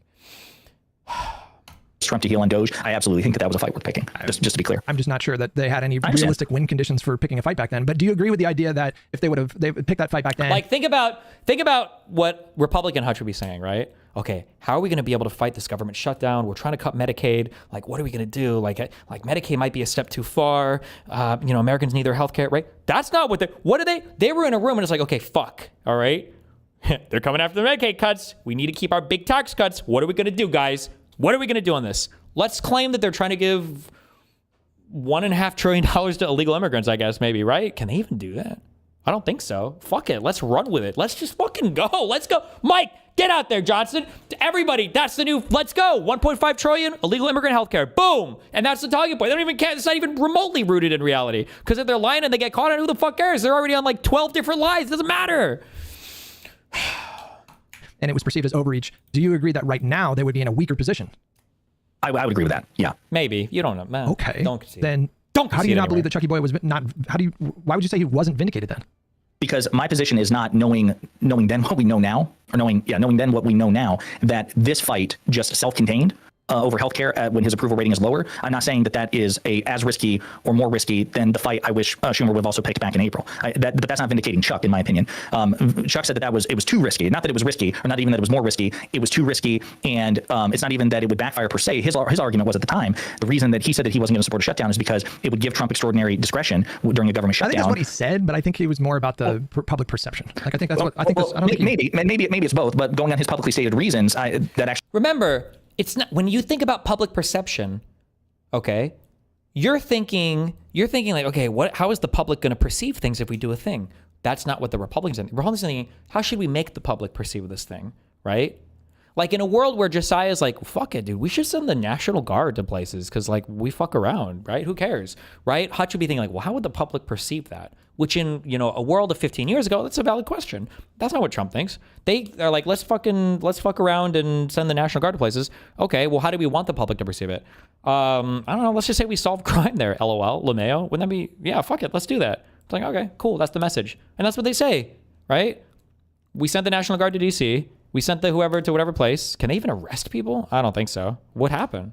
Well, everybody's going to restaurants now. It was $10 trillion more in investments and we solved all the crime there. Okay. And that's enough? People believe that? Yeah. Okay. Cool, I guess. All right. Next thing. cuts against Schumer, because you can make the case that Trump's discretion is more powerful now than it was back then, because he's gone through with a bunch of fucking rescissions and unconstitutional, well, I thought was unconstitutional clawbacks that the Supreme Court has tolerated, which also gets us back, of course, to the Supreme Court, which is like, yeah, sure, Congress has the power of the purse, but the president can effectively neutralize that by refusing to spend, federal monies on shit that's congressionally allocated. And actually could even make the case too that there is no win condition for Democrats here, at least legislatively, because let's say Trump comes to the table and negotiates something vis-a-vis healthcare or the ACH subsidies. What's to stop him from just doing a majority rescission cut after the shutdown? If Democrats, this is part of the problem, John Favreau and Ezra Klein are talking about this too, that anything that the Republicans agree to, we actually have no reason to trust them at all, because Trump has been reneging on this shit. Like, yeah, I'll refuse to spend the money on it, or we'll do, because rescission packages only require 51 votes. Yeah, we'll agree, get Schumer to the table, 60 votes to get through the filibuster. We pass this budget or this continuing resolution, and then in 2 weeks we'll go back with 51 votes and claw this shit back. I think they've done that already this year. I think what's going on here, sweet brother Jessiah, is that like I view politics similarly to how I view chess, in that your position really matters. I don't know how much you know about chess, but like your position, the pawn structure, your king safety, all of that, like whether or not you control the center, all this is just crucially important if you're going to set up some kind of a checkmate situation. And if you just aggressively start throwing every pawn, 4 squares down the board, and you just give up all your defenses and you just launch a really kind of like uncoordinated attack with little to no thought, like a thoughtful chess player who knows what they're doing, they're just going to annihilate your position and then pick you off quite easily. Like, I think that it makes sense in politics, just like in a chess game, to try to anticipate where you think the board is going to be like 10, 15 moves away, which is really, really difficult, but you have to be forward thinking. The problem is you're playing in time though, right? We don't have time to sit down and evaluate every single fucking decision. Right? You're playing speed chess with an opponent that has 20 pawns and 6 queens in his pocket. And so he moves a piece recklessly, and then you capture it intelligently, and he's already put 3 more pawns on the board. And you're sitting there trying to argue that he's breaking the rules while the clock is ticking on your side, and everybody in the audience thinks it's epic and based that this motherfucker has 13 pawns on the board somehow. And you might even be right, you might be correct, but at the end of the day, it doesn't fucking matter, because now the clock's run out, Trump is deploying the National Guard like an epic-based memer, and you're complaining that he broke the rules, and the Supreme Court says, I don't know, maybe we'll figure out in 6 years, and now everybody's laughing at you, and now you're a nerd, and everybody's beating you up, and it doesn't matter anymore. And you have to always be considering the strength of your position. You have to be able to look at the board and evaluate, like, where am I weak, where am I strong? And then you address the weaknesses and try to advance your strengths. You and I felt like Econoboy and certainly Pisco, you guys are of the mind that the Democrats just need to be this like constant like fight mode. And I just don't think that aligns with the broad American electorate. I think you guys think that it's just as simple as like, okay, if it's only 30% of the country that supports quarterbacking right now, it's just as simple as just like, we got to have the most charismatic people go out there and we can just, shift public opinion like 30 points in a matter of like a couple years. And I just don't know how realistic that is. And my frustration, and then I'll pass it over to you. But like my frustration with a lot of like Democratic voters right now is like they just want to see a fight, and to me that is like so dumb. Like I don't care about like seeing a fight. I care more about like, well, when is the fight to our advantage? Like when do we pick a fight where it actually creates? But think about what he's saying. Hutch is contradicting himself. You're then realizing it's like all voters want to see is a fight, but we should pick the fight that matters. But what fights are you saying matter, Hutch? Well, the ones that voters care about. Okay, then pick one. If voters just want to see a fight, which I agree they do, then it doesn't matter what we fight on. Fight on something. That's what they want to say. They want to see people fight on something. Because that's what it feels like Trump does, right? That's at the end of the day, the whole essence of Trump is that it felt like a guy who wanted to break shit, that because he was the only one that was listening to the anguish of Americans, and it felt like we were heard, regardless of how fucking retarded he was or stupid he was. That was the feeling. That was like the core root feeling. It's the same thing that Bernie Sanders tapped into, or maybe AOC tapped into, and Donald Trump tapped into. Oh, this is a guy that realizes we're mad as fuck. We don't give a fuck about literally anything else happening. I don't care about the parliamentarian or the Constitution or any of this other gay shit. I just want to see a guy who seems mad and wants to fuck shit up. Then fucking go, right? It doesn't matter what he wanted to fight on. The fact they wanted to fight everything was fucking based, right? Now, that's not a good way to govern. It's not a good way to build a country, whatever, but it's politically effective. And Hutch he's almost fallen into this trap, this black hole of contradiction of like, well, we need to pick where we're going to fight, so it really matters what the voters think, and it's like the voters just want to see a fight, and that's frustrating. Well, that means they're giving you a blank check to fight on anything, fight on something, pick something, and fight on it. Leverage and actually build. Well, when is the fight to our advantage? Like when do we pick a fight where it actually creates leverage and actually builds goodwill with voters and improves the standing of the party and is effective at foiling Trump? Like those are the things. Like how effective are your fights is the more important question. And this superficial desire to see a constant 24/7 fight on everything, I think is wildly emotional and not rational at all. I appreciate that. I could go through and I could say, and I could try to correct you that I don't want a 24/7 fight and I don't want to fight on every issue. But that's your perception of me, and that doesn't matter. Okay. So we could quibble. I could talk about all the times that you and I have agreed and we've been allies against people who are like, no, Democrats need to swing at everything everywhere all at once. But I understand the moment that that's your perception of me. I'm gonna give you my perception of you. That you are not proactive. Your default assumption is anything the Democrats do, anything, must be the right move or vindicated, because you can't entertain a counterfactual where taking a risk might have yielded a more beneficial result. You're doing it right here with Chuck Schumer. And again, we could do this with literally everything. Any Democratic success or failure. I could out-Hutch you. I could just say, I need you to show me where that was actually the wrong decision. You can't disagree with that, Hutch. That was the right decision, because the alternative could have been worse. It could have been worse. And we could just come up with all sorts of bullshit hypotheticals about how that could have been worse. Kamala Harris was obviously the perfect candidate. Well, no, she couldn't have been because she lost. Well, I need you to show me where a better candidate would have won, or a different candidate would have won. I need you to show me where having a primary, a contested primary, would have been better than just simply anointing Kamala the Democratic nominee. I need you to Hold on, I'm sorry. There's something that lets me mark off all the pictures I have so I can 100% this motherfucker. Did you see what they did here in this game? Excuse me, programmers. What's happening? Did they put a 0 for the O? If this is arranged alphabetically, roulette, SOS power, okay? But then second chance is next, right? So A, B, C, D, E, that's the next one. Why is the SOS? They put 0. I think they put zeros here instead of an O. What the fuck? And it's not arranged alphabetically like it's supposed to be. Uppercase? Oh, do you think it's like case sensitive marked? Oh, I'd have to scroll through and see if that is violating anywhere else. Okay, maybe. Because those don't look like zeros, but it might be a weird font.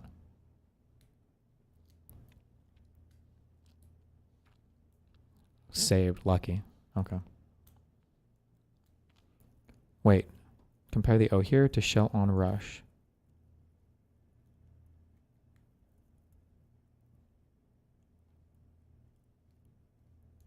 I can't tell. This O looks wider, but it might just be my mind. Oh, but this might be a smaller font. Down there.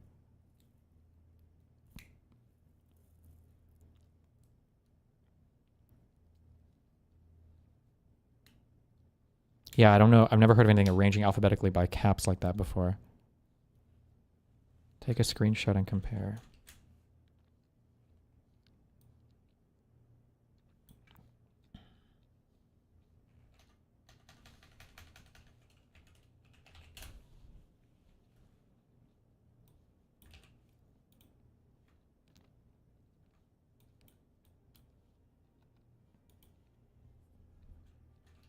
Consult the table.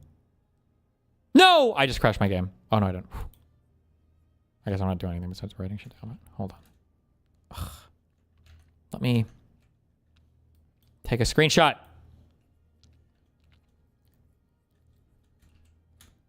It's not letting me because it knows it's bullshit now. Okay, I don't care that much then. Fuck it. Show me, because yeah, she lost, but it could have been a total fucking sweep. If we played anything But else. your whole thing is hypothetical. Wait a minute. You gave your perception of where I'm coming from. That's fair. And I'm giving you my perception of where you're coming from, right? Because I understand your frustration. I get it. And I hate that I'm giving you that impression that all I want to do in literally every instance is fight. I hate that because I don't think that's accurate. You're frustrating me because you give me the impression of somebody who never wants to fight and who only wants to fight when we're 1 inch away from success, which isn't going to happen, right? And who says, how is that true? How is that true though? You stop it right now. You stop it. We're fighting right now, and I support it wholeheartedly, bro. Wait a minute. I never want to fight. Did I just say? The fight. I love the fight that we're doing right now. This is a phenomenal fight. Listen. I think if Schumer kicked the can down the road again, if he had done what he did in April, in 2 months you would have been saying, yeah, that was the right move to make. That's what I think. True. I think you, to the extent that you support the fight. Wait a minute. If Schumer did not pick the fight right, I think that is not true. We talked about it. We talked about it on the podcast, bro. I told you they should pick this fight right now. You said on the podcast that they probably should have picked it back then. You supported it back then. Now you said he was vindicated. Because you change your. Stop it. You stop it. You stop it. You change your mind based on what they do. Your default heuristic. No, I proactively told you we should pick this fight before they picked it. I said this is the time to pick the fight. You said it, but you said it back in March, bro. You were pissed at Schumer back in March. Do I not get to change my mind if I get some kind of updated? He's missing the word you're looking for is opportunity cost. What Jessiah is saying is that no matter what happens, as long as the outcome is good, you're going to think it was a good decision. But that's not true. The outcome could have been a lot better, right? Is what he's saying. Yeah. I understand. What I'm saying is, when I saw the strength of their fight right now, it contextualized Schumer's decision back then, and it made me think like, well, he might have been right. I understand. What I'm saying is, I believe that if Schumer had not picked a fight in October, you would be saying in December or January that was the right move to make. No. Yes. Okay, that's fine. 100%. That's fine. I'm giving you my perception of you. Your perception is completely erroneous. Like I was on the record saying for like months leading into this moment right now that this is a fight that they have to pick. Like especially like over healthcare. I said I think I even said I would be massively disappointed and shocked if they didn't pick this fight right now. If they would have said like no, now's not the right time, I would have 1000% been right there alongside you saying this is fucking crazy. Like that is actual fecklessness. There's no way that I would have like weaseled out of that by saying, well, I don't know, because there would have been no sense to that whatsoever. Okay. And I remember even when we had the conversation back in March, I remember even saying like maybe like Chuck might be right, but it just feels like politically the wrong decision for him to make right now.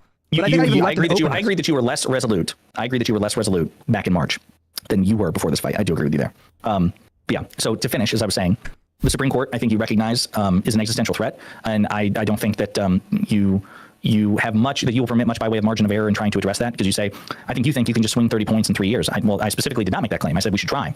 And this is what I'm saying. This is where we're just destined to do this forever. I'm not going to sit here and go back and litigate every claim you made. You gave me your broad conception of your frustration of where I'm coming from. I could just as easily say you misrepresented me because you just said that I thought that I can swing public opinion in 30 points in 3 years. Well, that's what it would take. That's what it would take, right? I understand. And I specifically said I'm not sure that can be done, but I think it's worth trying, right? You, on the other hand, seem to offer very little room by way of creating circumstances for victory, that those circumstances have to effectively be handed to us and we simply exploit it. Yes. And that's just not going to happen. I'm not convinced it's going to happen. Because I think the politicians don't simply react to public sentiment. I think they shape public sentiment in part as well. I think it's a feedback loop. Yes. And I think the thing is I'm at the point, and I've been at this point, and I feel that the threat that we're under now from this decision by the court. Right. He's saying in more eloquent words, right, that Republicans don't sit and wait for the gas tank to be full to go to Applebee's, right? They go to the gas station, they fill it up. They create the conditions for success. Success isn't always about waiting for the correct opportunity to come about, but it is, but it's like you're creating the environment so that those opportunities are more bountiful. They happen more often. Further vindicates my position is this is something that we should have been investing political capital in much sooner. I think that we should have made court reform, court expansion, reining in this partisan court. Do you think Obama should have campaigned on legalizing gay marriage when he was in the primary against Hillary? I can't remember what the polling was at the time. I don't know if he should have campaigned on it. I think he should have over time, I think, expressed support for it, or had his vanguards. I think Biden was the first major politician to come out and do it. But here's the thing, not to get crass and throw gay people under the bus, but I think the threat posed by the Supreme Court is more existential than lack of gay marriage. No, I understand, but so, I'm just so I don't making, think it's an apples. I'm just making the point that I think everybody knew that Obama, Like, the funny thing is that Hutch is technically falling into the same trap again. I'm not saying that Hutch is necessarily wrong, but that his decision-making apparatus needs adjustment. Because Hutch is trying to say, should he run on gay marriage? And Hutch is going to say, well, obviously that would have been bad, because look, he won. And it's like, well, hold on, you're very results-oriented here. What if he would have ran on gay marriage? What if he would have been even more popular? Who's to say, It's hard to say, because it seemed like there was more of an appetite in the U.S. public, for gay marriage. It passed, and for the most part, it's kind of been untouched. Who's to say that it was a good idea for him to do it? You're very results-oriented, saying just because he won the election, every decision he made was a good one. That's not necessarily true. Supported gay marriage, but took a 100%. It was just a public posture. Right, yeah. and I think that was the correct move. Maybe. I think that was. No, I think it was smarter to wait to try to pounce on that. He eventually did pounce on that, but gay marriage, support for gay marriage, had been steadily rising for years before he took position. The trend line really kind of stayed consistent. Like after he endorsed it, it just kept going up, but that trend had already been going. That's just a good example of picking your fight. Do you think, so I guess to wrap this up, do you think Obama helped shape opinion on gay marriage, or you're saying he waited, he was just simply reactive, he waited until the culture moved at a point where he could strike? He objectively waited. Okay. Yes, he did. Now I'm asking you again, I appreciate you bringing that example, because this is where I feel like I'm getting mixed messages. So is that what you want Democrats to do with the Supreme Court? Just wait? In a very, essentially, yes. Yeah. Okay, right. So, hold on. Not necessarily wait totally passively. I think there are ways that you can start injecting certain kind of messaging to sort of start shifting things, to try to influence things that the public moves towards your position. But it has to be kind of subtle. It has to be kind of shrewd. It has to be done very carefully, because the risk of it just blowing up and totally backfiring, I think in this moment when they have power, is pretty substantial. At minimum, Jessiah, I don't think we should be talking about this. I might be willing to entertain your strategy in private, if, we win the midterms. If we go to the midterms and we still don't have a majority after that, then I don't know what the right move is. Well, and I want to be clear. I totally agree with you that now I just want to be very clear about this. I don't think now is the most optimal time to be having this conversation. Okay. I think it was in 2023 and 2024. I think the second the immunity decision came out, that's when I would have been like, okay. Because again, reportedly, this was Biden's whole position too, which is why he finally fucking came out for shit that he'd never endorsed before. The immunity decision is what tipped him over. I think Democratic institutionalists... We were in a pretty weak position in 2023. I mean, I don't understand the logic. We were in a pretty weak position in 2023. Where did he have the leverage to... You wanted an unpopular president who people thought was demented to lead the charge. I'm not seeing what you're seeing. Wait, why did they bring it up in 2024? He was even weaker in 2024. Well, they brought up reforms. They didn't bring up packing the court. Yeah. Hutch, and again, maybe this, I'm happy to disaggregate this. We need we absolutely, in my opinion, need court expansion, but we need all kinds of court reform. If you want to come back to me and say, Jessiah, on this, and this, we can fucking shout from the rooftops right now, but this other thing, we need to hold off. That's at least a compromise we can get to. So I'm just putting that all in the blanket. That was my position. That is my position. If you want to have Democratic leadership go out there starting today talking about, and in fact, I think they already do this. I think this already is their position that they want to do court reforms. I don't know if it's a central pillar of the party. I don't know. It's not right. They've been public about that. That's my point. That's fine. But we need to disentangle court reforms with court packing. Court packing is the Tsar Bomba of options when it comes to the courts. Do you know what Republicans did when the Senate Judiciary Committee talked about having a binding code of conduct for the justices back in 2023? The Republicans went apeshit on this. Oh my God, they're trying to interfere with the court. Democrats are trying to rig and interfere with the court because but it wasn't court packing though. There is a difference. I do understand, but what I'm saying is a significant escalation that goes well beyond court reforms. It's like a 10 if court reforms are a 3.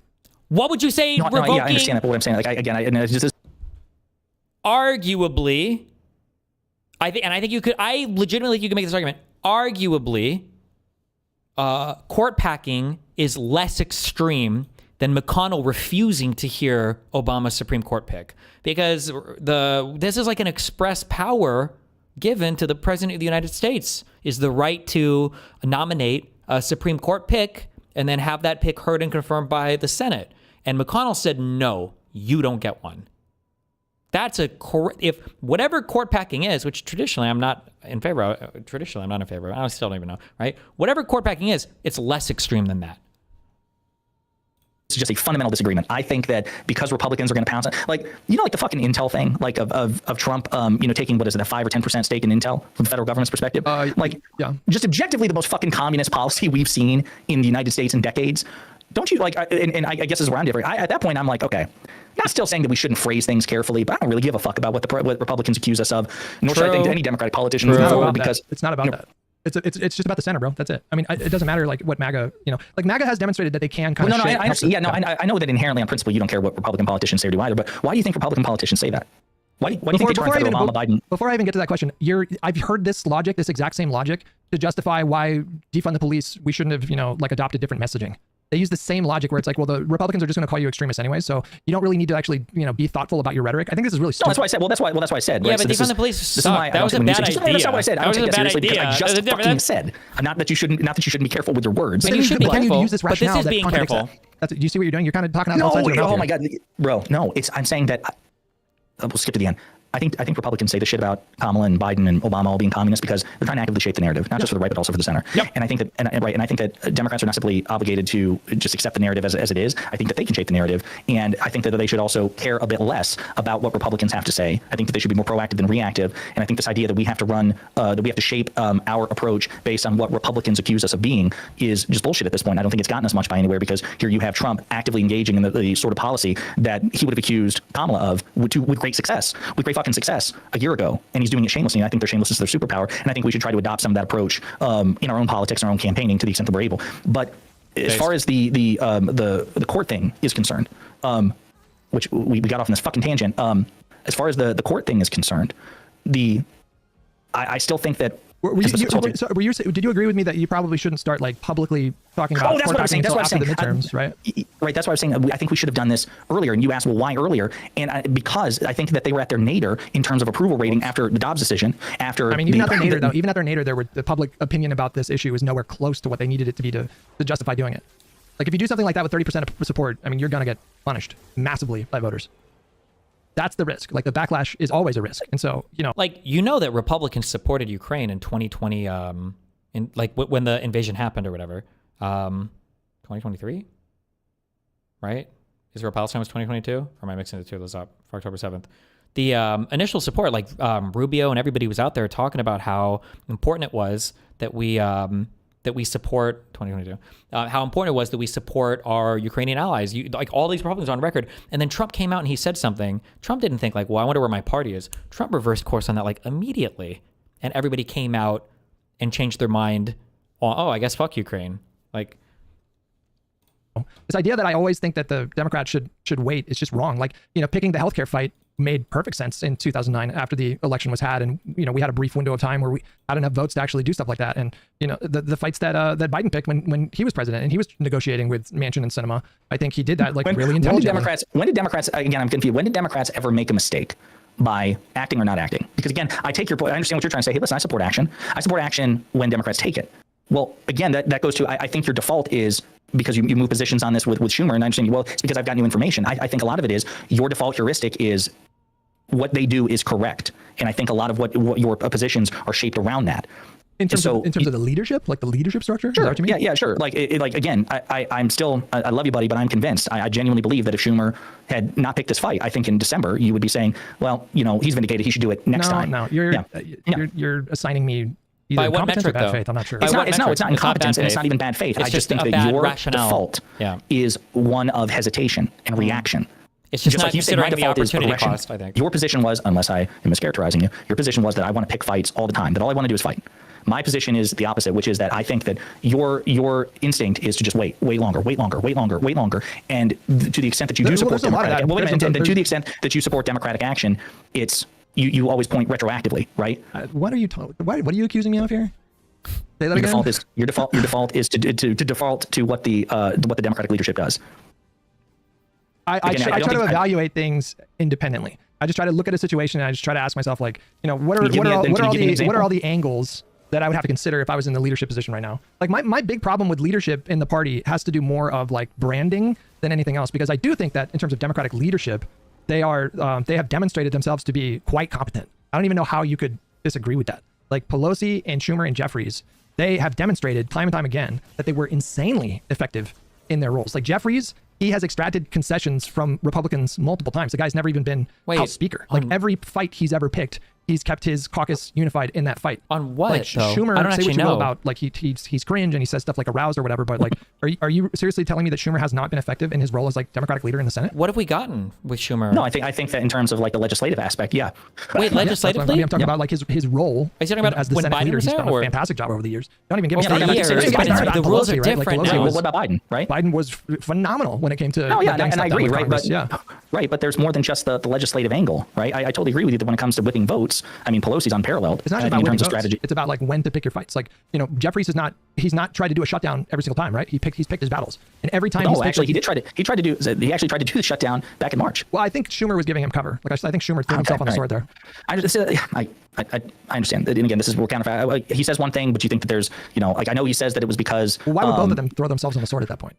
Like, why would they both? Maybe, no. Sense? I guess my point is, I think it's possible that they just had a legitimate disagreement about. I think like Jeffries wanted the shutdown then, right, and Schumer didn't, and then they both wanted it now, right? And you say that they're both really effective. So how do you square that circle? Like now you're saying Schumer's vindicated. Well, it would have been a bad idea for a shutdown, but didn't Jeffries want the shutdown back then too? Well, I just told you a little while ago that I mean you acknowledged that if Schumer would have picked that fight and then the voters would have perceived that as overreach, it would have hurt the fight now. And so I feel like if you admit that, you kind of have to take my position, but you're not for some reason. I don't know. Do you think Jeffries takes that position? I think Schumer, like there was no political reason to have both of them like fall on the sword, and I think Schumer knew he was going to get a bunch of shit for that. But he's the one that like volunteered his tribute in that moment, and I think that there was no like. Let's say both of them agreed that they should wait to pick the fight. Like, does it make sense for both of those people to take the heat? Probably not. Right? Like, well, I mean, there again, did we just do a counterfactual? Actually, no, it would have been the stronger thing to do, Hutch, because it would have sent a unified message to the party that, hey, listen, as unpopular as you think this might be, the two most high-ranked Democrats in either chamber of the Senate are actually unified on this front, which is now is not the time, and maybe that would have been more persuasive to the Democratic base to say, hey, listen, it's not just Schumer acting rogue here. I too, Hakeem Jeffries, the Democratic leader in the House, agree with Schumer that now is not the time for a shutdown, and maybe that would have been more persuasive. Well, you said a little while ago that everything that I say is always on hypotheticals, right? Like you mentioned that like my arguments always rest on hypotheticals. You know, like hypothetically it could have been worse and blah blah blah. But like your whole thing is hypotheticals. Like I feel like your hypothetical position 99% of the time is that 100%. That with the right amount of leadership, you know, we can manipulate American voters and change public sentiment. I'll bow to it. What is the precedent for this, by the way? Like I feel like all throughout modern history, when we look at presidents, they do go with kind of where the public is. Except I mean, Donald Trump is a bit of a wild card, right? But like apart from him, like this is just a normal thing for presidents to like, move with the political winds. Like but Trump when was there a time where presidents like put their thumb on the scale and just massively influenced the entire country to move substantially on some issue? Can you think of like anything? Not off the top of my head, no. It's because it's not normal. That's not common. Like it's way more common for politicians to, or especially presidents, right? When we're talking about the entire country, to sort of meet voters where they're at. And I feel like this is like this big philosophical difference that I have with you and I have with like a lot of other people, because I feel like a lot of people on the left, they have this view that the American public is just very kind of easily manipulated. Like that's where this whole idea of like just send Bernie into West Virginia comes into play. Because people think that like all you need is like a charismatic. Do I agree with that? No, I know you don't, but I'm just saying it's the same. It's the same. So is it logic. possible that my position is a bit more nuanced, and that my position is that not that presidents can single-handedly alter public opinion in massive ways, because you're right, maybe they couldn't. I don't have any examples of that on hand. Maybe it's possible that my position is a bit more nuanced, which is that both the public and public leaders shape public viewpoints and public opinion, and that it's not just the public, it's not just leadership, and that it's a kind of a complicated mess, and that political capital you invest to spend, and not just simply wait for the opportune moment. Sometimes you have to take risks, sometimes you have to try to create the opportune moment. I mean, again, it's like anything else, right? It's like any sort of investment. You try to wait for the best time you possibly can, but you can't wait for a guarantee. But sometimes, I guess what I'm saying is like sometimes politics is kind of waiting for your opponent to make a mistake. There was this chess grandmaster who was like the world champion for many years, this guy named Petrosian, and he really frustrated a lot of chess players because he was super defensive. Like his whole style was just creating the strongest possible position he could, and then as soon as his opponent made a mistake, he would just dismantle their entire position. That's how this guy was champion for like years, and it was a totally different kind of way of playing chess when he first kind of introduced it. But that's kind of what politics is sometimes. It's just it is like pulling your punches and waiting to pick a fight until you actually have enough. But there's an agreed upon set of rules that everybody's working on in that game. If people are changing the rules, you should pounce and like use all that. What political capital do we have right now? Like Democrats, like we don't really have like much of anything. How do we not have anything? I thought you said they get more and more unpopular. I think you're going to see the Democratic Party's numbers go up as a result of this fight. I think you are going to see like more of the Dem voter base be like, yeah, there's the fight I'm looking for. But I think that like choosing this spot right now was politically shrewd. I just have to come to that conclusion. I want you to know how passionate I was about this, how you called me in a moment. As I told you in a recent text message, I'm trying to spend my time more wisely. And here I am. I've only cranked out 2 videos for the day, and I'm choosing to spend time with you. This is the problem. I have an addiction problem. No, I'm addicted to you. I get it. You don't fucking get it. You don't get it, because this is like, you have found it. You've hit that fucking sweet spot where this is streaming. I can't do this. Like I can just sit here for 7 hours and go back and forth with you. Wait, can I flip it around on you right now? And ask you like, when has there been a time where Democrats picked their battles, like picked their fight wisely, that you supported? Like, when has there been a time where they were strategic about it? Where you? I support this fight. I 100% supported this fight before and after. I just wish they also would have done it in April as well. I don't think they're mutually exclusive. No. The question is when they pick their battles. Like this was them picking their battles. So you don't support that. You don't support waiting until now. Like so. Yeah. When has there ever been a moment where they chose not to fight, where you said, okay, that was smart? Chose not to fight, and when it was smart. Could you give me some examples, and I can tell you whether or not I agreed with them or agree with them? Like, you know, I feel like the Democrats, they could have moved to. She gave me the gay marriage example, and I agree with that one. Okay, well, there's that. I mean, like, but I'm saying, like, if we go back to like 2018, they take back the House. Honestly, they had like 5 rationales that they could have used to initiate impeachment proceedings right away. You know, firing Comey should have been an impeachable moment, but they waited until they didn't have the majority in. No. You're talking about when they won in 2018 and the new Congress was sworn in 2019. They did not impeach Trump right away. They didn't start initiating impeachment stuff until like August or September after the Ukraine stuff was revealed. Yeah. No, I don't remember ever getting upset for them waiting on impeachment. Never actually occurred to me at the time because impeachment just was so uncommon until they impeached him in 2019, late 2019 over the Ukraine shit. So that never crossed my mind. I don't recall ever taking the position. Joe Biden picking his battles when it came to negotiating legislation. Can you again give me like some specific examples? I think the first 2 years, right? Like not fighting not really waging like a public fight for $15 an hour minimum wage. We've talked about that 1,000 times, right? Yeah, I think that I agreed with you on the minimum wage thing because he could have. I think that was one of the things that you and I first started engaging with when you and I first started talking. Well, your whole thing was that you wanted him to get caught trying, even though he knew that he couldn't win that fight. Well, no, I felt that he could have. Well, I thought my position was that the $15 minimum wage thing wouldn't have passed because Manchin would have voted it down. Like they still needed the support. And they just didn't have the votes for it. Yeah, they didn't have the votes, but you and the rest of the pod boys were saying, like Live and Learn pod boys, you were saying that there was value in getting caught like trying. Did I say that about the $15 minimum wage? I thought so.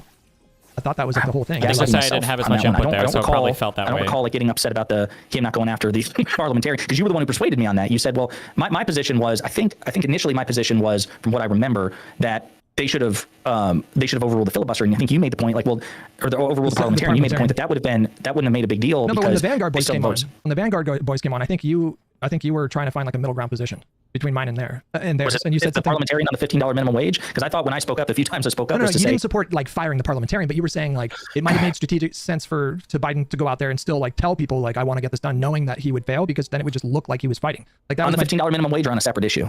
I thought it was like a bevy of issues. I don't think it was just one issue. So the one, like the Voting Rights Act, the John Lewis Voting Rights Act, I definitely supported Biden, ring the bell about that. Build Back Better. I think he should have still vociferously came out and said, I want this passed.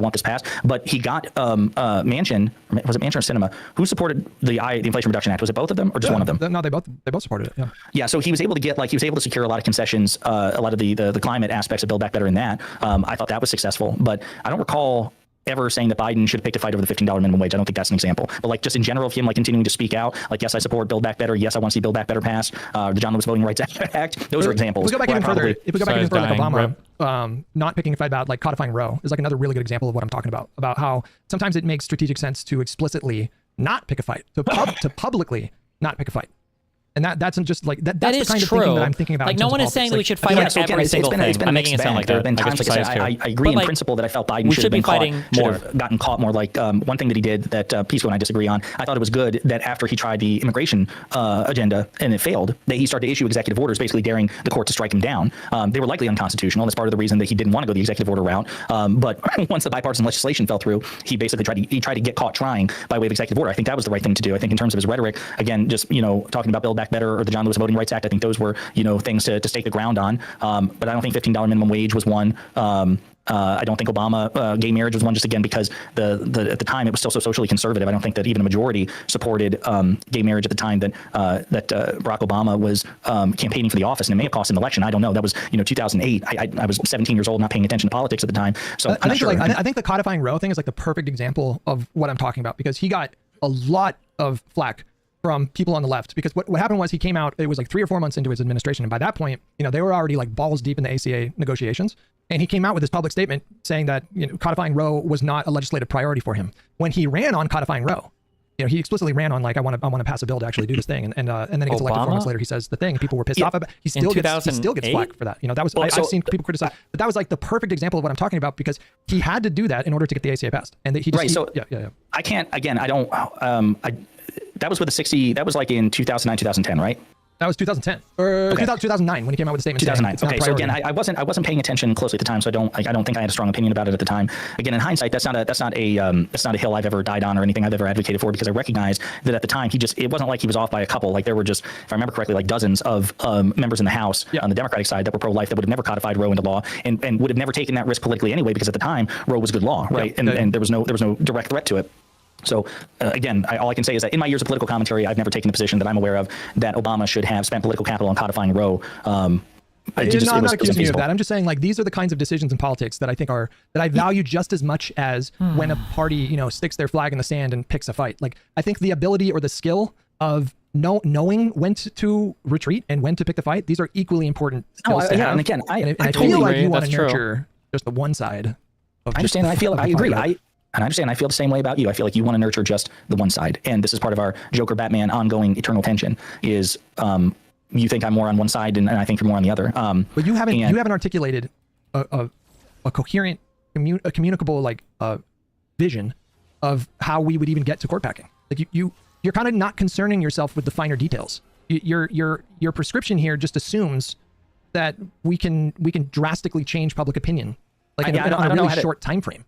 All I can do is repeat for probably the fourth or fifth time, once again, that I don't think that we can swing 30 points in 3 years or anything like that. But I felt that we have to acknowledge that public officials and political leaders can help shape public opinion, and perhaps we should spend more political capital in trying to warm the public up into the need for not just court reform in the form of. But you can do that without specifically pushing, without specifically declaring that the party platform adopt expanding the court as one of their policy. You can help change public opinion. You can help shift public opinion without saying we are going to expand the court when you give us power again. And we shape public opinion without stating what we want to do. I don't know how we do that, but if in terms of codifying, in terms of not putting it as the Democratic Party agenda, I mean, I'm open to that. I just don't know how you do it surreptitiously without saying that this is something we need to do. Well, you lay the groundwork, you lay the foundation first. Right. And again, I don't want to ask you what the foundation is, because I think you're going to be like, that's not fair or whatever. I don't know what you think the foundation is, but I just don't think the foundation has been poured at all. I don't even know if we have a sketch of a blueprint for the house, let alone the pouring of the concrete for the foundation. I just think we got to get moving on it. I think we should have been moving on it years ago. And I think that we are where we are because this court is so partisanly lopsided. And, I don't even understand that logic though, because I feel like Democrats have been talking about the courts being fucked for years. Hillary Clinton ran on a constitutional amendment for the what am I thinking of, the voting stuff, or the lobbying, Citizens United. Joe Biden was running on how shitty the court was in 2020. He didn't come out in favor of packing the court, but I think he ran on appointing a commission to look into reforms, which is what he did, and then he relayed what the commission came up with, right? But I'm not. I don't know. I think he stuffed it in a drawer. I don't think he ever made a public announcement or any sort of public spectacle about what the commission came up with. He certainly made a commission or spectacle during the campaign that one of the first things he would do is have a commission about it. But no, I think he quietly released the report and then moved on. But do you see what I'm saying? No, I understand. Okay, we got to get the leadership and just full court press from the entire party pushing on how fucked the court is, and then. And you seem to. That's where I disagree. I'm not saying that it's enough to complain about how fucked the court is. I think that's kind of your point. Is that's the foundation? Is talk about how bad the court is. No, I think we got to move one step further and say, hey, the court is bad, and it's so meaningfully bad that we're proposing major reforms to the court itself in the form of X, Y, and Z. And here is 1, 2, and 3 reasons why, and here's how it directly impacts you. I think that I'm not asking for Democrats to simply complain about the court, because I acknowledge that we've done that, and we could probably do it more, I guess, but and more consistently. But we certainly loudly complained about the court. I think it's time to loudly complain about the court, make it more personal, and move in the direction of, and here's what we're going to do about it if you put us back in power. Since I thought, right, but when you. So you are saying, here's what we're going to do when you put us in power. You are saying that they should run on, packing the court, right? I thought that's what the conversation was all about, Josiah. I thought, no, well, you were the one who said that we shouldn't, that we can't talk about it. My position is I don't know how we can lay the foundation without talking about it. My position is, yes, I do think that Democratic politicians need to talk about expanding the court. You're saying, no, we need to we can lay the foundation for it in an indirect way. And my position is, if you can show me a way to get to court expansion, which we both agree is necessary, without talking about it, but while simultaneously shaping public opinion or trying to shape public opinion in that direction, I'm all ears. The reason that I think we should talk about expanding the court is because I think we need to expand the court, and I don't see a way to expand the court without talking about expanding the court. You seem to be agreeing that we need to expand the court, but that we shouldn't talk about it to expand the court. And I'm saying, well, that's fine. I guess we don't have to talk about it, but we need to expand the court, and we need to make that happen. So how can we do that without talking about it? I don't think that logic always works in politics. I think we should talk about expanding the court because we should expand the court. That's the same logic could have been used for Barack Obama. I think he should run on, codifying gay marriage because we should codify gay marriage. But the consideration was back then was that it would have been tough. Maybe it would have been a liability for him in a tough primary for him to take a position that was not majority support. So he didn't take that position. So like it's the same exact logic with packing the court. No, which has lower I feel like approval gay ratings marriage right was now not than gay anywhere marriage did near. back then. But this It's is the where same I get logic. confused. This is where hugely I get confused. electoral Earlier I asked you, I issues. said, okay, so just to be clear, you agreed that Barack Obama, when it came to gay Obama was marriage, running for was president. basically just 100% reactive and just waited. And you said yes. Yeah. But then when I've asked you about the Supreme Court, you're like, no, I'm not asking that we do. I'm not saying that we should do what Obama did for gay marriage. No, But it sounds like that is what you're saying. No, explicitly, that's what I did say. I said you need a mandate from the public if you're going to make a big push for packing the court.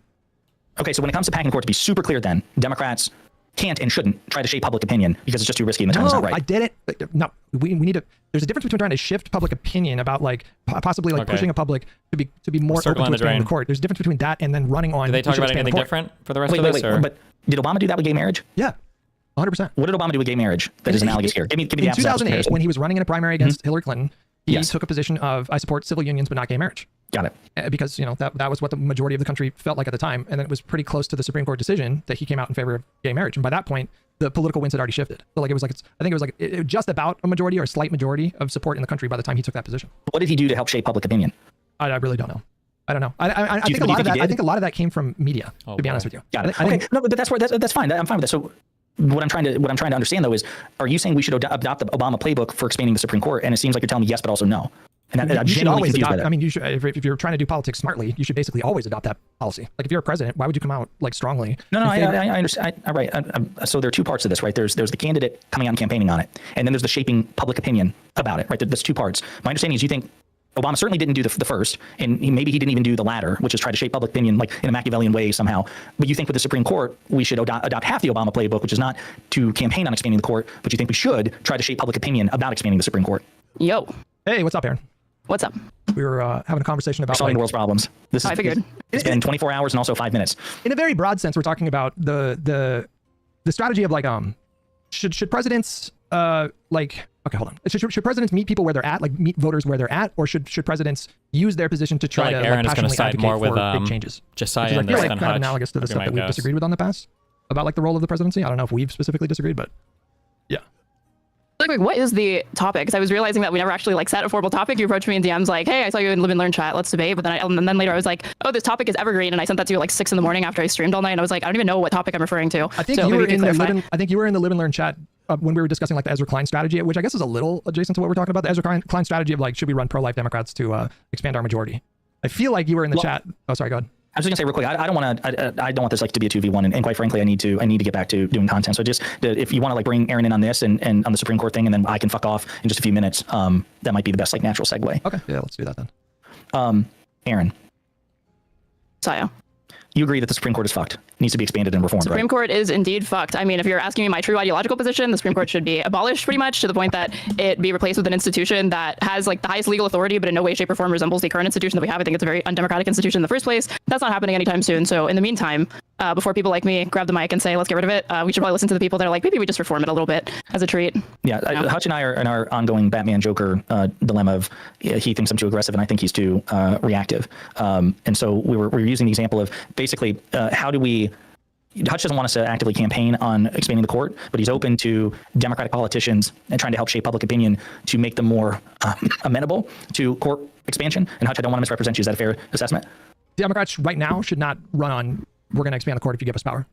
Right, but you're saying that you are open to them trying to shape public opinion about it. Yeah, of course. Right. If there's opportunities to do that, yeah, of course. And we were just trying to figure out what that would look like. I of course think that my default assumption is in order to expand the court, we actually have to talk about it and run on it.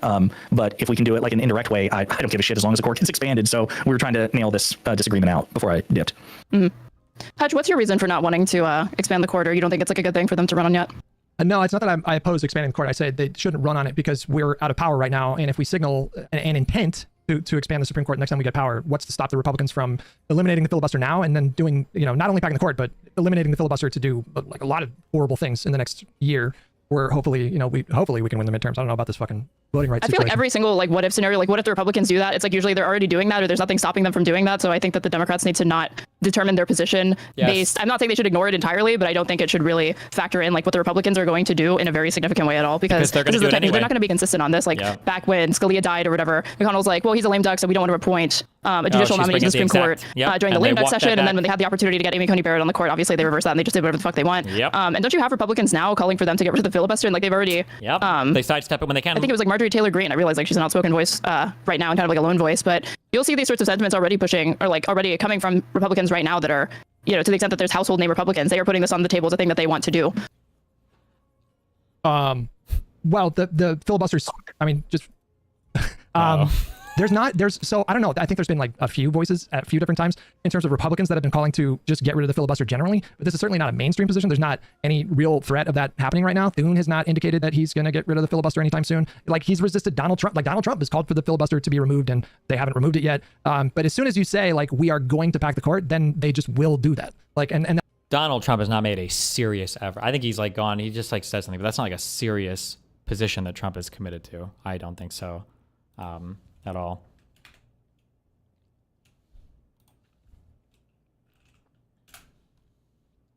they'll have so much political cover to do that at that point.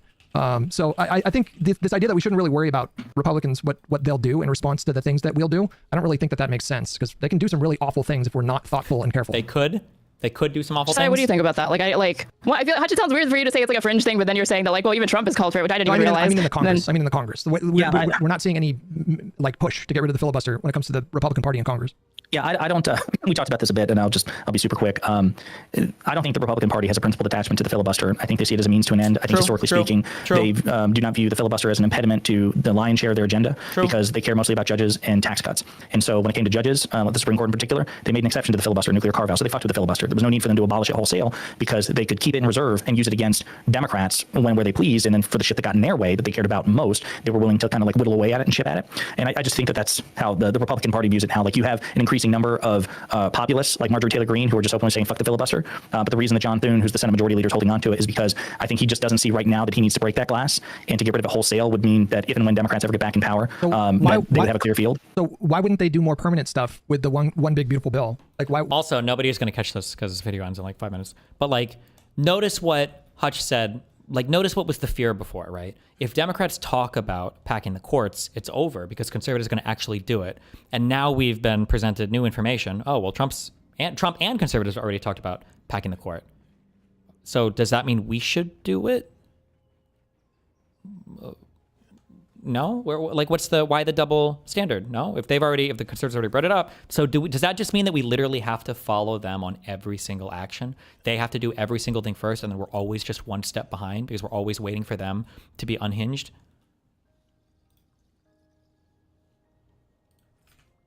Why wouldn't they do much more expansive permanent things, which they could do if they just got rid of the filibuster?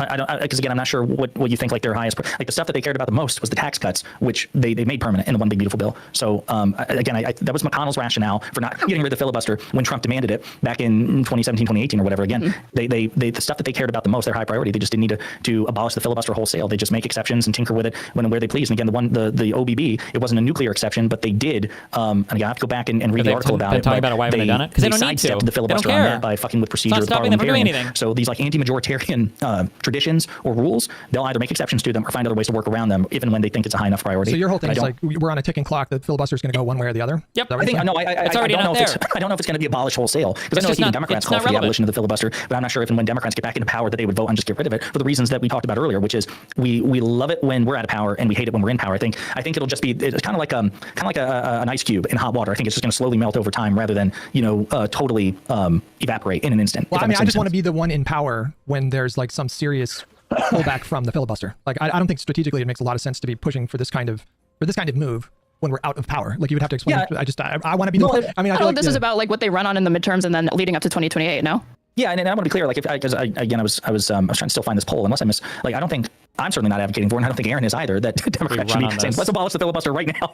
Like no, I agree with you. No, we'd be like Republicans should keep the filibuster right now. They should expand it. They should make it even more expansive. It sounded like you were making the case that they're not principally they're attached to the filibuster, and they're already doing everything. Like they are. I thought just how you were saying that very plainly, and I think it's true. It's a means to an end, and to the extent that they care about it, it's because it's useful to their party, and when it stops being useful, they will magically suddenly find some other more principled reason to oppose it or get rid of it or why it needs to be abolished or whatever. Well, not abolish it wholesale. I genuinely don't believe that the Republicans will do that because, again, it's throwing out the baby with the bathwater. I think what they'll do is that what they have done in the past, Find ways to which is step that they around will it sidestep it through whenever they need procedural to. shenaniganry, or Yep. they'll invoke the nuclear option. They'll go nuclear and say, okay, when it comes to this specific bill or this specific type of legislation, it's no longer filibuster proof. All you need is a simple majority.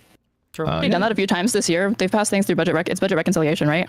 Yeah, but that's a procedure that, like, just by default, it's only with a simple majority. I can't remember, like, chicken or egg, which one came first. Maybe Hutch knows, or I would probably know. Budget reconciliation was devised after the introduction of the filibuster, and it was just a way for them to do, more budget-oriented bills. And where the fuck is the Biden did a bunch of shopkeeper budget in this reconciliation fucking stuff. But level? the point is that they could do much more expansive legislation if they wanted to right now, if they just got rid of the filibuster. And what I'm saying is, if Democrats run on, hey, we're going to do that if you guys give us the power, that give us the trifecta, we will get rid of the filibuster and then do court reform. If you do that now, they will get rid of the filibuster tomorrow and just start doing much more expansive bills than what we saw in the One Big Beautiful Bill. So tactically, I just think taking shots when you're out of power, when they have the power to get rid of the filibuster, just seems tactically stupid. Why would they do something? I guess this to me seems sort of like fatalistic to the point Wait, that why would they do something more than what they did for the One Big Beautiful Bill? They didn't need the majority to do the One Big Beautiful Bill. They could have just done whatever with the One Big Beautiful Bill. No? it's like, since we're out of power, how does this not just apply to every single thing that Democrats could try to make a cornerstone of their campaign? It's because a like filibuster if you is try just to make fundamentally Medicare different. running on Medicare reform an issue, they're going to try to cut Medicare even more, which they've already done. Or if you try to run on transports or something like that, then they're going to oppose it. If you try to run on being pro-choice, they'll run on a really, really big anti-choice push. They've already done and are doing these things. I feel like at some point you do kind of have to take the gamble of hoping that the position that you're going to posit will be popular enough, not only as a salient campaign pitch, but will actually win you your race. And then once you're in power, you can exert it and over the Republicans and their minoritarian rule. I mean, I'm going to dip out. I've had to piss so badly for an hour and a half. And Hutch, I just want to say again, this is part of the problem. This is what I mean. My day, just talking to you is so much fun. It is. And it ends up becoming an 8-hour fucking thing. Yeah, but the problem is, I have no impulse control when it comes to this. This is why I get one guide so easy. This is the problem. I just lack all discipline. And even the second video that I dropped, I realized I didn't put a description. I didn't put tags in it. I didn't put anything. I just went public because I was like, fuck it, I'm talking to Hutch. Let's just get the shit out here. People often tell me I have a magnetic personality. So what you're demonstrating right now. Well, to be fair, it's not just you. This is the problem. Like when Aaron and I have conversations, they last 8 hours. The same thing with Pisco and everything. It's just there's a problem, and this is why. Well, I can't. I guess I can't quibble with that. Certainly, the sex appeal is unparalleled coming from you. But look, it's been fun. I appreciate it. You guys have a lot of fun, and I'm definitely on Aaron's side when it comes to court packing. All right. Okay, just want to put that out there. Aaron, succeed where I have failed to persuade Hutch. I will do my best. All right. Wow. Apparently, nothing to do with this, although the timing is inconvenient. But apparently, Jessiah has stepped back from Live and Learn. But I think it's because Jessiah's he does all of his stuff on his own. He he does all of his editing, his video uploading. He does a ton of videos per day, reads his news and everything. So I just think he has time for it.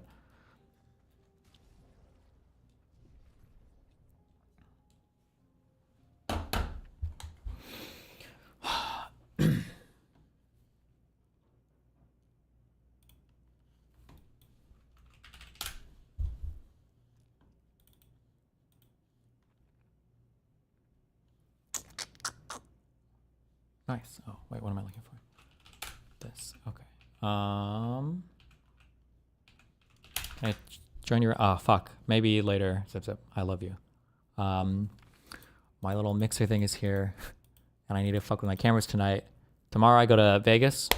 If you are near Vegas, come to...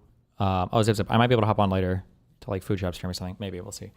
But tomorrow I go to Vegas. I will be in Vegas for the event on the 22nd. Make sure you guys come out. You might see me get killed in real life. How much fun would that be? And then I should stream on the 24th. I have to go to London again to do the Mohammed hijab thing. This is a rough month, okay? Next month, I'll be streaming more. I promise. Because I love you guys. Okay. We're going to cappuccino. Wait. No cappuccinos yet.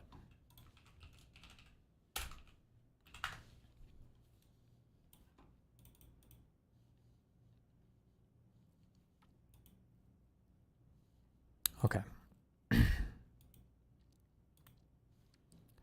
K-pop demon hunter complex as a centaur.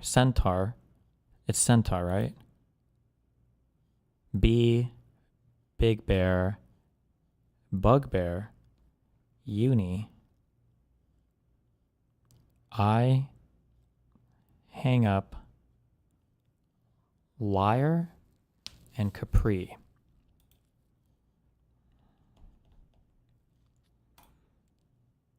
Uh,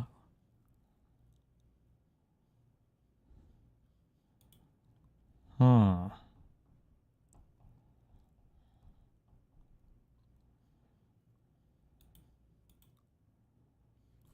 Hmm.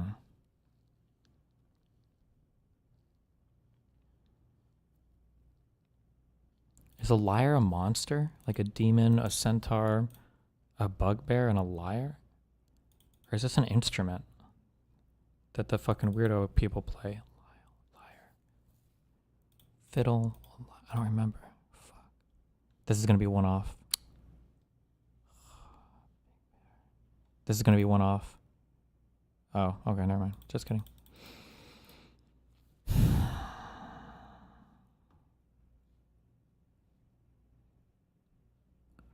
Unibrow? Eyebrow?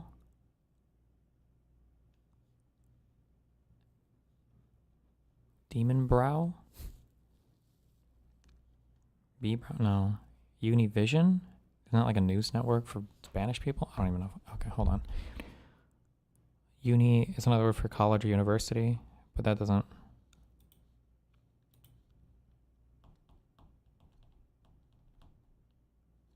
Ways to end a conversation. Hang up. Okay. Capri Sun. B Sun.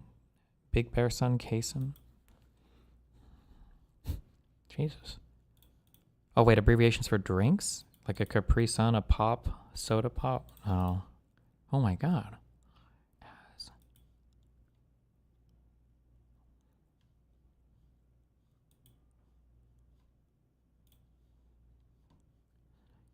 A? AB?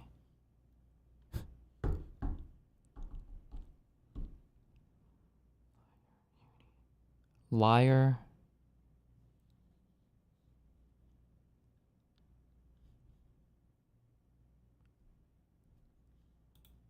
Are these like homophones or something? Like liar?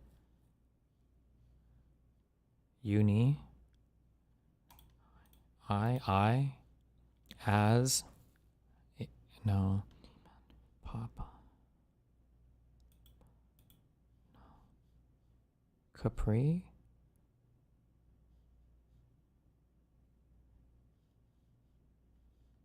Complex and complex? No. Fuck. Okay, you can have a hang up. No, oh my God. Oh, a hang up, a complex.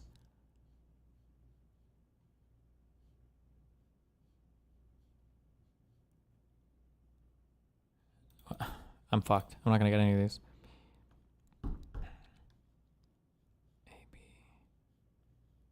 Like letters? I don't know.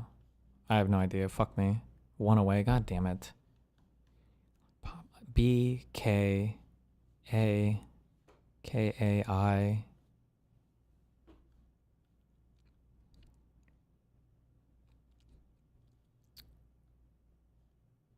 As pop. Fuck me, dude.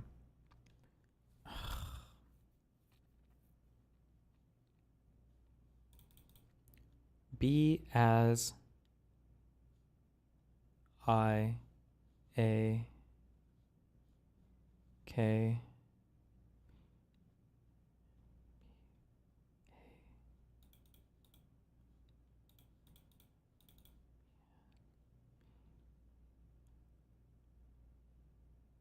I have no idea. Fuck me. I don't know, dude. Get me out of here. Affliction.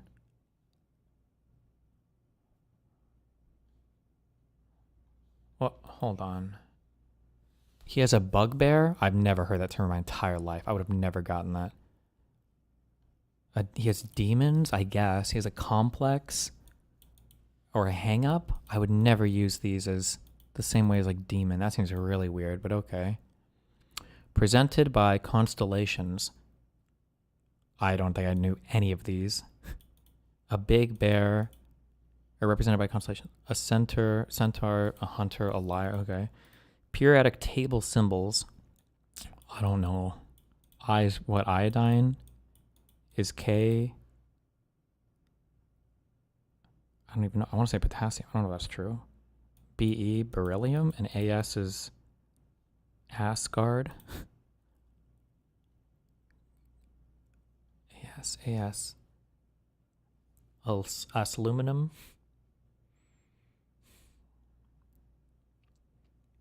It's going to be something weird, that it's some metal or something I haven't heard of. Oh, arsenic.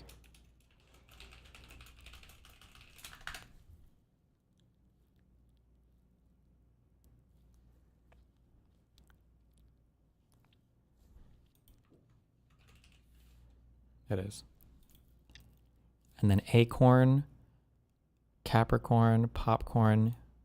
What is a unicorn? Oh my God. Okay.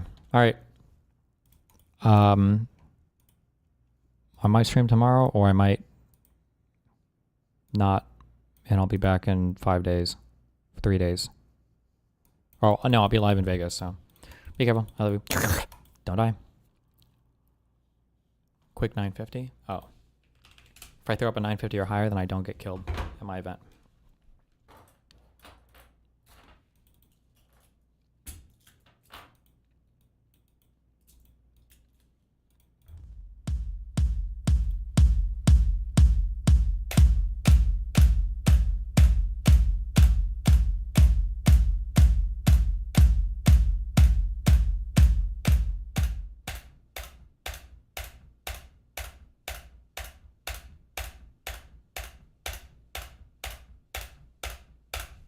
Oh, rip. I'm sorry. I love you guys. Wait, one more chance. If I get a 952 or higher.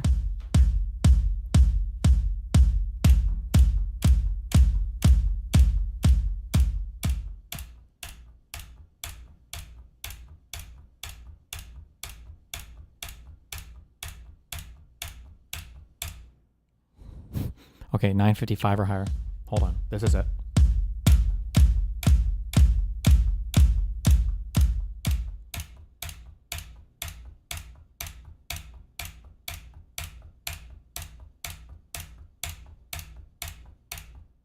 Fuck me. Good luck.